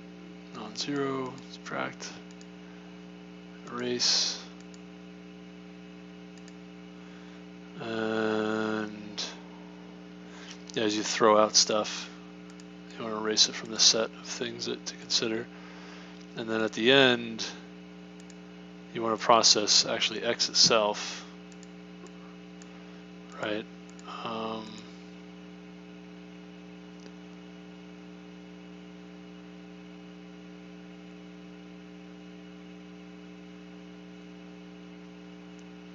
Yeah, this is a little weird because we don't know the index for x.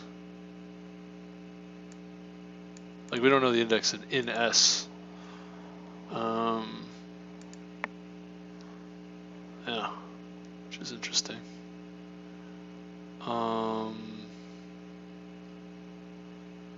By the way, we want to ignore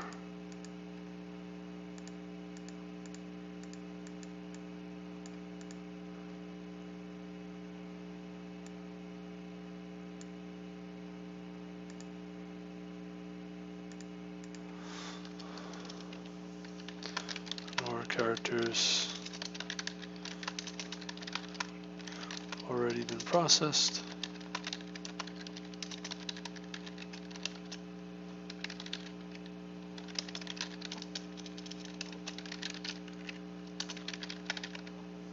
I want to make sure we do that properly.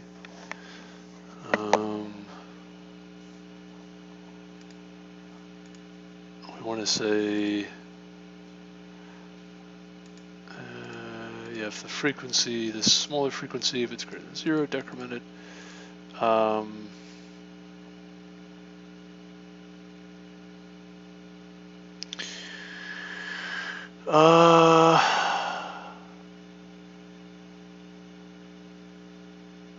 think we only have to do, I don't think we actually need to check that, by the way.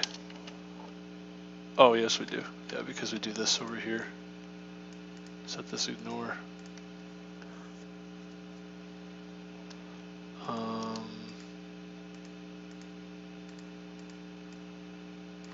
Well, if we haven't ignored it, then it shouldn't be a problem. And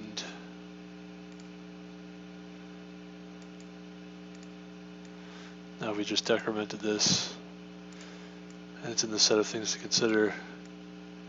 Now we erase it. We don't consider it anymore. Basically, we ended up scrolling past it, past all the ones that we might want to use, and removed them.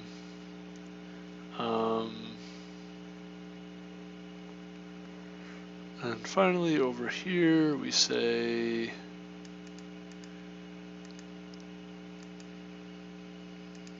if we're still in the set and we want to remove it, it should work, I think. It's possible there are test cases that this doesn't work properly on those. This is so confusing what I wrote. It's definitely like a little crazy. Alright, there's at least one character always.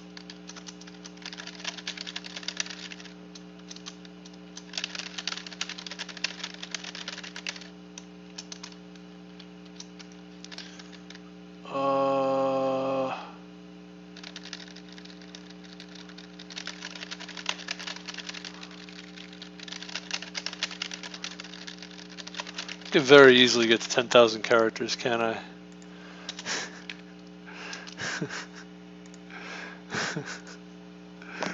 Oh, runtime. Nice, perfect. That's just what I wanted. Which one is our runtime error? Let's do the last three here.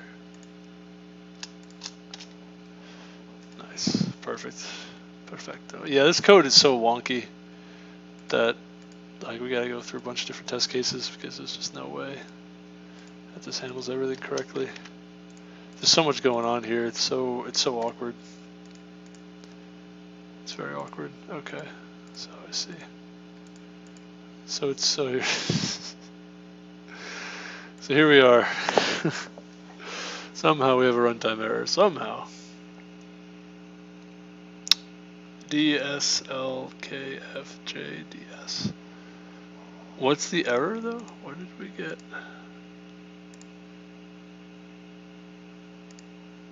Some buffer overflow.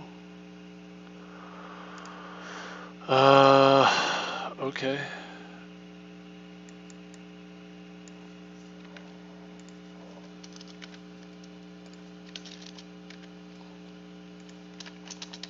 Error.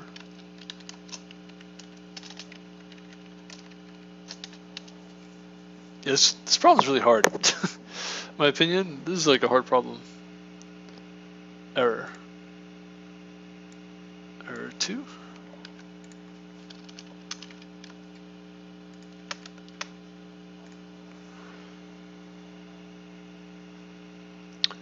Okay, 1, 2, 3, 4, 5, 6. All right, so something's going on here where it's not empty.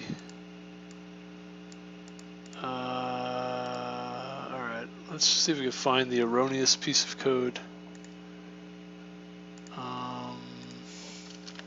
Error 3.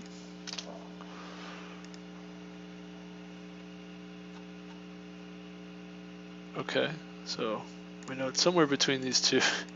I guess we already knew that. Let's do error 4. Let's throw it right in the middle here.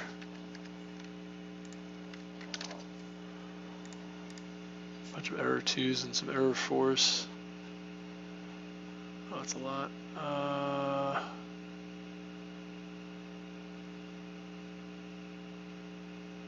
So there's error 3, then error 2, and there's error 4, and that just goes infinitely, huh? So this just never ends. Nice.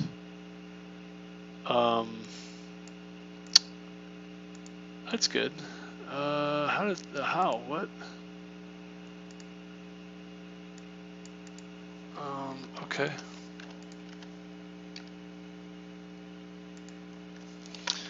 I guess if I is less than s.size.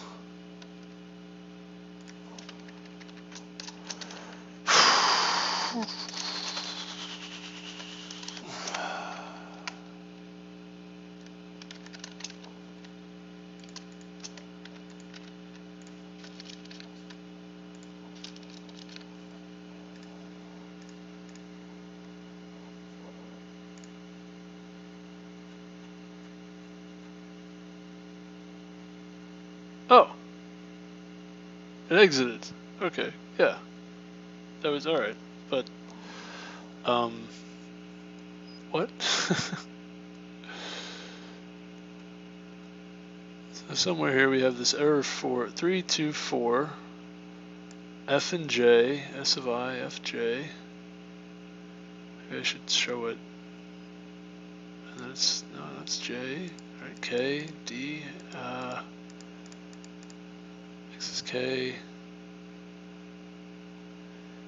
Alright, S. Seems like this is a whole bunch. Or just never makes it for S. Goes all the way through.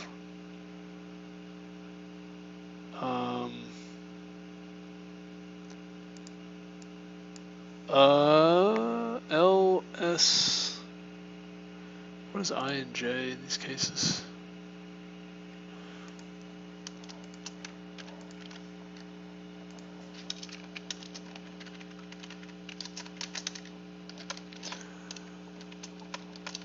My code is like gibberish.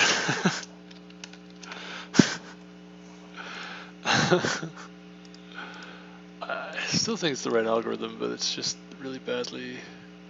I don't know. I mean, is it right? I don't know. Would it be having these problems if it was correct, the algorithm?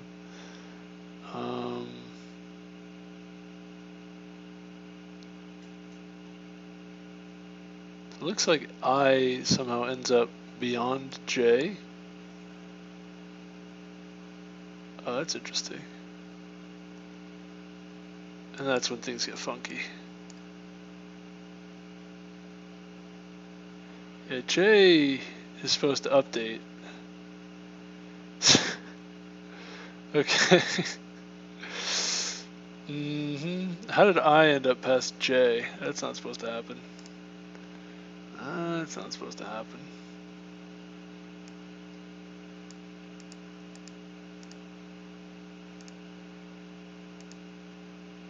What is going on?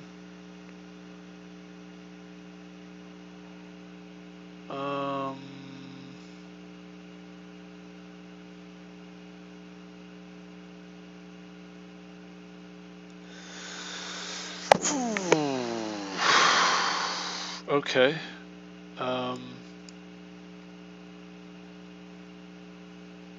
Let's just see what happens here. So 0, 1, 2, 3, 4, 5, 6, 7, 8. So 0, 0, 0, 0 inserted A. So A, I guess, is the first time you see A. So you get A. 0, 0, A. Okay, I don't know why. I don't know what's going on here, but there's a lot of debug information here. It's not totally useful.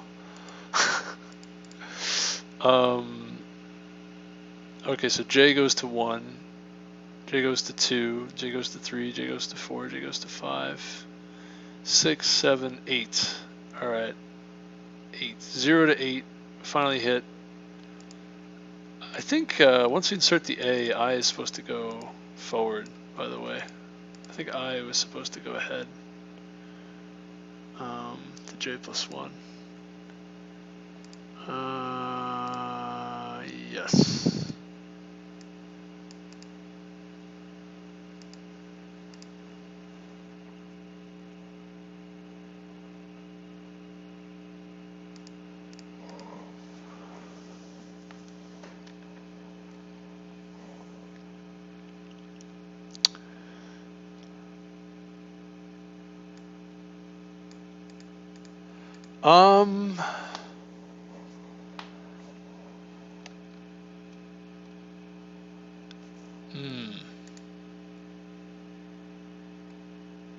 Oh, I see. Yeah. Interesting. So we're basically supposed to increment I one more time here. That's kind of the deal.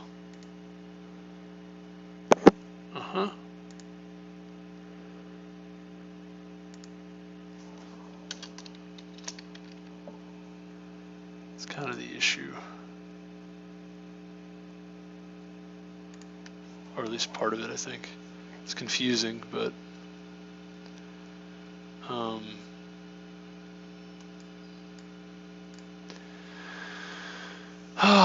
why is J 0 here? Why? This is so annoying. So many pieces to this that are just aggravating.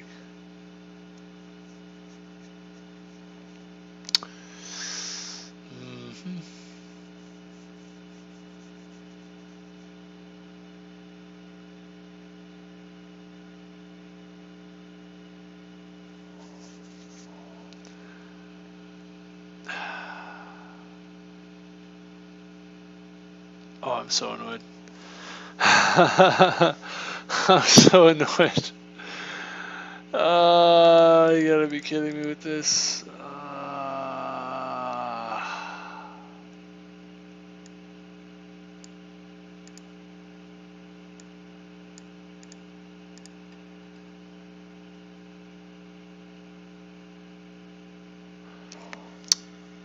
J is supposed to be incremented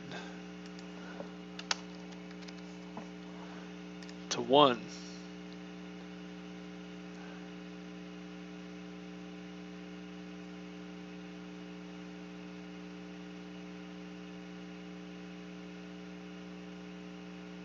Okay.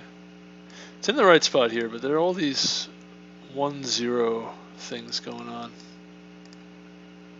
Question mark, question mark, question mark, and question mark, question mark, question mark 2.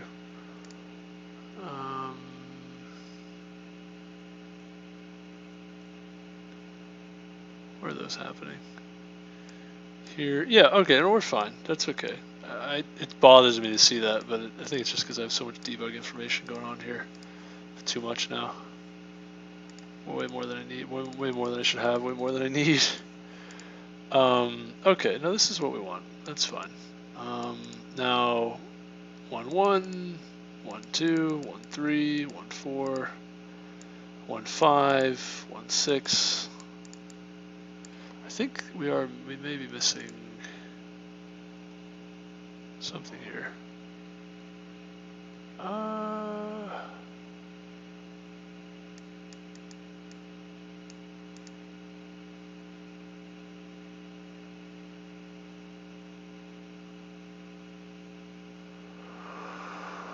Yeah.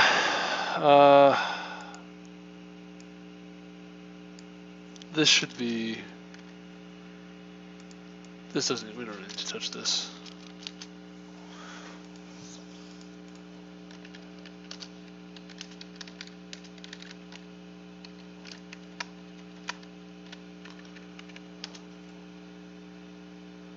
My head hurts a little bit thinking about this, but I think we're okay.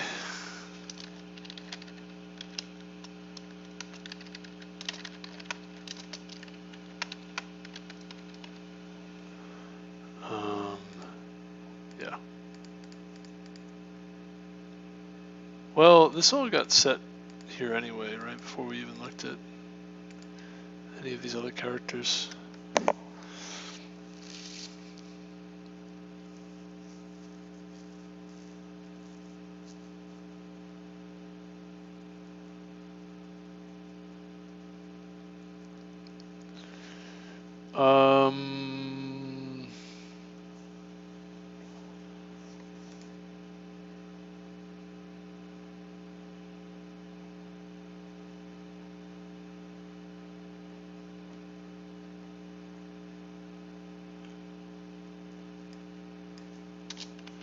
We really don't need to do that, do we?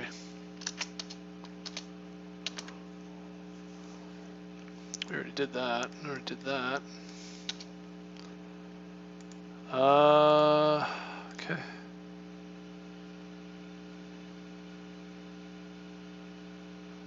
Okay. 1, 2, 3, 4, 5, 6, 7, 8. All right. So we get 1, 8. DSL all the way from 1 to 8. We insert all of these things. Excuse me. So 1, 2, 3, 4, 5, 6, 7, 8. So apparently this is, I guess, the only other S that we have in this whole thing. And we insert all of these characters. So A should come first, certainly, right? Apparently I don't really run into issues until we get to the second S here. It should be FJS, not KLS, right? K is apparently way down the line. Oh, okay. 1, 2, 3, 4, 5, 6, 7, 8. So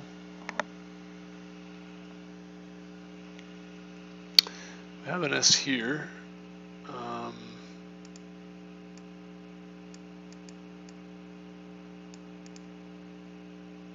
First character in the set. So what happens? What goes wrong? Somehow end up, okay, S of I is S, X is F, X is F, X is F. Okay, we get F, right? Which is good. Now there's a J apparently, so we get the F. That's fine. But we don't handle that F properly, do we? Oh,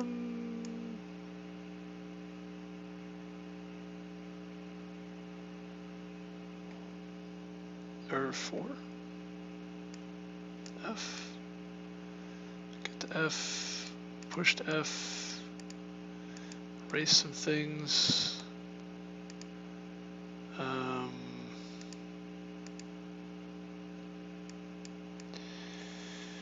Yeah. Okay. And then what? Then we went here. Backtrack J to F, which was this one.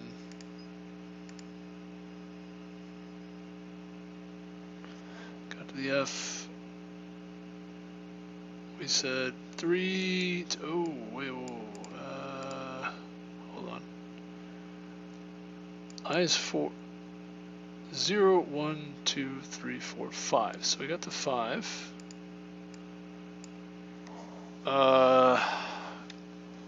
Where's this error 3? Where did that come from? Error 3 went right to error 2. Oh, because there's still more stuff in there. Okay. J. A, B, C, D, E, F, G, H, I, J. Sure. What is error 2? We didn't do anything. We went right to error 3. Error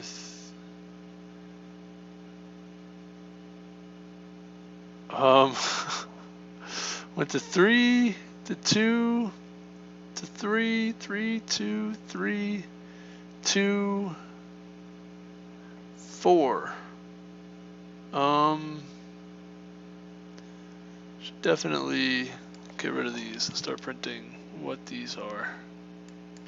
It's not really errors, are they? It's making me uncomfortable calling them errors.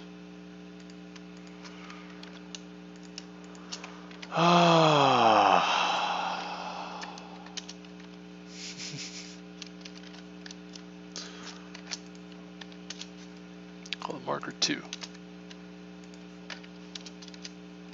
Be excited about it.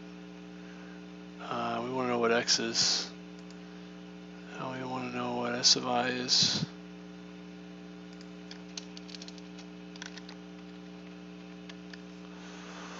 What in the Sam Hill are we doing?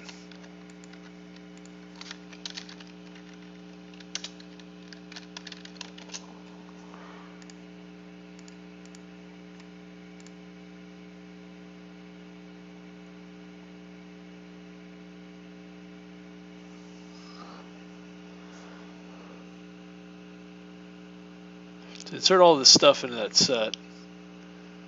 Marker 2, we're looking for XDD. Okay, add DD. Good. Alright, it's the second S. Marker 2, we got S. F we're looking for now. We get the F there.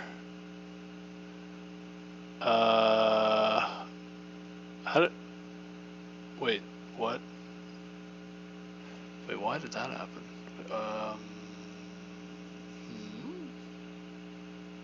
Whoa, whoa, whoa, whoa, whoa, whoa, whoa. What? What? What happened here? Marker 2, whoa. Whoa. What happened there? Marker 2, S of I is D, X is D. Alright. Basically they skip here. We already pushed D. Don't even go to marker 4. Erase X. Right, done. Good. Marker 2 again.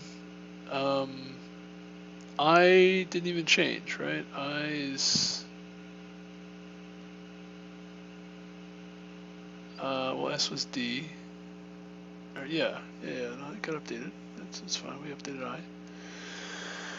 2 now. 2, 8, S of I is S. X is F. We're looking for, right? D, F. Oh, it's exhausting. Okay, ret should be F already. We already added the F. Fair enough. But now we gotta shift I forward to F, which is, 0, 1, 2, 3, 4, 5. So we just gotta go to 5. So marker 4, 2, 3, 4, and then when we're actually at 5, we don't bother. We just erase and increment forward. J is at 5, or yeah, well, that's 5. 6, J, S is J, X is J. They're already equal. That's great. We can push back J now. F, J, A, D, F, J. Oh, so we do that. We did it nicely. Okay. Push back J.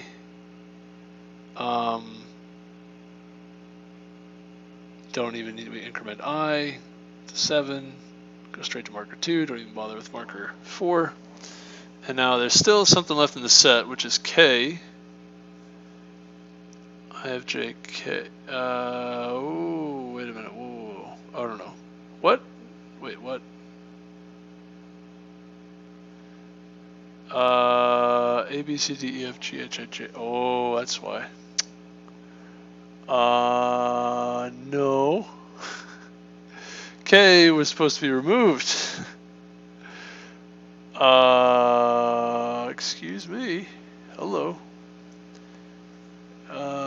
No.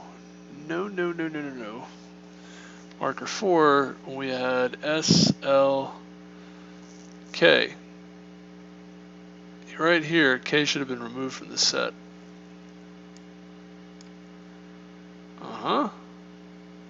Why is K being added here? Okay, that's not what the algorithm is supposed to do. So more likely than not, it's just really confusing. I didn't code it properly. Yeah.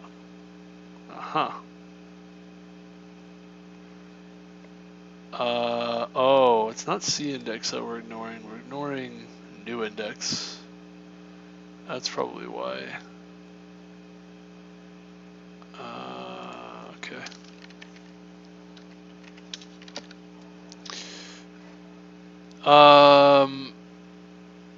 Although something about K should be. Oh. I mean, this part was wrong, but did that have something to do with it? I hope not. Oh, that was it. Okay. Slight error. Alright. Brother. Dude. Talk about subtle. Talk about a slight mistake. Alright, let's get rid of all this debug data. This is driving me crazy. I'll explain shortly what this is supposed to do. I mean, it's kind of a mess what this thing is doing, but I think it works, right?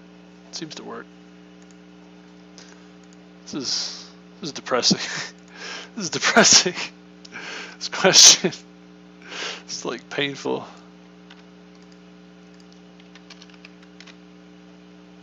Oh. Yeah, talk about ouch. Just ouch.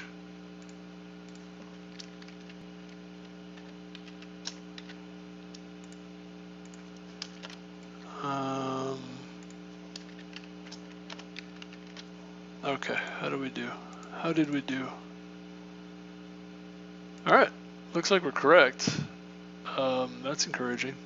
Alright, we need 10,000 characters. You ready? Ready for this?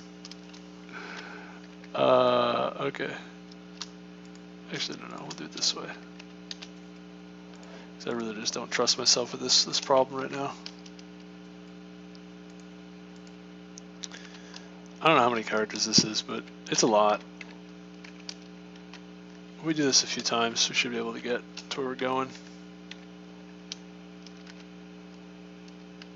We actually don't want to have any inline characters.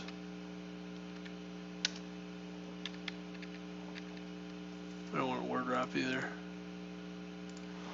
No word wrap, just what? Is this not? No word wrap. All right, none.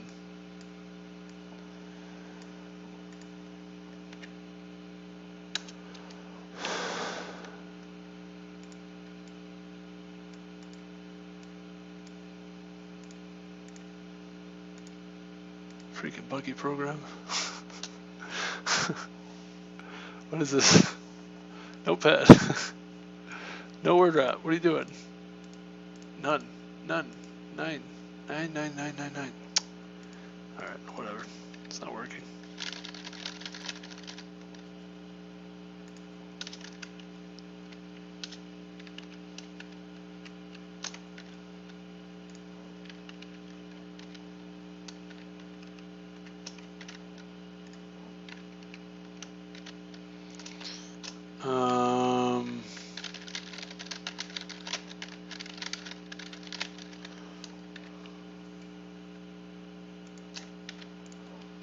It really shouldn't be that many times that we do this where we should get to like 10,000 characters. I don't actually know how far we are now. Okay, let's give this a shot. This is a lot. I just think there's got to be something wrong with my code. Like that's pretty much my thinking, is like there needs to be something wrong. There's no way this works properly. Just the whole thing is so messy. There's no possible way. Invalid test case. But oh really? Okay, we got over 10,000. Nice. Sweet. Let's cut it down like a half.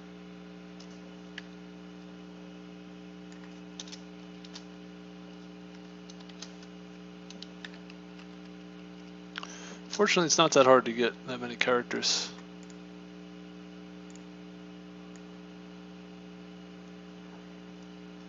Oh, that's a lot of scrolling.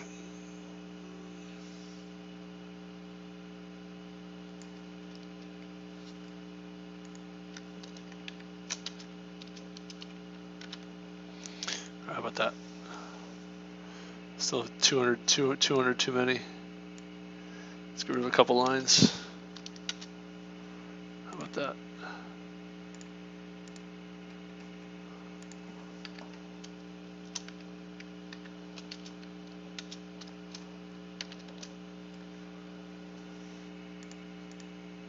Hey, 0 milliseconds it says. Wow, it was right. It was correct.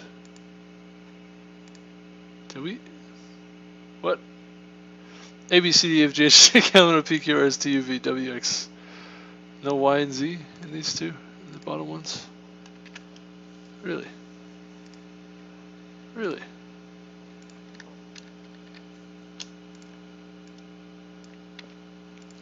Only characters I was missing, Y and Z. We gotta throw some Y's in there, throw some Z's in there.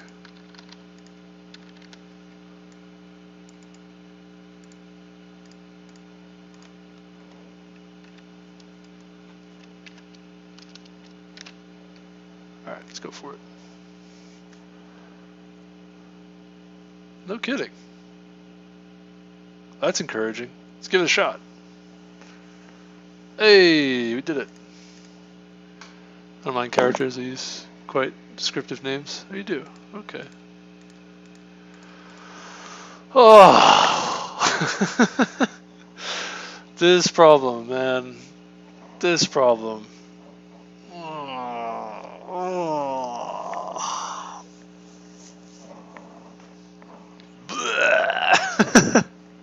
Took me all day. This took me all day. Literally the whole day. I don't know, I mean I got up at like noon, so got up kind of late. Oh, I just have a headache thinking about all this. That is the messiest code. It's constant time. It's linear time and constant space.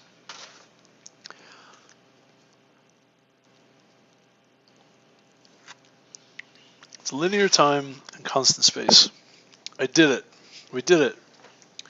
However, it's disgusting. It's gross. It's so gross. I'm actually thinking, how do I even prove that this is constant? Excuse me, linear time. Because actually it has a lot of, like a bunch of the sections it kind of like doubles back a few times.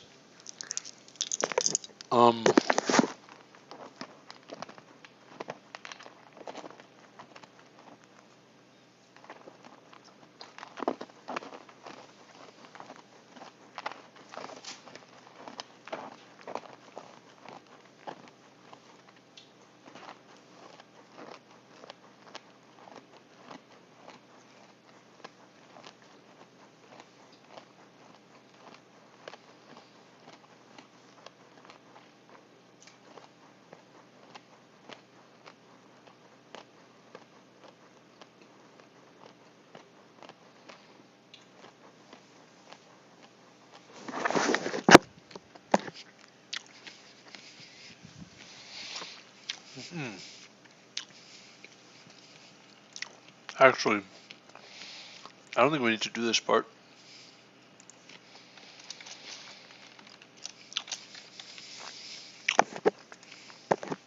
After making the above changes, yeah. Yeah, it's watch linear.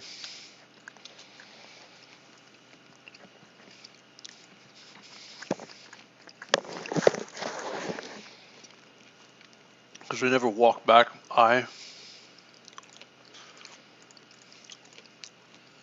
or J.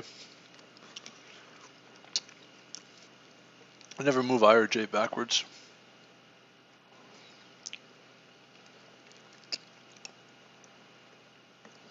Even though we process these segments a few times, each segment is only, it's really like O of like 3n, something like that. I mean, we loop through it a few times, the whole array, but we loop through it a few times. But it's pretty clear, it's linear.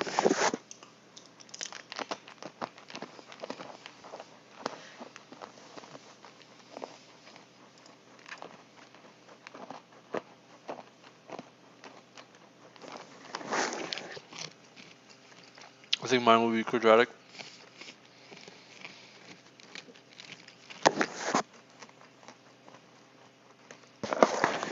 That's what I had initially too. I was upset. It took me forever.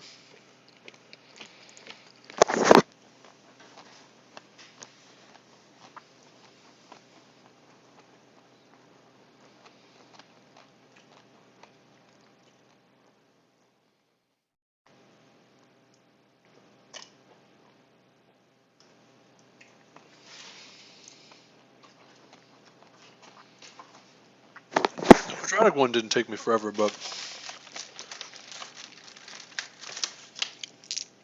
this solution took me forever to come up with.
Well, it feels good. We solved it, but wow, what a challenge.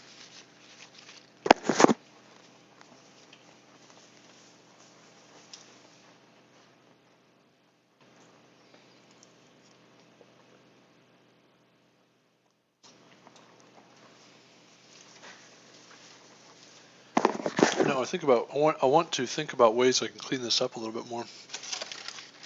Maybe explain it so it doesn't seem like gibberish.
Try to make this a little more concise.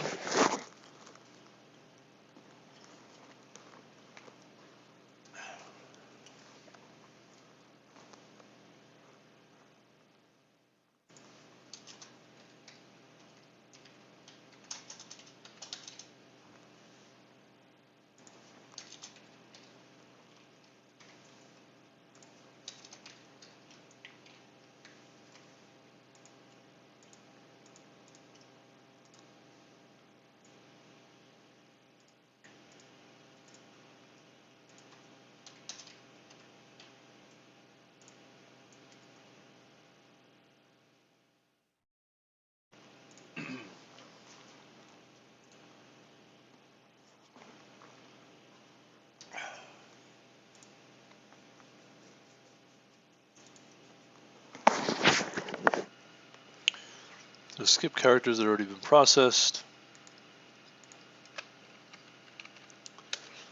Count characters. And insert characters into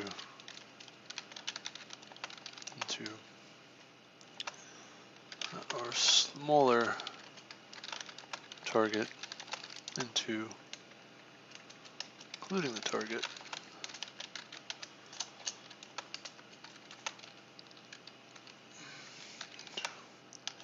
Set.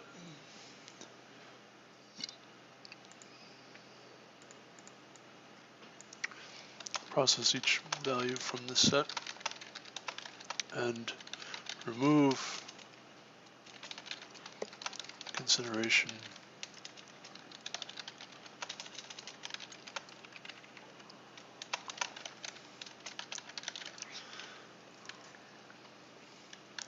characters in between will be skipped.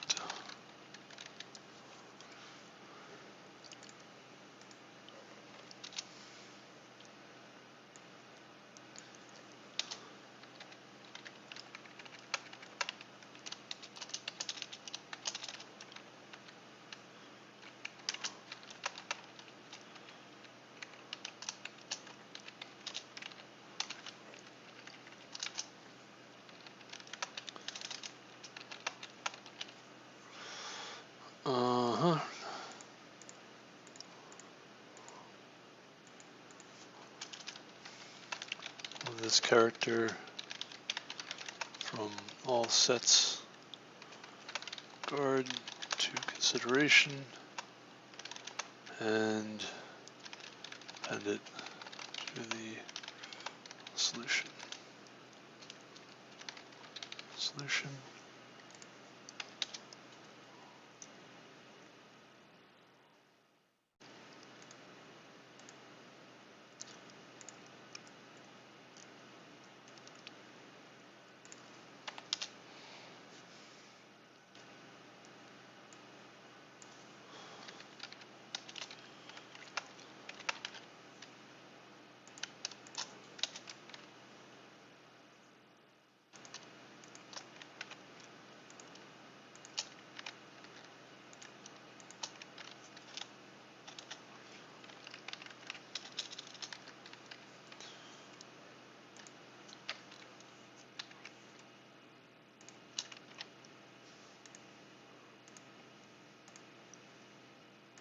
And remove them.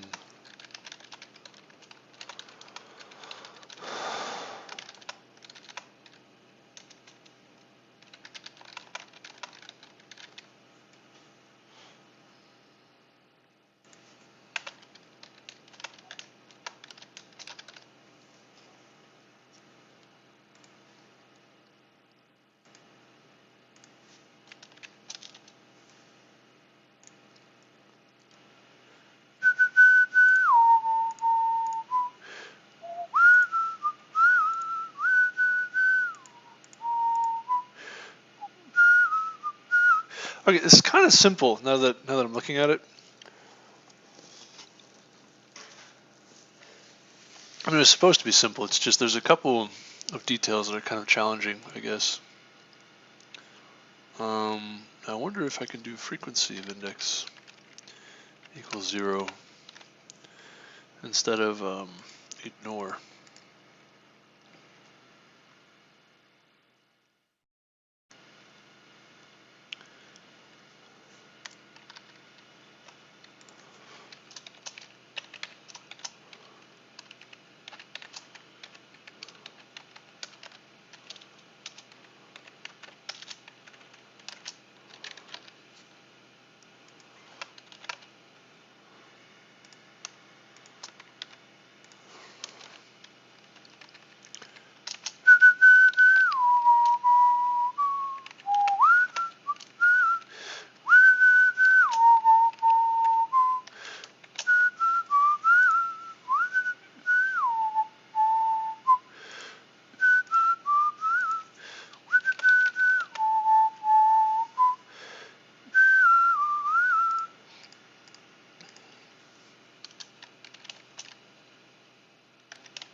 was gonna say, yeah, this might not work anymore.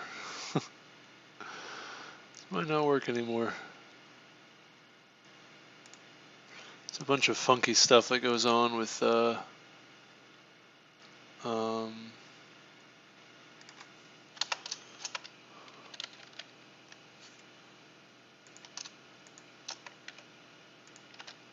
with these frequent, like that. I guess that's part of why this was challenging for me. This question was yeah, there was like all these pieces to it, I guess. This is really ugly, this ignore part. The ignore part's challenging, I would say. Yeah. Like trying to figure out how to do this without using an ignore vector. I found that to be very difficult.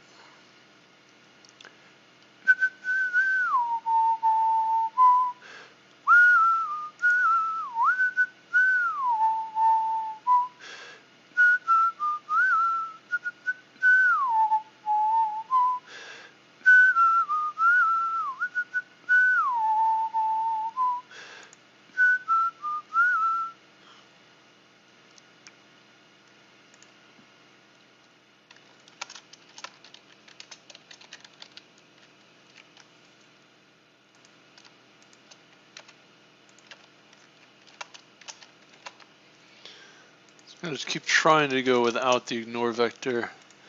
See if I can get it right.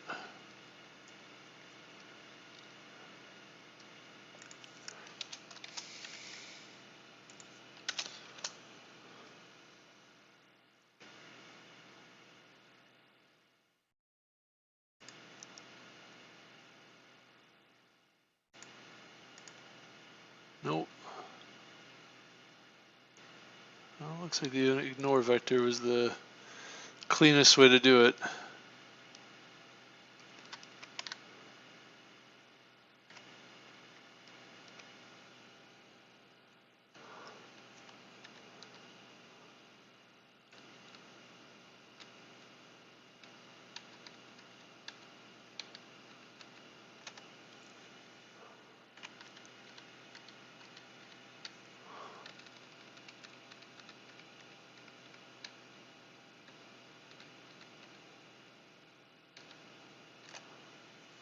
Alright, how do we do here? Yeah, man. Let's see how badly my code is broken. Yeah. Let's see. Yeah, see, that's what I'm saying. I really struggled with this without using the ignore vector. It was like the logic was really hard to figure out with the excuse me, with these different frequency maps. Yeah.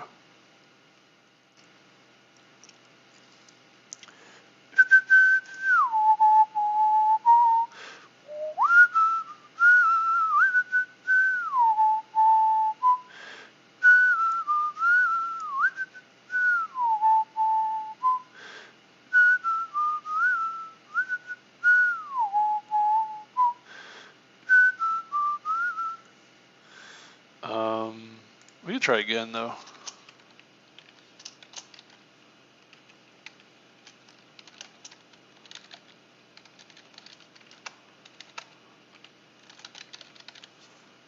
Let's see.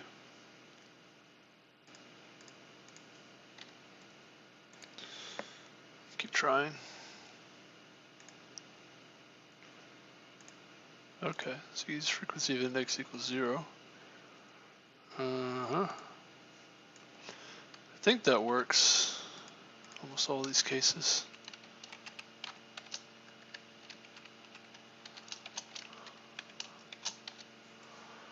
Keep trying.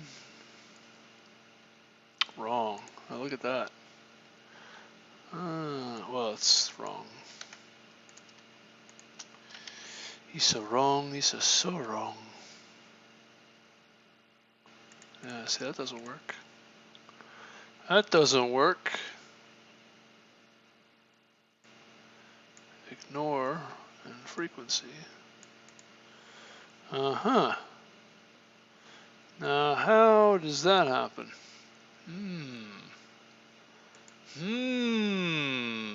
This, because the ignore is idempotent, I think. Let's do less than or equal to 0. Let's try that.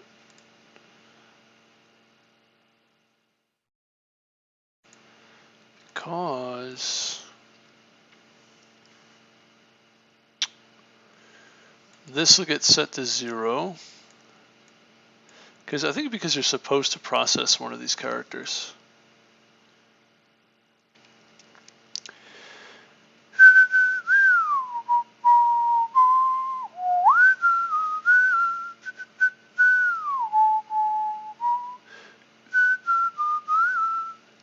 Because you're starting at I, right?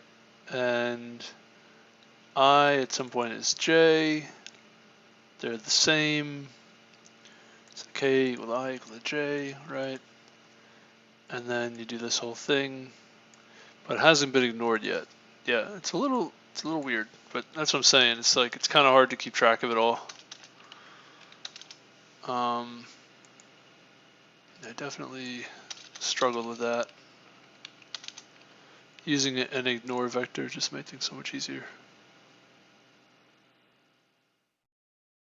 Is it still correct? Oh, hey, 0 milliseconds, sweet. I don't know what change we made. Make it faster. But we did it. Somehow. Somehow we did it. 0 milliseconds. Faster than everybody else. Heck yeah. Heck yeah. Yeah. Anyway. It's not that hard to explain this, but this is definitely like really awkward, this approach. I don't know what to say about this other than like we did it somehow. Yeah. Linear time, constant memory. It's about as well as you could do it. Apparently there are people who did it even faster with even less memory. I don't know about that. But yeah, basically what you do is, in really simple terms, what you're looking for is you're taking a subsection from left to right of the array, and you're going to say, okay, first you build a frequency map of the whole array, so you count all the characters that you have. Then you move from left to right, and you decrement your frequency map as you count characters, and you try to find a point where one segment of your frequency map is going to go to 0, which means that you've used all of some characters that you have for the you only have a certain amount of characters for the whole. Excuse me. The whole solution. At some point, you're going to hit a point where you need to pick up from the characters that you have. So the first time that you realize you need to pick something, you have to make a decision. That's when you're going to start making decisions. So what you do is you say, that specific character is, we know which character you need to use. So you're going to make a choice of all of the characters in this subsection, but at some point you're going to have to use this character. So that allows you to break all of the characters in that subsection into two pieces: all the characters that are smaller and all the characters that are larger. And all the characters that are smaller, you're going to want to use them if you can. All the characters that are larger, since this was the first point where you had to use a character, all those larger characters can come after this one, and they should come after this one, because lexicographically, if you were to put wherever you end up putting this character, if you replaced it with any of the other ones, you would be lexicographically larger. So they should come after this one. So we know they must.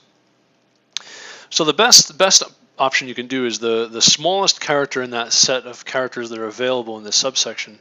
That should come first. And the reason that should come first is that if it doesn't come first, then something else comes first, but we know that those are all larger than this character, and so that means your result has to be lexicographically larger than that smallest character. So that smallest character has to be the first one, right? Because obviously it would be the wrong answer if you didn't. So you have to pick that first character. Now the problem is that when you pick that first character, you don't know what index it's at. necessarily. So what you're going to do is you're going to scroll from left to that point, and you're going to process all of the characters in between. All of the other characters that you didn't use that are either larger or smaller or whatever, it doesn't matter, you're going to remove them from consideration. Now the tricky thing here is before you do any of this stuff, what you're going to want to do is take another frequency map of this subsection that you're working on, and while you build this frequency map, also throw all the smaller values, the characters that you're going to look at, into a set.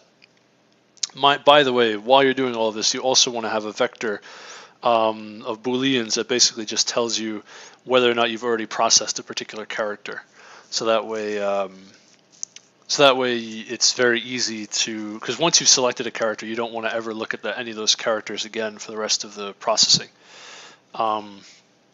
So you have another vector, bit vector, basically, vector of bits that tells you which characters you've already looked at. So you can ignore characters very easily. So that's the ignore vector that you saw before. So now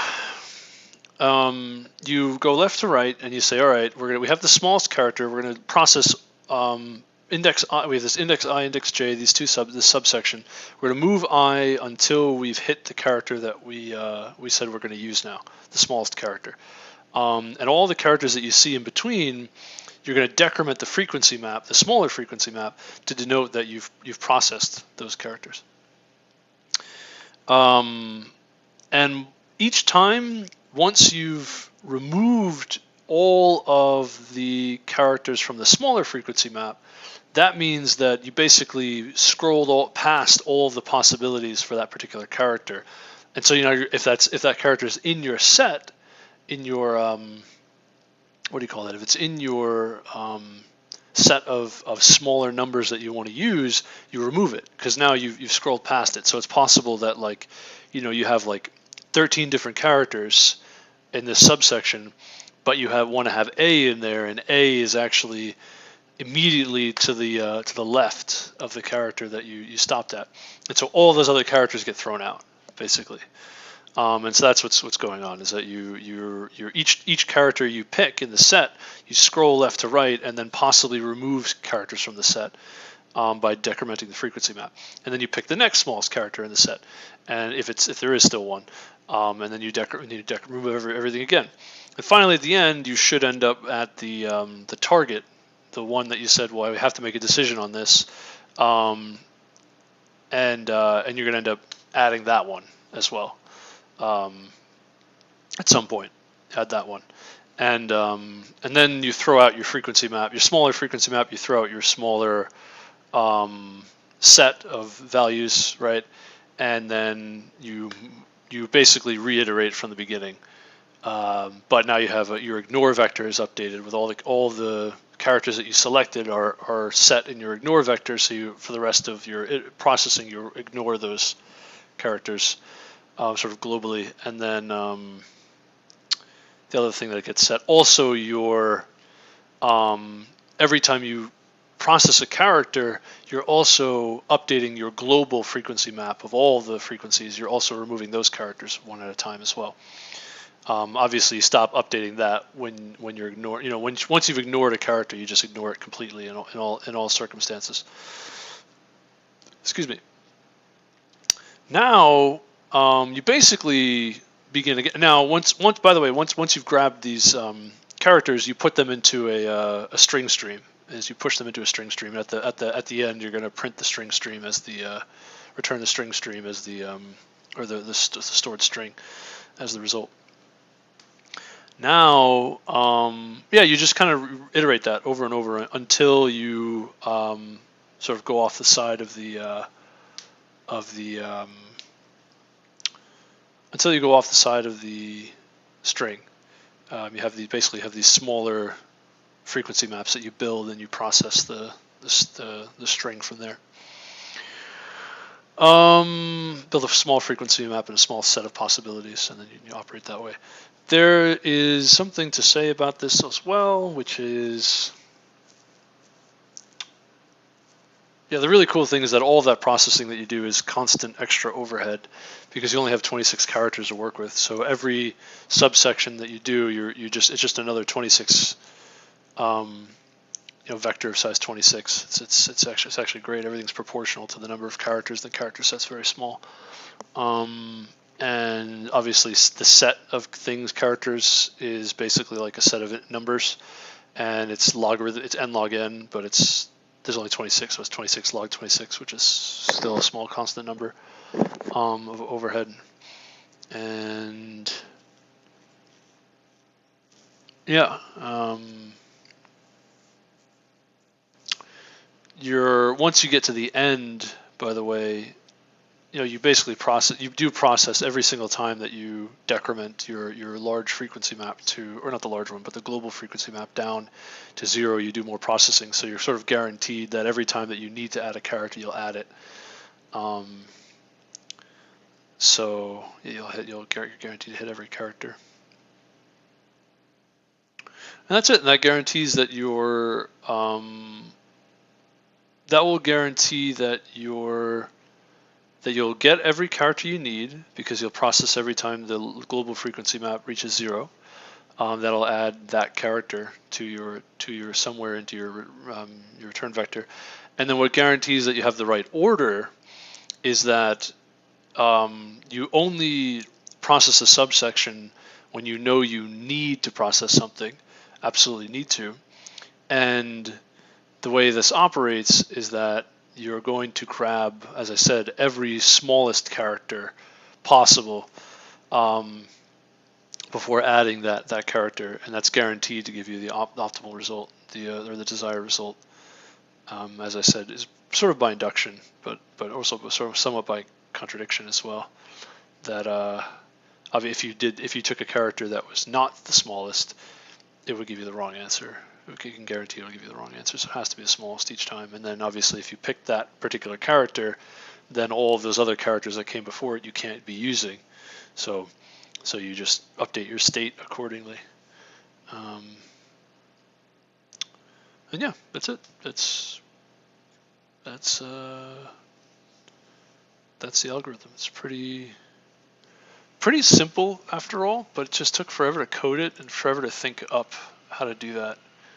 And I betcha there's like the discussion would probably have better. I betcha the discussion would have better solutions, like much cleaner, better explanations, all of that. I'm afraid to click on it. Like, it's gonna take me a while. Like, pretty much this is pretty much the whole day we did this problem. This is crazy, man. This is like, if I saw this in an interview, I would just cry. I can't. It's nope. No, sorry. No bueno. No, thank you. What do we get for the discussion? What do we get? Oh.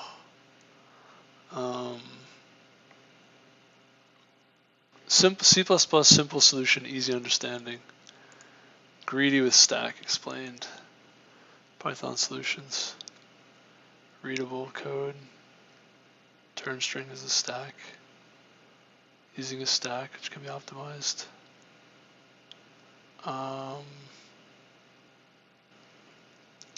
Two-pointer solution. Stack simulation. Simulates a stack with 2 pointers. I don't know, man. Python solutions. Okay. Let's do this one. No, it's Java. I don't want to do the Java ones. Java. We'll do Pacmans. These Pacmans are usually pretty interesting. Readable code with comments. Turn string as a stack. I don't really want to use that. Alright, anyway. Wow, this is so much cleaner. No kidding. Candidate. Visited. These are the characters, I guess. I don't know what. Oh, okay. He didn't want to use. You could just subtract. Well, anyway, okay. All right. Result. character C, candidate visited, continue, while C.result back. Candidate result back, visited equals false, pop back. Result, C, true. Substring.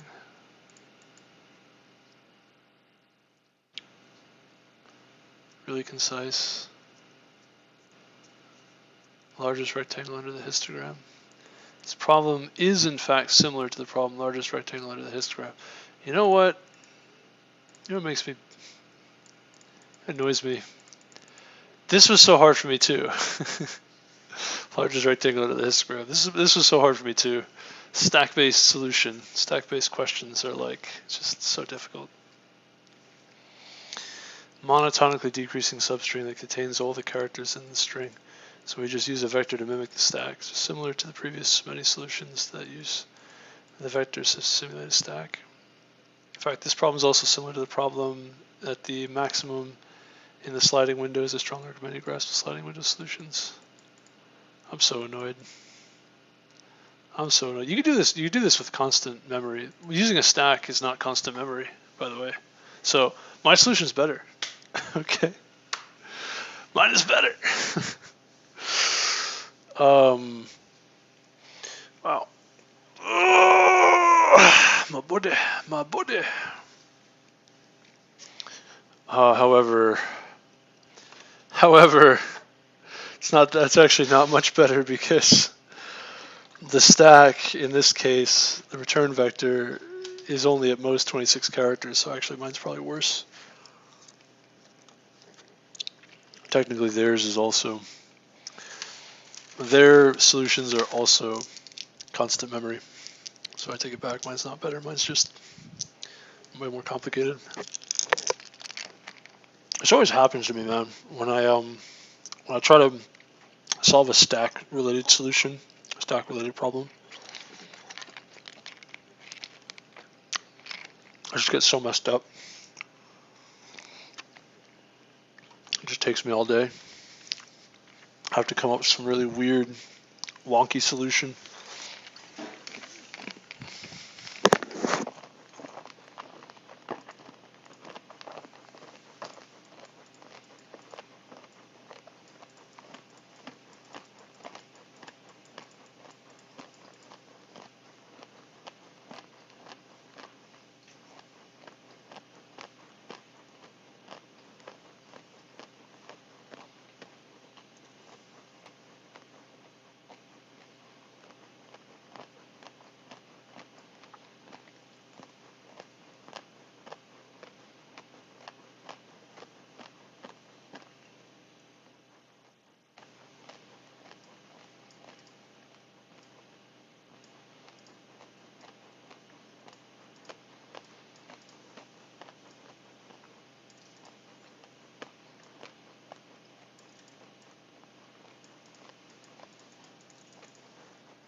Excuse me. You know what? Let me not read their solutions. Let me try to come up with my own again. Try to come up with one that uses a stack.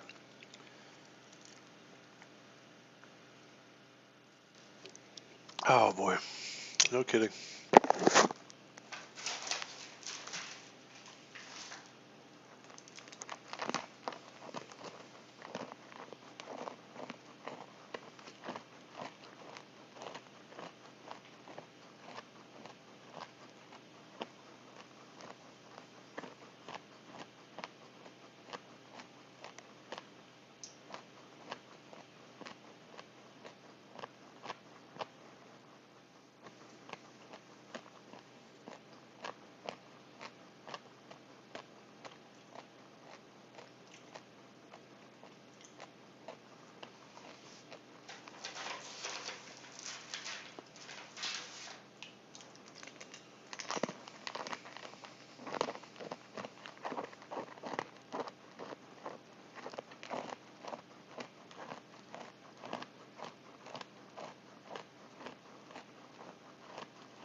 I know what to do, by the way. I think I know exactly what to do.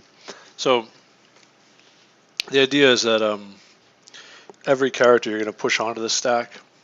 However, once you see a character, if it's smaller than what's on the stack, you're going to pop everything off the stack and then pop everything off the stack and then push this character on. And the idea is that the characters in the stack that don't have another value, you're gonna pop not every character. You're gonna pop every character that this is lexicographically smaller than. You're gonna pop all those off, and if this is lexicographically smaller, and you push it onto the stack, you're going to ignore that character from that point on.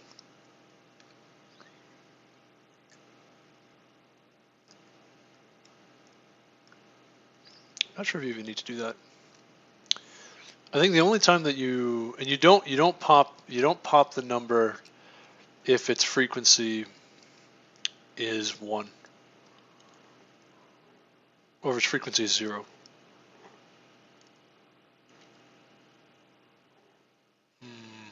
Something like that. I have to figure it out. So basically the idea is you're going to keep pushing things on the stack. If you find something that's a smaller value, you're going to pop everything off the stack and then push it onto the stack. And then you don't pop stuff that has a frequency of 0. And once you push this value onto the stack, you set it to the ignore list. Put it in the ignore list. So you do ignore of x equals true. You say ret.pushback x, and you're going to say while ret.empty, and c is less than ret.back. Oops.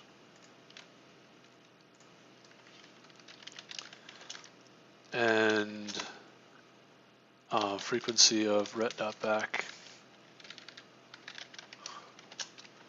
is greater than 0, then you're going to pop, or just pop. I think pop back. I think you can use a vector. You can pop the back of the vector. Have to remember. Yeah, pop back.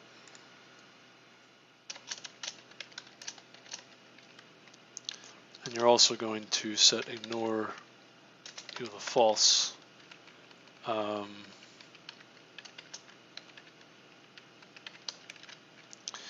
Ignore, you're not going to ignore this anymore, the ret.back minus, also it's not 0, that's a mistake, it's supposed to be a.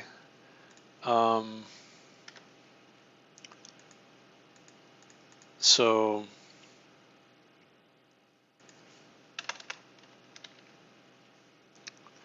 yeah, and then pop it. Now the question I have here is, when do we decrement the frequency? I think we decrement the frequency here.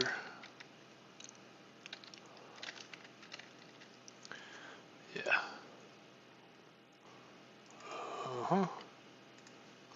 That's kind of it. I think that's.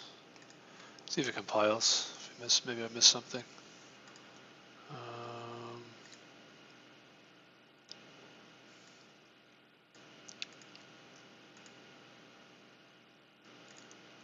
Oh, not X, but C. Made a mistake. Oh.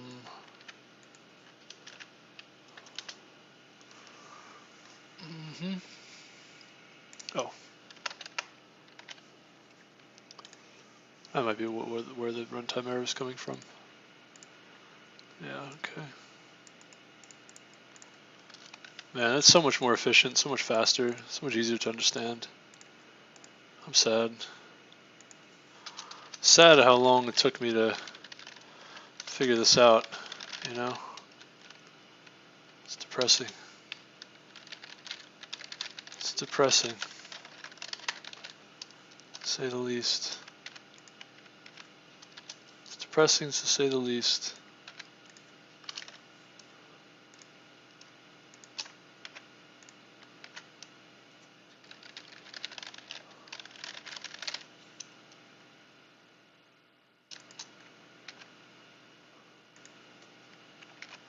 Alright, see how we did. Wrong answer. Well, that's kind of good. I managed to find a wrong test case. I mean, it's not good. It's not good that we're wrong, but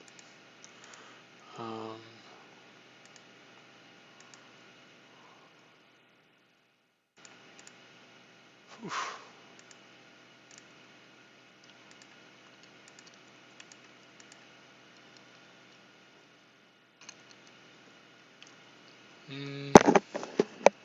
I think we got to say only want to ignore when if the frequency is 0.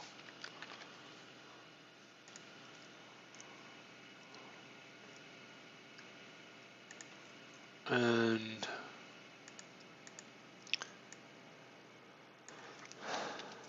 something like that.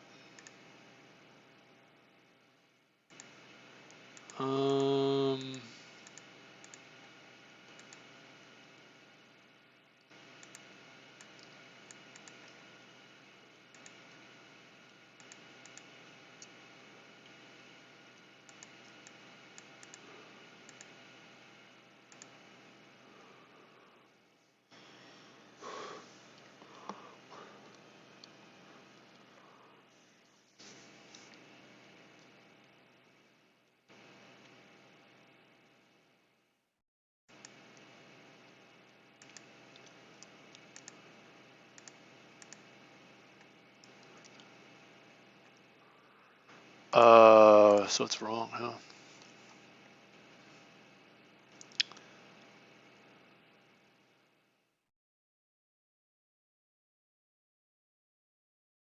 Oh.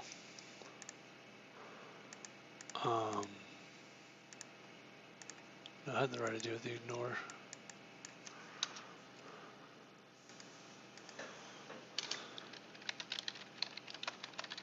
Right, because you don't want to push back. Once you've already got something pushed back in there, I don't want to push back in there again.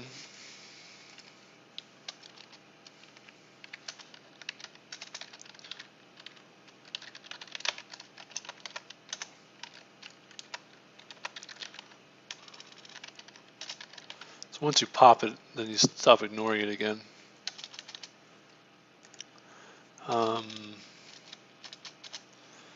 Yeah.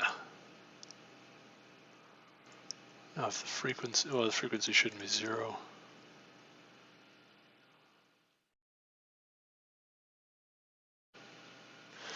Now what happened on this middle one, or this one here?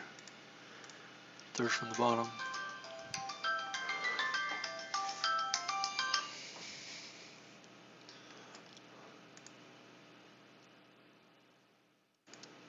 This one. Something happened somewhere here where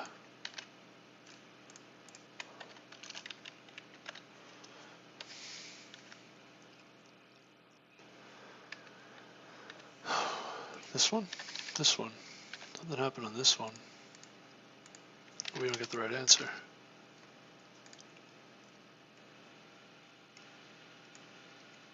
That's interesting. Why's that? The frequency. We say we get the integer. We say if we're ignoring it, we continue. Well, we're not empty. we're going to check our character against the back of the vector. As long as the frequency is greater than 0 of what's on the back, we're going to pop that. Stop ignoring, and we're going to pop it. And then we're going to do that. So we've got this return vector, and we say, we're going to basically add a bunch of characters to it that are, I guess, in increasing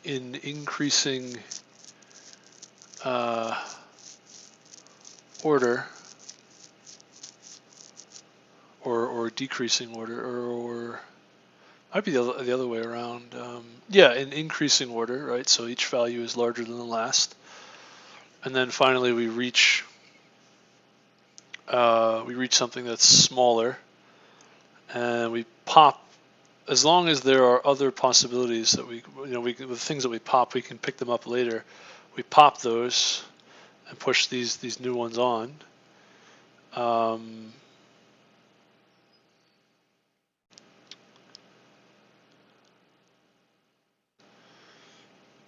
Excuse me. Now, what's weird is this should match. These two should match. Something funky's going on here. Something wrong is going on.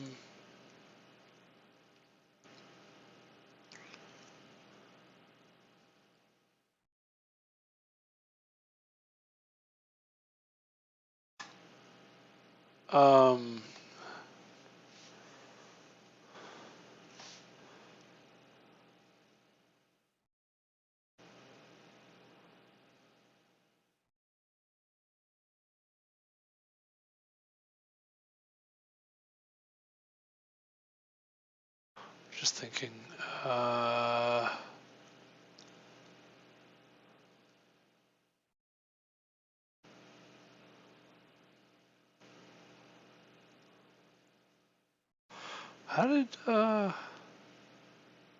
How do we miss X, W, and U?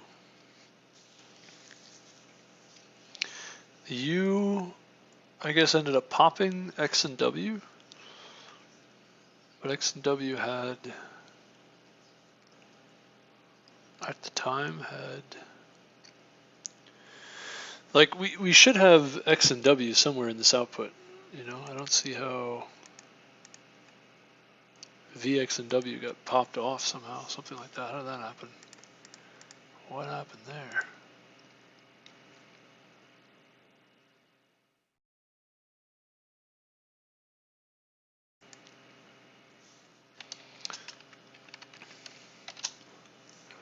I don't know.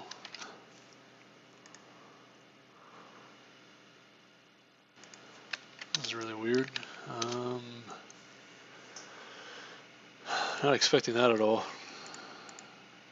Something strange is going on here.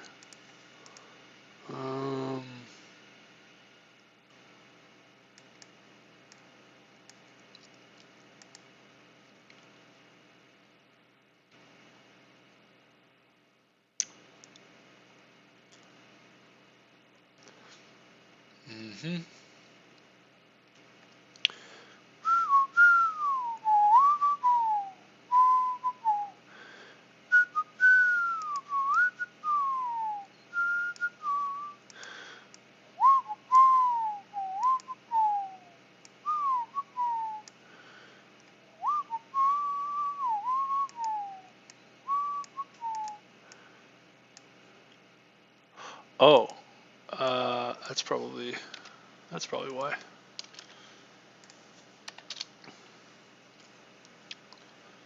Yeah.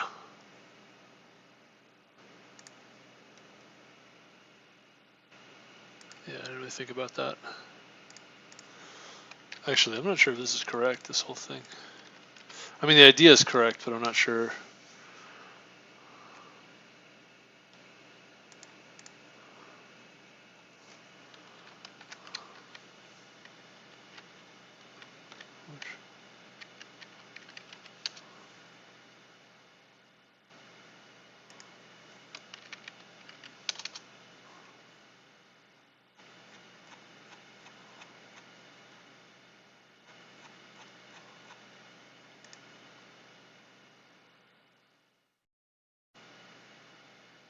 Let's go for it. Nice. Alright. Not really much better, but better in the sense of like that's way cleaner, way simpler. Brother. Oh man, should take a break and eat food. I feel like a dummy, you know? I feel like a dummy.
Man.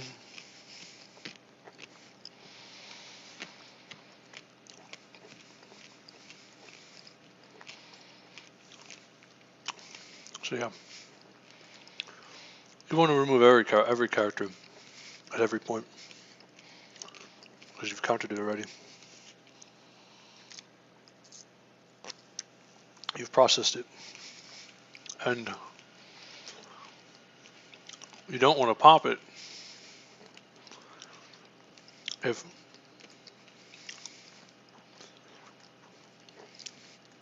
that's potentially the last character.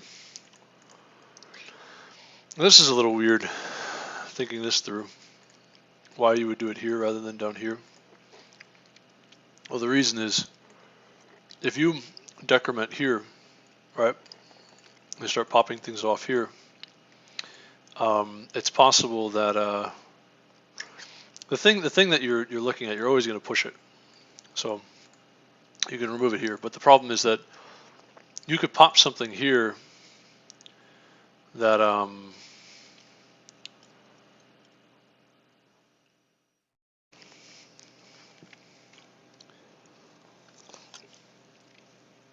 you weren't supposed to pop. Something like that. Oh no, it's actually the other way around. Because you're ignoring and not ignoring things. If you don't, it's really the problem is that if you don't count it and then ignore it, later when you're unignoring, right, because this isn't permanent, what can happen is that it looks like you have more of these than you do, and so you actually pop off more than you should. Yeah, that's actually why. That's actually what happened. That's what went wrong. Excuse me. The other way is not really the problem. It's the problem is that you're going to pop off more things than you should because you have the wrong count because of this branch, right? That's why. It's because you need to count everyone at every step, and if you don't here, for some cases you don't, you have a problem. Yep.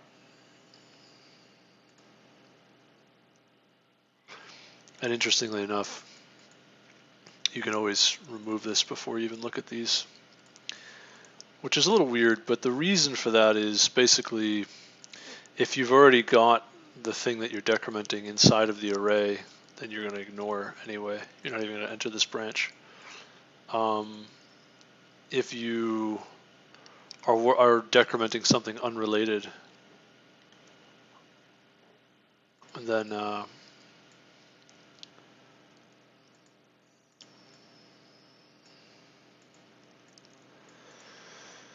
then you do want to decrement here too, because, well, what's interesting is that if you decrement the one that's equal, in other words, something that's the same, you're not even going to bother to check this because you already stop here anyway, because they're equal to each other. So this just fails. You exit the loop immediately. Don't even care. So it's kind of interesting. Like you'd kind of want to do this after this check, but it actually doesn't matter if it's 0 or not for the same, because it only really matters for the same character frequency. And if you hit the same character, then it just drops anyway. So I don't really care. Because what you probably would want to do is actually this. Yeah, there's a lot of different sort of logical pieces there that are kind of interesting. But you could do this too. You should get the same answers. That's even faster. Look at that. That's better. That's kind of interesting that's faster. I wouldn't have expected that. Why is that faster?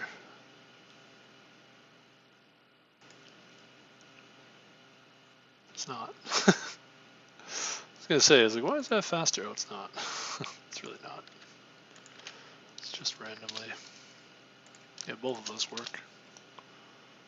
Pretty interesting. Pretty interesting stuff. Sweet. So yeah, linear time, constant memory, 100% it's faster than everything else. Pretty easy to code, pretty simple to code. If you're a smart boy, you can figure it out quickly. Code it up in 5 minutes. If you're a small brain like myself, it takes you the whole day to realize that you could have just used a stack and could have actually used a constant size stack in the form of the return vector, and life would have been good. That would have been all you needed. Would have been on your way.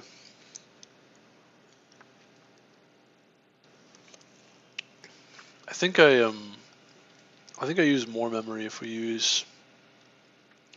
So here's a question. What if we do this? I think the only reason why we're more memory is because of this, because we're dumping into the string stream at the end here, trying to be more efficient, but I don't know if it's really that much more efficient.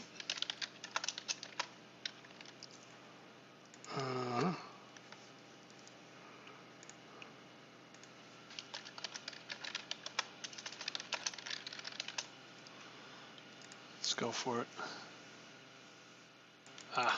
There you go. All right. I thought it was better to use a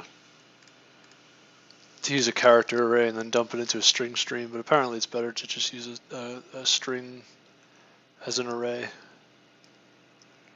Because a string basically is just a character array. It's kind of what a character vector, more or less, with different operations. I guess it's optimized slightly differently too. Yeah, this is why we use less memory as well, because on average we just are using less. Yeah.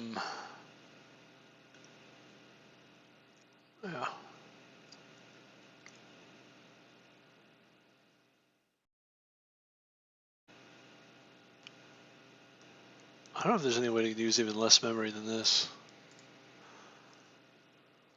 That's all I got, man. I think it randomly has less memory or something. I don't know. We're doing okay though. Anyway, that's probably enough of this problem. I feel like a dummy too. Yeah. So many stupid mistakes, and then a smart one. Hate smart mistakes. Yeah, a smart mistake. Yeah. Did I say that? Did I say I made a smart mistake? Stupid mistakes, and then a smart mistake. That's kind of funny. Oh, you made a stupid mistake as opposed to a smart mistake? Are mistakes inherently stupid? I like that. I don't know. You gotta ask somebody. Say, are mistakes inherently stupid? And say, what do you mean? Say, well, people say they make stupid mistakes, but have you ever made a smart mistake?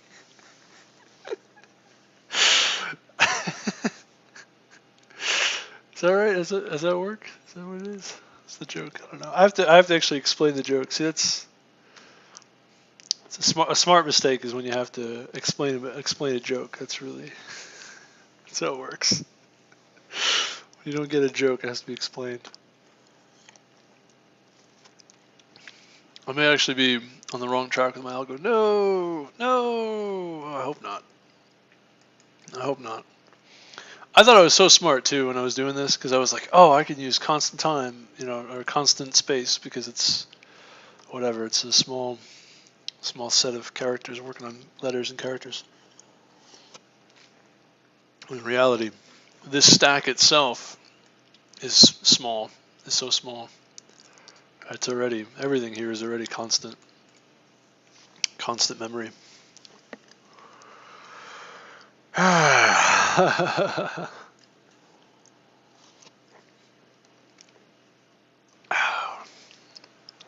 Very interesting problem though. I'm glad we did this. Yeah, I like stack-based problems. I always get destroyed. I always get owned. It's just how it goes, man. It's just how it goes. Yeah.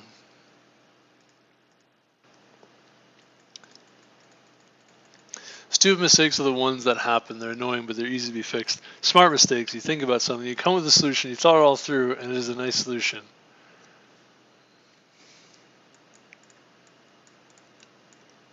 Only problem, it is wrong, because there's some mistake in the thinking, be it the starting assumptions or the conclusions made from them. Yeah, there you go. That's a smart mistake. I don't know if that's a smart... Maybe. Because which one's worse, right? Which one's worse? The mistake where you have the right idea and you just implement it, you make some minor errors and you implement it wrong, or is it just you drew up a map, you drew up a design, and the whole thing was the whole thing was wrong because it was the wrong thinking, wrong conclusion, wrong starting assumptions, wrong logical steps in between, right? Logical, what do they call it? The wrong logical jumps. I guess it'd be those would be conclusions. I guess every logical jump would be a conclusion. So you could say, beat the wrong starting assumptions, the wrong conclusions. Is that what you? Yeah. Is that what you? Yeah. That's funny. That's the difference between a stupid mistake and a smart mistake. I guess so, right? Because the minor mistakes, I would call them stupid. I'm like, oh, a stupid mistake. It's like, oh, it's a minor mistake. But actually, in that case, the smart mistake is the major mistake, right? And then you got to think to yourself, wait a minute, why are we calling the major mistakes smart mistakes? Uh-oh. Oh. So ironically, the better you get at programming, the higher your percentage of dumb mistakes versus stupid mistakes versus smart mistake. Favorite stupid mistake: miss the semicolon after defining a class struct. Oh, I do that one constantly. Yeah, I do that a lot. Completely idiotic. Anyone could fix that. Luckily, the compiler catches it. It's annoying. Nothing more.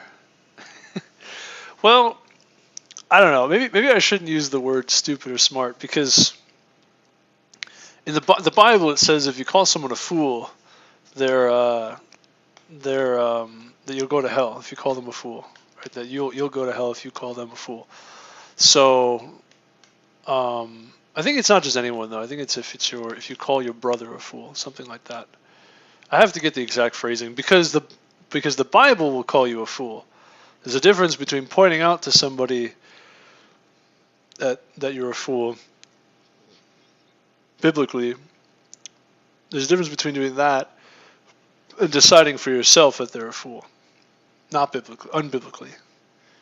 I think that's the difference. It's like a very subtle difference, but obviously people don't really know the difference. You know, when you tell them they're a fool, they're like, "What are you calling me names for?"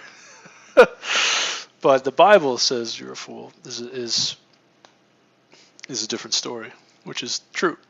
The Bible does say you're a fool if you don't believe in God. But not me. I'm not allowed to say it. I'm not allowed. I don't think I'm allowed to tell anyone they're a fool. But they got to decide for themselves based off of what the Bible says, what God says. There are smart mistakes because you used your smarts to make them. Whereas for stupid mistakes, you obviously used your stupids instead. I like that. That's good. Clearly.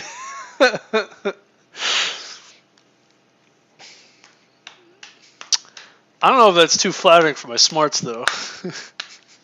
If the major mistakes are made by my smarts, and the minor mistakes are made by my stupids, it seems like my stupids make way less impactful mistakes than my smarts do.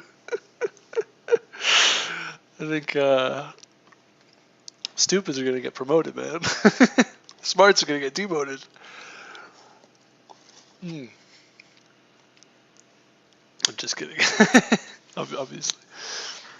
But yeah, I guess I'll have to use the words minor mistakes and major mistakes, so I don't get into choppy water, get into questionable water with my what do you call that? With my speech, I guess. Man, all I want to do now. Wow, it literally took me all day, this question. Like, that's just crazy. I don't know, man. I'm like, schmagoo and a schmagee. Quite the, I don't know what to say. I guess I just need more practice, that's all. Like, I get, you know what it is? I needed to somehow recognize this problem, recognize it for what it is. It's a stack related question. I kind of thought it would be. I mean, I kind of, there's part of me that like knew it, I guess, because I was like, well, it doesn't look like any other problem I know. It's like, that's usually a stack problem. So you separate your mistakes into kindergarten and military, minor and major.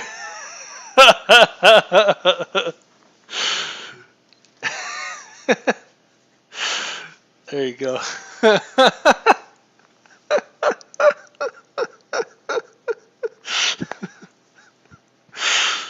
Uh-oh. To avoid getting myself into danger. My mistakes now have military rank or elementary school rank.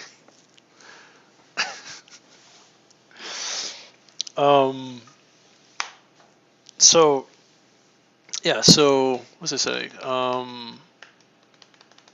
Yeah, this problem. I think the meta problem, right, would be because if I recognize this problem and said, I could use a stack-based solution to solve this, and how would I do that? I don't know, man. Dude, I don't think I would have thought of this on my own, like given enough time. I don't think I ever would have.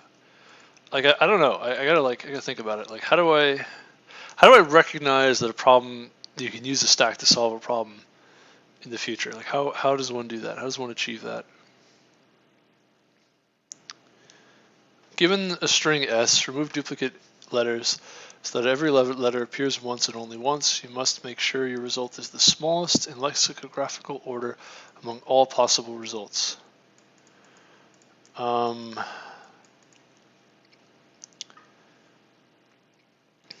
you would pop all of the values before it as long as there is another value possible. That's like the key. I mean, that's really the crux of the stack-based solution. And how do you know if there's any other that come after? It would be if you use a frequency map. And then obviously you want to ignore values that you already counted in your solution. So you use this nifty item, nifty little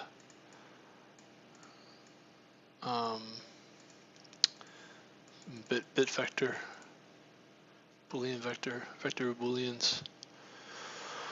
However, how would I see that? How would I know that? That's so I don't think I ever would have thought of that on my own. I don't think so.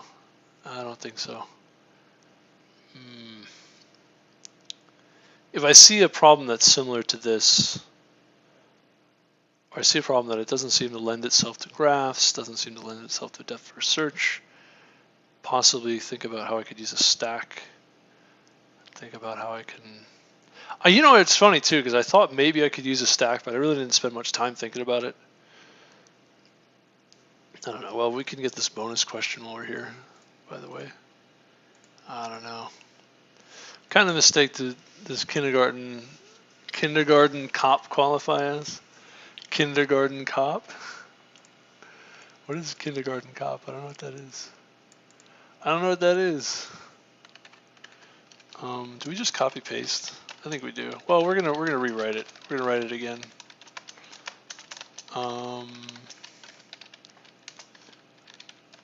Vector, string, and we needed one more thing, didn't we? Or was that it? I think that's all we needed.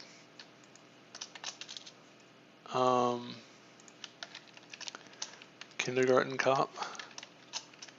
What is kindergarten cop? Is that a movie? Is he saying what kind of mistake does the movie qualify as? So we have a frequency map, which is going to be our integers. We have a vector of things to ignore. That we're going to ignore. And we have a string, which is going to be our stack. We're going to say auto, C and S. Frequency of C minus A plus plus to give us our frequency map. We're going to loop through each string to the string again. We're going to say certainly the frequency of this. We're going to decrement the frequency here. We're going to say if ignore, continue. We're going to say we have our stack if it's not empty, and our character is smaller than what's on the back of the stack, and the frequency of what's on the back of the stack is non-zero. If all those things are true, we're going to no longer ignore the it's on the back of the stack here, because we're going to pop it. And then, in all cases, we're going to push this character on the back of the stack. And then we're going to ignore after that this portion, which is really C. Oh, we don't even need to push back. We can just plus equals C. We're going to ignore C minus A. Set that to true. And we're going to return what's left over. Give that a test, see how it goes. See if it compiles. Test a couple of cases. These are exactly the same question, huh? I mean, that's what it says. But small subsequence of distinct characters. Wow, amazing. All right, submit it. See how I do. See how it goes. Got there. Sweet. All right. Yeah, that was a double whammy today. We got two for one problem. Pretty wild, man. Pretty wild. These are the same questions. small subsequence of distinct characters, and remove duplicate letters. I don't like both of them. I want to like both of them. I'll give them both a +1. Definitely enjoyed this question.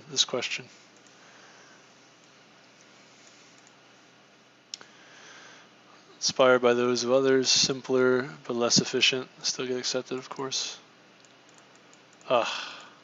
Less efficient. Simpler. What is this?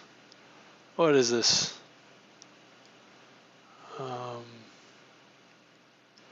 Wow. Look at this stuff, man. Look at these things. Whoa. Whoa. Whoa.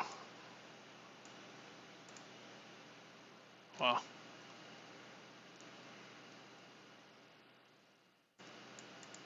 Oh. I think I did something like this initially. Something with the suffix.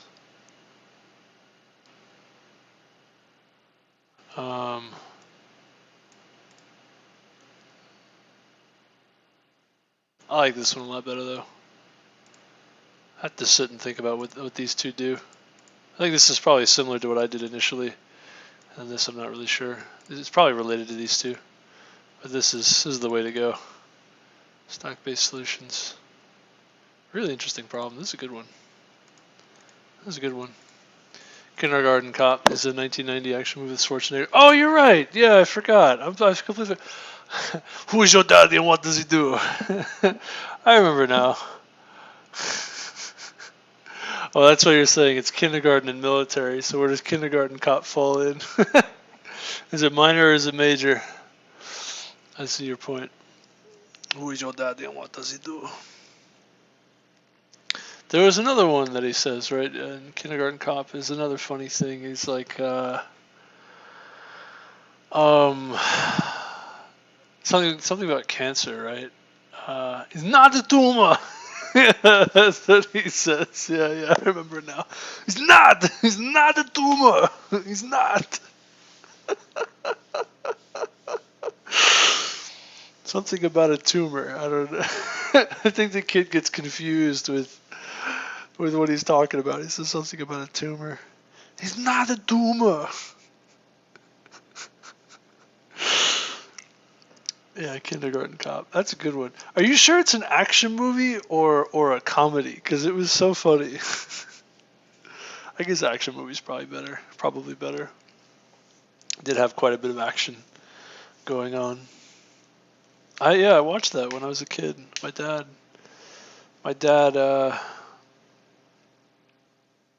With my dad, I watched so many videos at my dad's when I was young.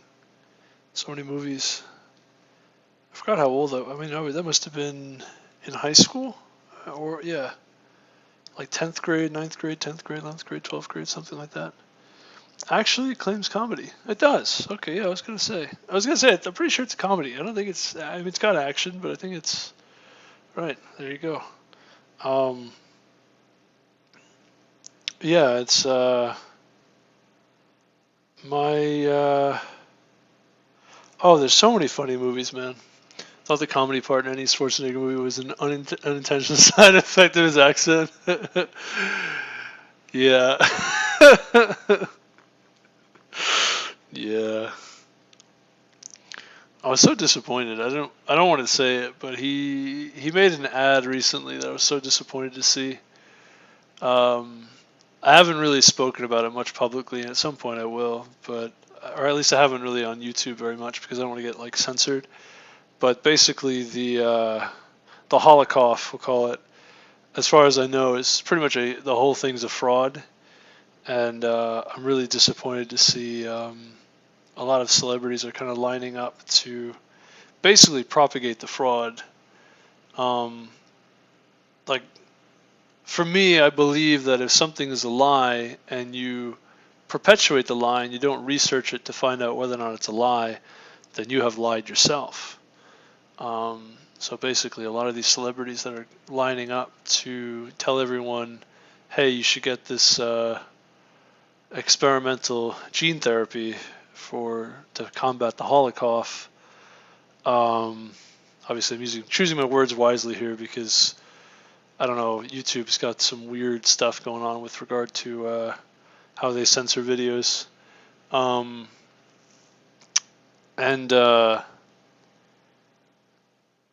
I think they mostly just do the titles. That's a whole different subject, like how they actually manage to censor everything. But because they don't have the resources, right? Like there's way too much information being dumped onto their servers that they can't actually, you know, they can't actually censor everything by hand. You know, it has to be just strictly algorithms that just flag and remove things, and report things all over the place. But anyway, my point was, I'm just disappointed that these celebrities wouldn't like do their research on the subject before they encourage people to do things that are, in my opinion, quite frankly, dangerous. Sorry, I realize it just totally ruined the mood because it's just the last thought that I had about Schwarzenegger is like he's almost part of my childhood or my youth because I watched so many of his movies and they were so good. And like, you know, obviously like I kind of plug him right in there with all the other movies that I watched, you know, like Chris Farley movies and what's his name? Who's the other guy? That Jim Carrey movies and all these different, you know, comedy movies, all these different characters, these different people. I mean, there are so many. I don't even remember all of them. Movies with John Candy and John Belushi and all these people. Chris Farley, right? David Spade, Adam Sandler, what's his name? Kevin James. All these different people, right? All these different actors, these different movies, these comedy movies they did. Who's another one I like a lot? It's Here's Johnny. I forgot who's that guy. What's his name? He's so funny. Oh, I can't remember that actor's name. Robin Williams we missed. Yeah, Robin Williams. I definitely miss Robin Williams. Yeah, it's so tragic, so sad. He had a rough go of it, man. He had a hard time. Yeah, it's so sad to hear about, to think about, to know about. But no, he was great. I mean, Robin Williams, yeah, rest in peace. I felt so bad. I had said something publicly kind of nasty about Robin Williams, a comment I made on a YouTube video. I mean, I didn't think it was that nasty, but it was kind of a mean thing to say, mean thing to do. And that was around the time that he took his life, and I kind of just felt really bad, because I didn't, you know, like I know it wasn't me, but like it didn't help, you know, to say something nasty. And you might be thinking like, what kind of a nasty thing could you say to Robin Williams? Like, what could you even? But I don't really want to share it because it's so dumb, and I felt so bad about it. We'll just say I feel bad. And I wish I didn't say what I said. I didn't think it was a bad thing at the time either. I just thought it was just expressing my opinion. However, you could be a little more careful about expressing your opinion, certainly, or I can. There's so many good ones. These actors. I forgot what I was even talking about. That's such a sad note. Yeah. You know who reminds me of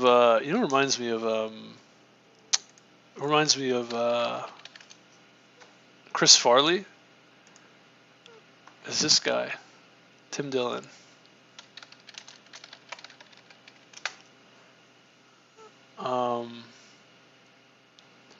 Yeah. He reminds me of Chris Farley. For a late show, you guys are such pussies. This audience for a late. He's not he's a little more like, I don't know, he's just kind of like a fat funny white guy, something like that. That just reminds me of Chris Farley. Chris Farley's got a very different approach to comedy, but I don't know, he just kind of looks similar. It reminds me of him. But Chris Farley's approach is way different. It's like way more animated, way more like just excitable.